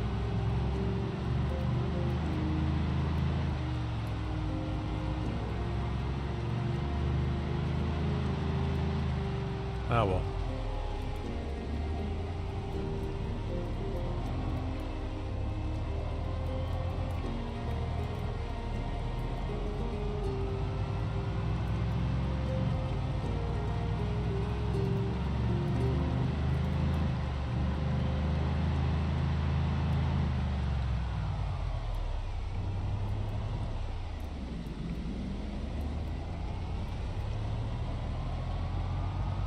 Mm-hmm.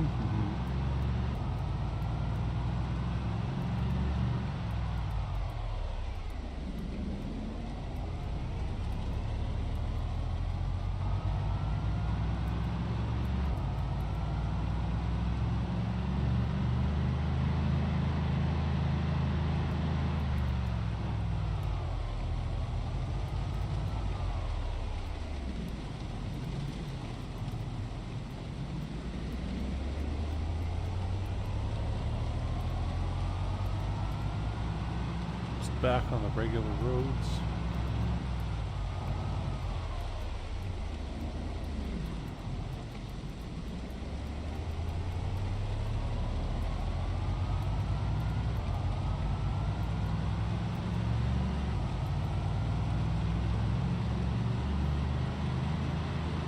Right, we're going.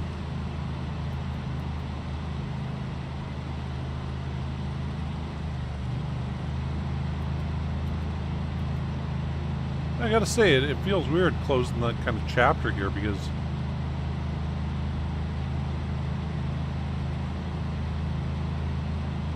I was like with March Ridge, I'm like, I was bored of the city by then. I'm like, yeah, I want that to be done. Riverside, yeah, I was kind of getting there, but it's like, we're not going to be going into Doe Valley anymore either. It's not like we were.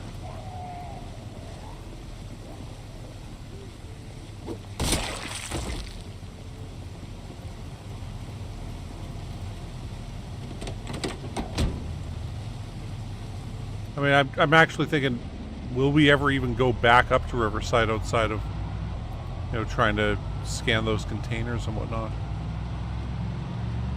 Let's see what's in them.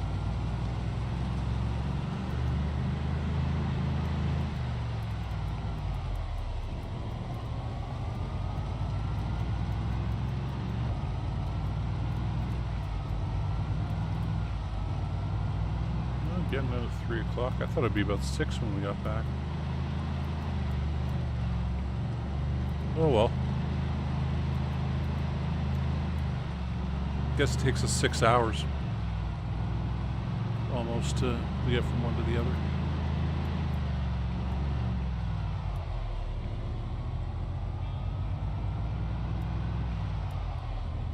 Glad the streets are still safe here.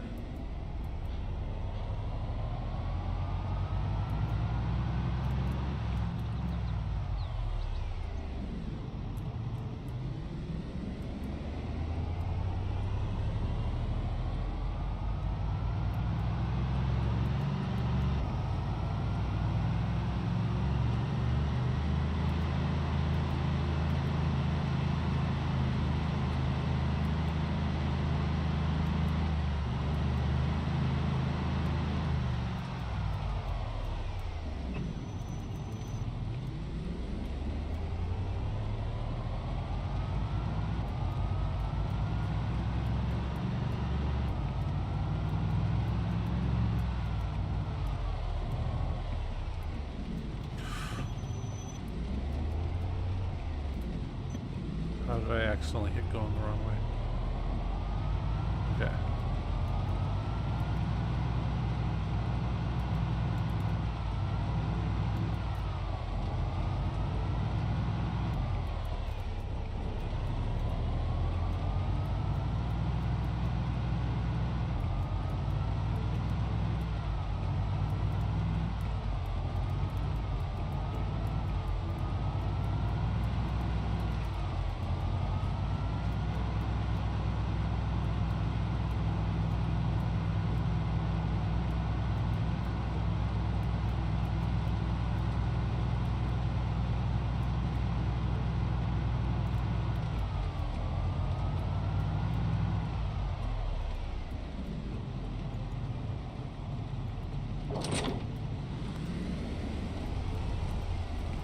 I don't know, we could...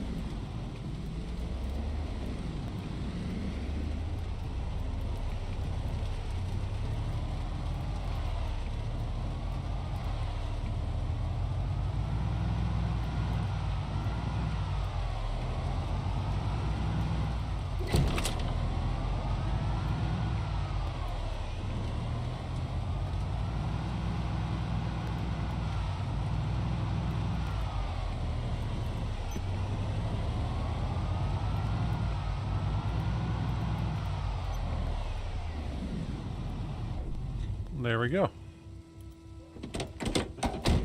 Well, now first thing to do is... Okay. I just want to make sure the fence is...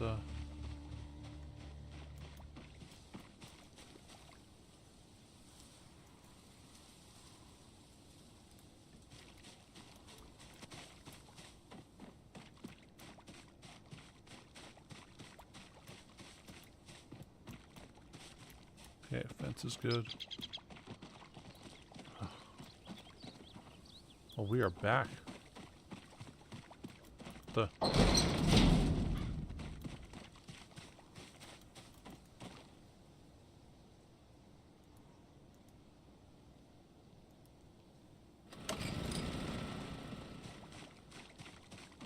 Alright, first things first. We grab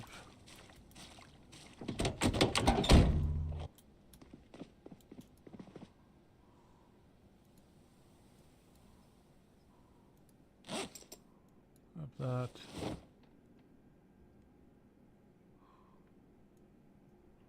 We'll grab that one too.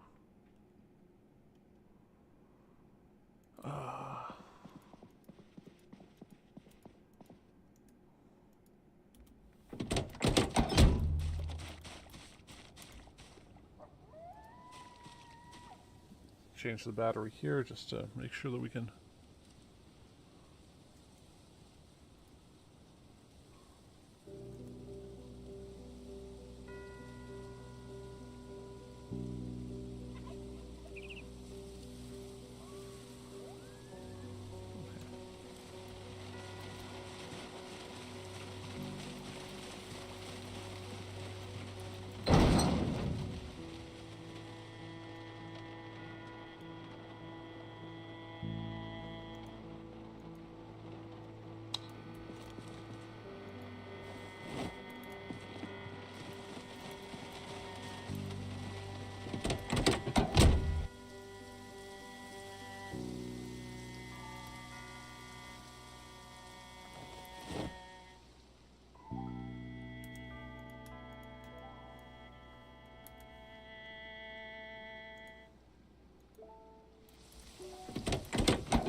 That was kind of strange. It didn't seem to be showing up for me there for a second. Okay, so we'll put that bad boy right there.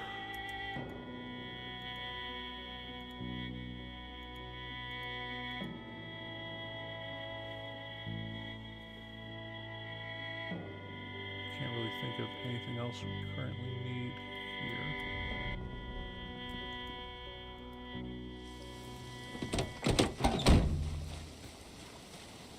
Put the empty tin can there. Delete it.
one. I just want to quickly inspect it first.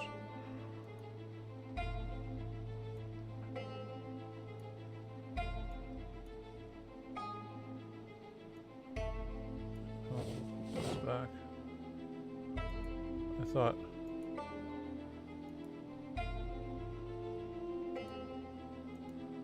did we not do up these shirts at all? No, we didn't.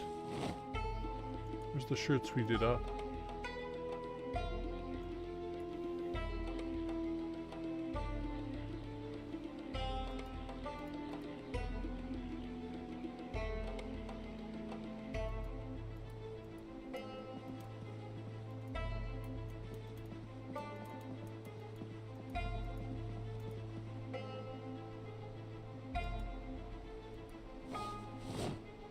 Okay, yeah, there it is.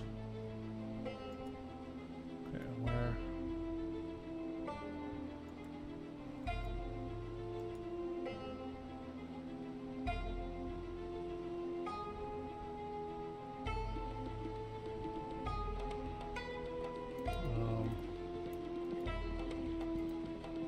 Here we'll put this in here for now. That in a bit, and then the other thing is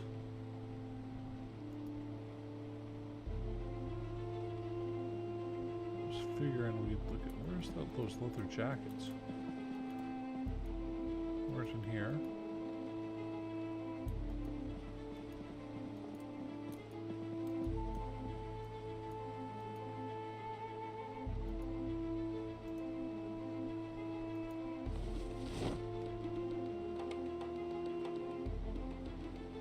So we'll wear that.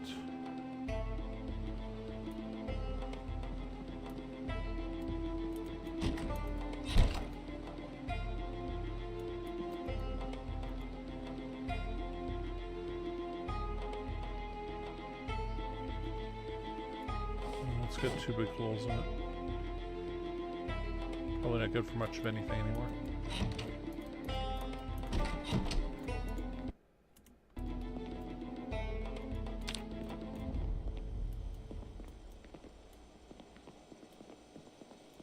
Okay, I guess this is what we're going to look like from now on.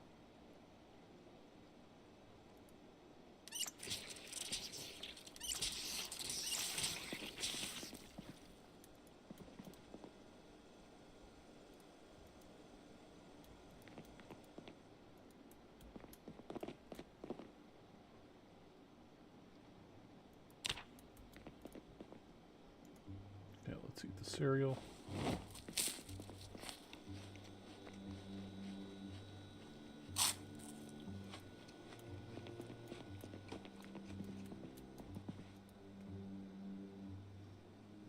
I mean, I suppose we could cook some, right?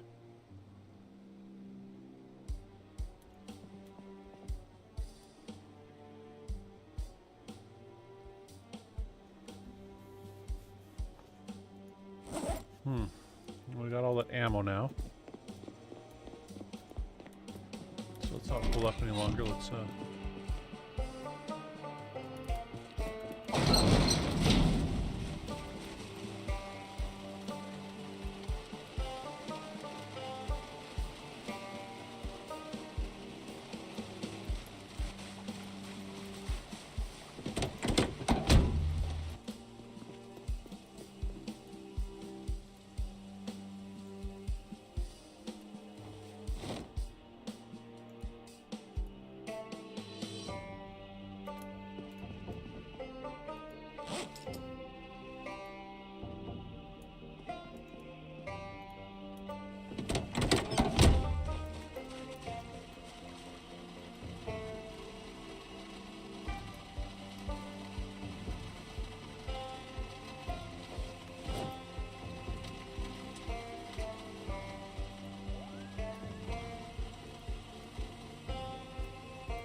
that was going to be that. Whoa, what?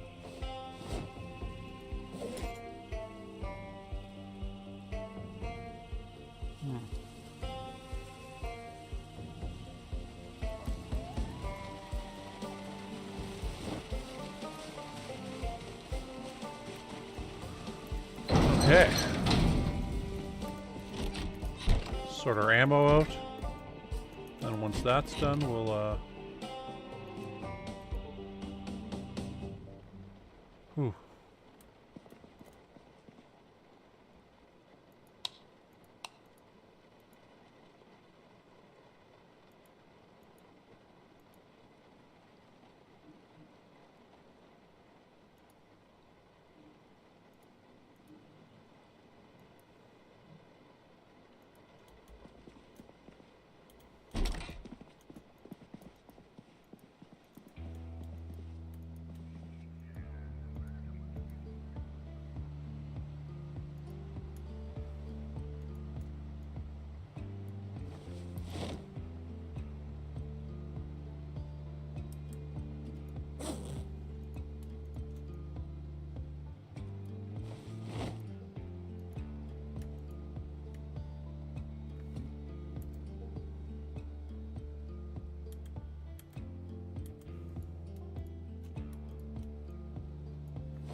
We'll need to figure out what to do with those guns there now.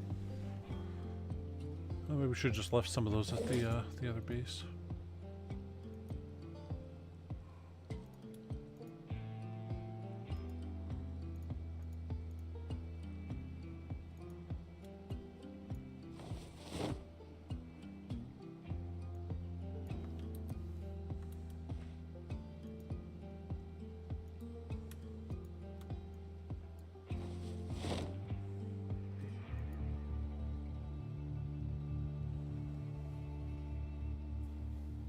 Yeah, I don't think we can use that currently.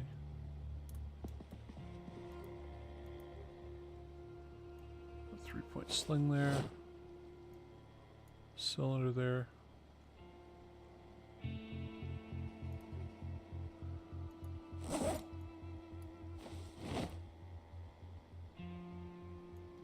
Scope there.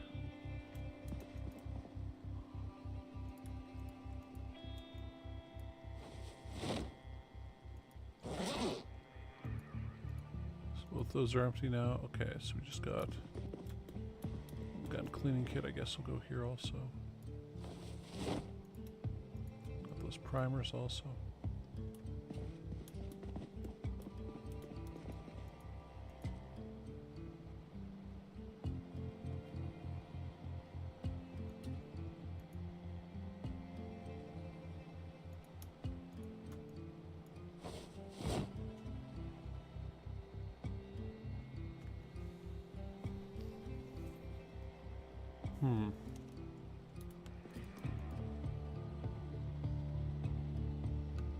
Okay, so these are the clips, or mags, if you will. Okay, well, I think we're gonna have to put these out here with these ones.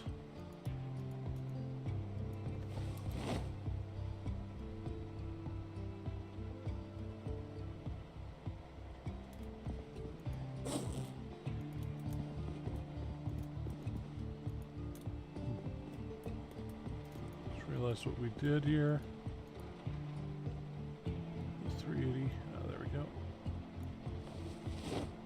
Those all back there.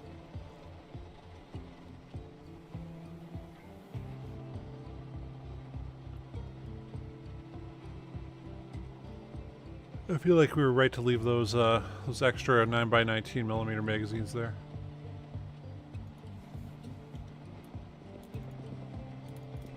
Okay. Well,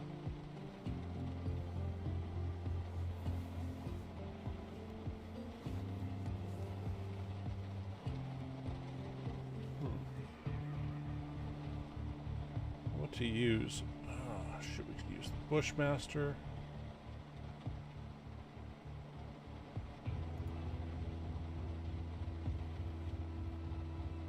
We got 7 of them magazines, so that's not too bad.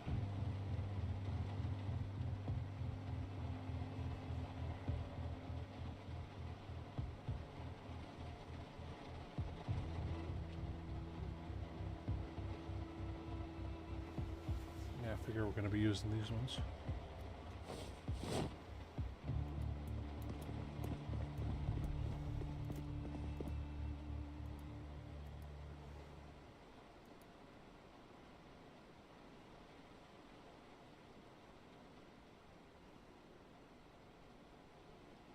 You grabbed no 5.56 there? Damn. You didn't.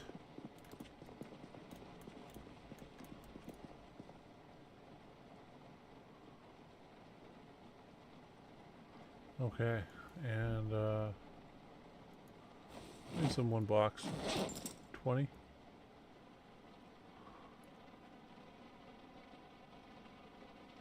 Jeez, that's only like 1,200 rounds. Still ain't gonna be able to do too much.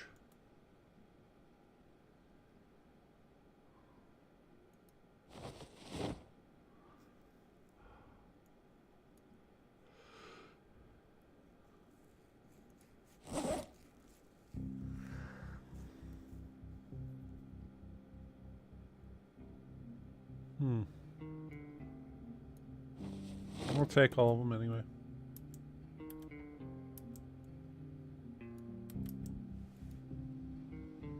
Just kind of want to see what kind of damage it does.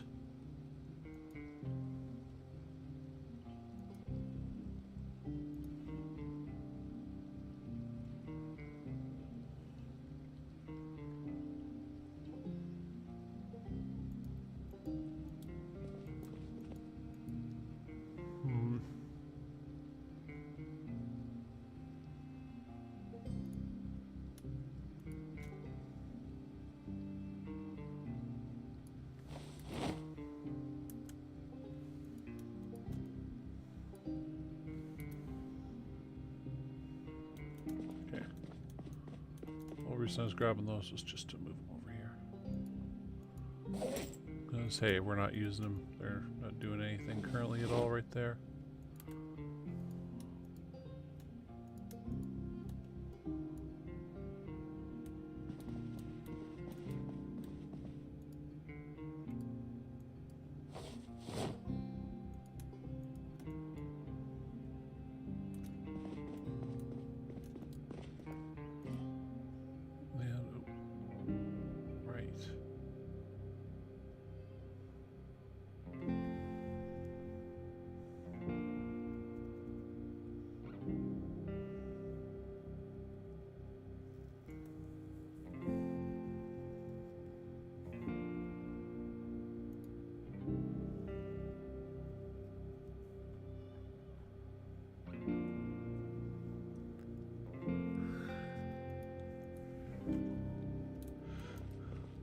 We don't have a minigun, do we?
Sleep here quickly.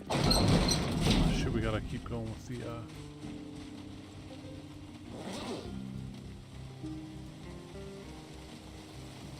those batteries.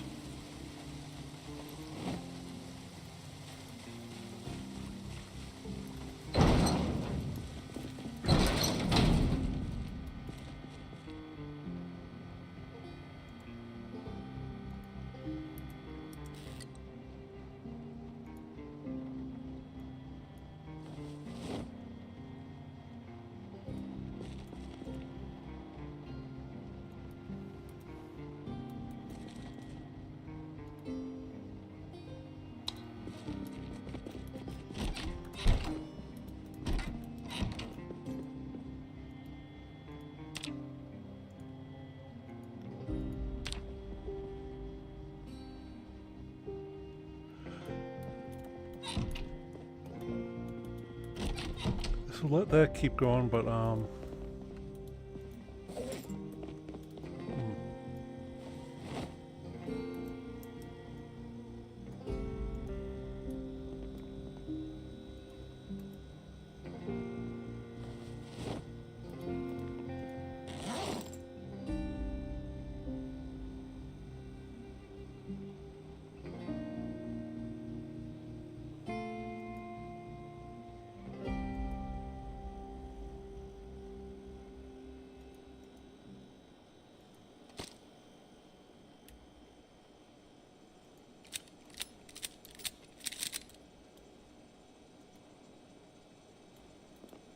oh my god.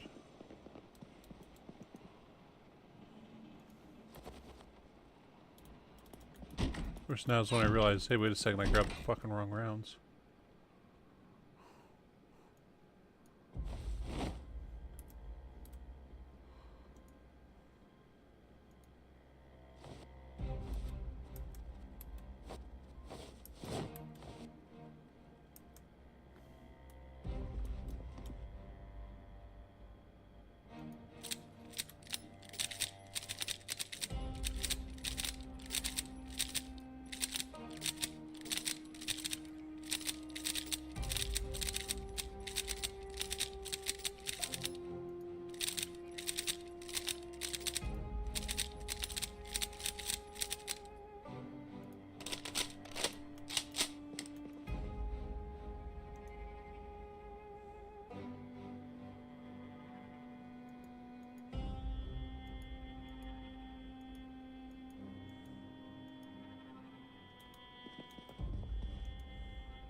Now what we're going to do is we're going to put all that there.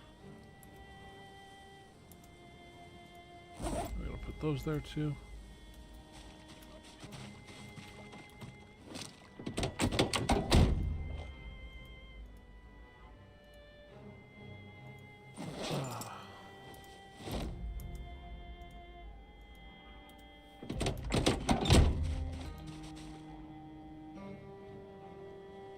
We didn't get rid of that other one. Okay.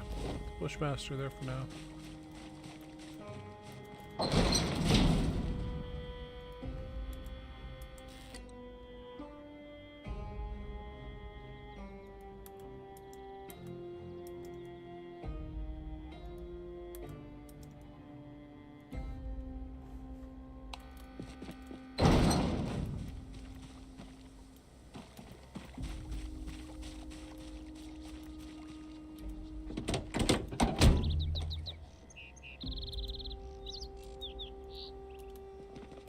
In here, dump this here. So put that back in the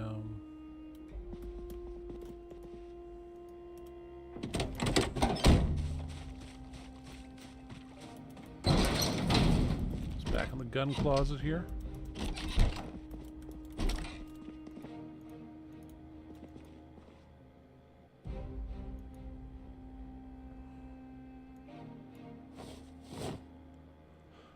Okay, now let's cook some food.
Mm-hmm.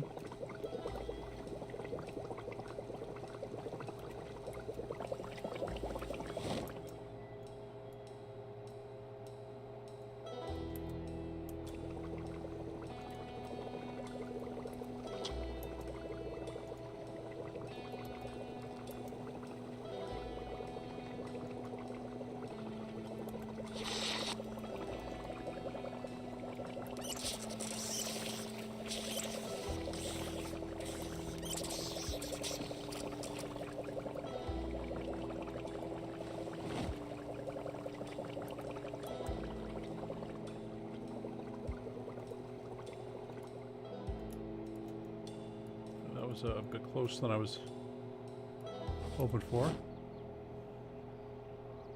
I almost burned the soup, which I gotta admit I did not even know was possible.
Turn that off.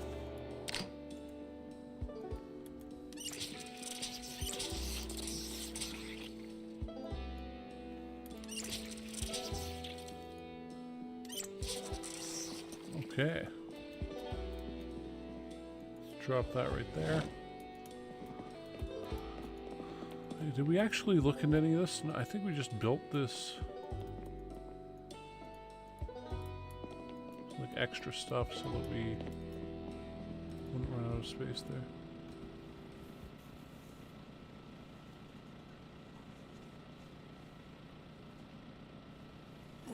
Okay. Oh, we're severely depressed. Oh, we gotta clear out the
goes here, right?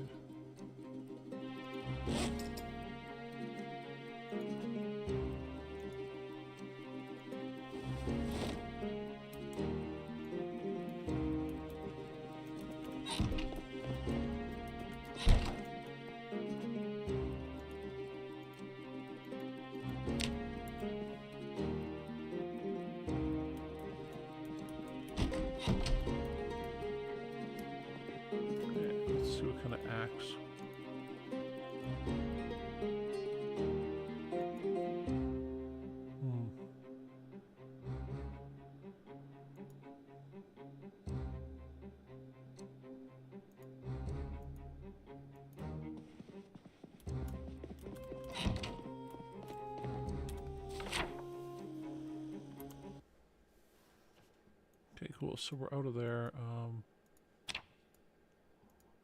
Move those markings because those aren't important anymore. You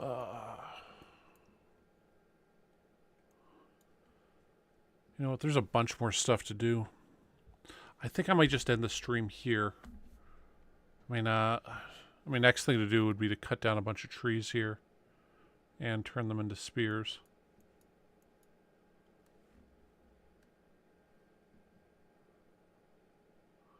Then we pull a car out down there. Actually, I got an idea.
That heavy duty car battery right here.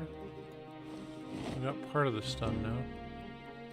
I was thinking what we do next is tow the car in that we need there.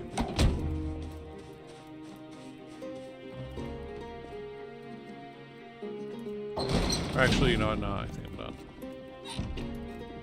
Let's call it right there and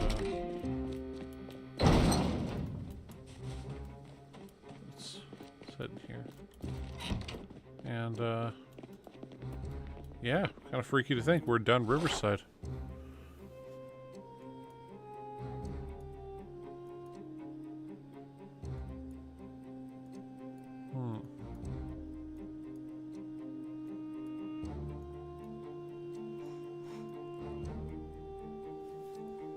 So when we do Muldra, I think we'll go over to the train station here first and get rid of that. And then come back in here and we'll start going up here. This is a gas station right here, so we'll be able to put a generator down immediately and get that.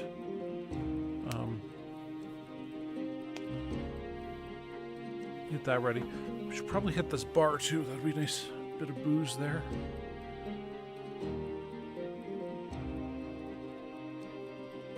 And, yeah. Anyway, excuse me. Thank you guys very much for watching, and really appreciate it.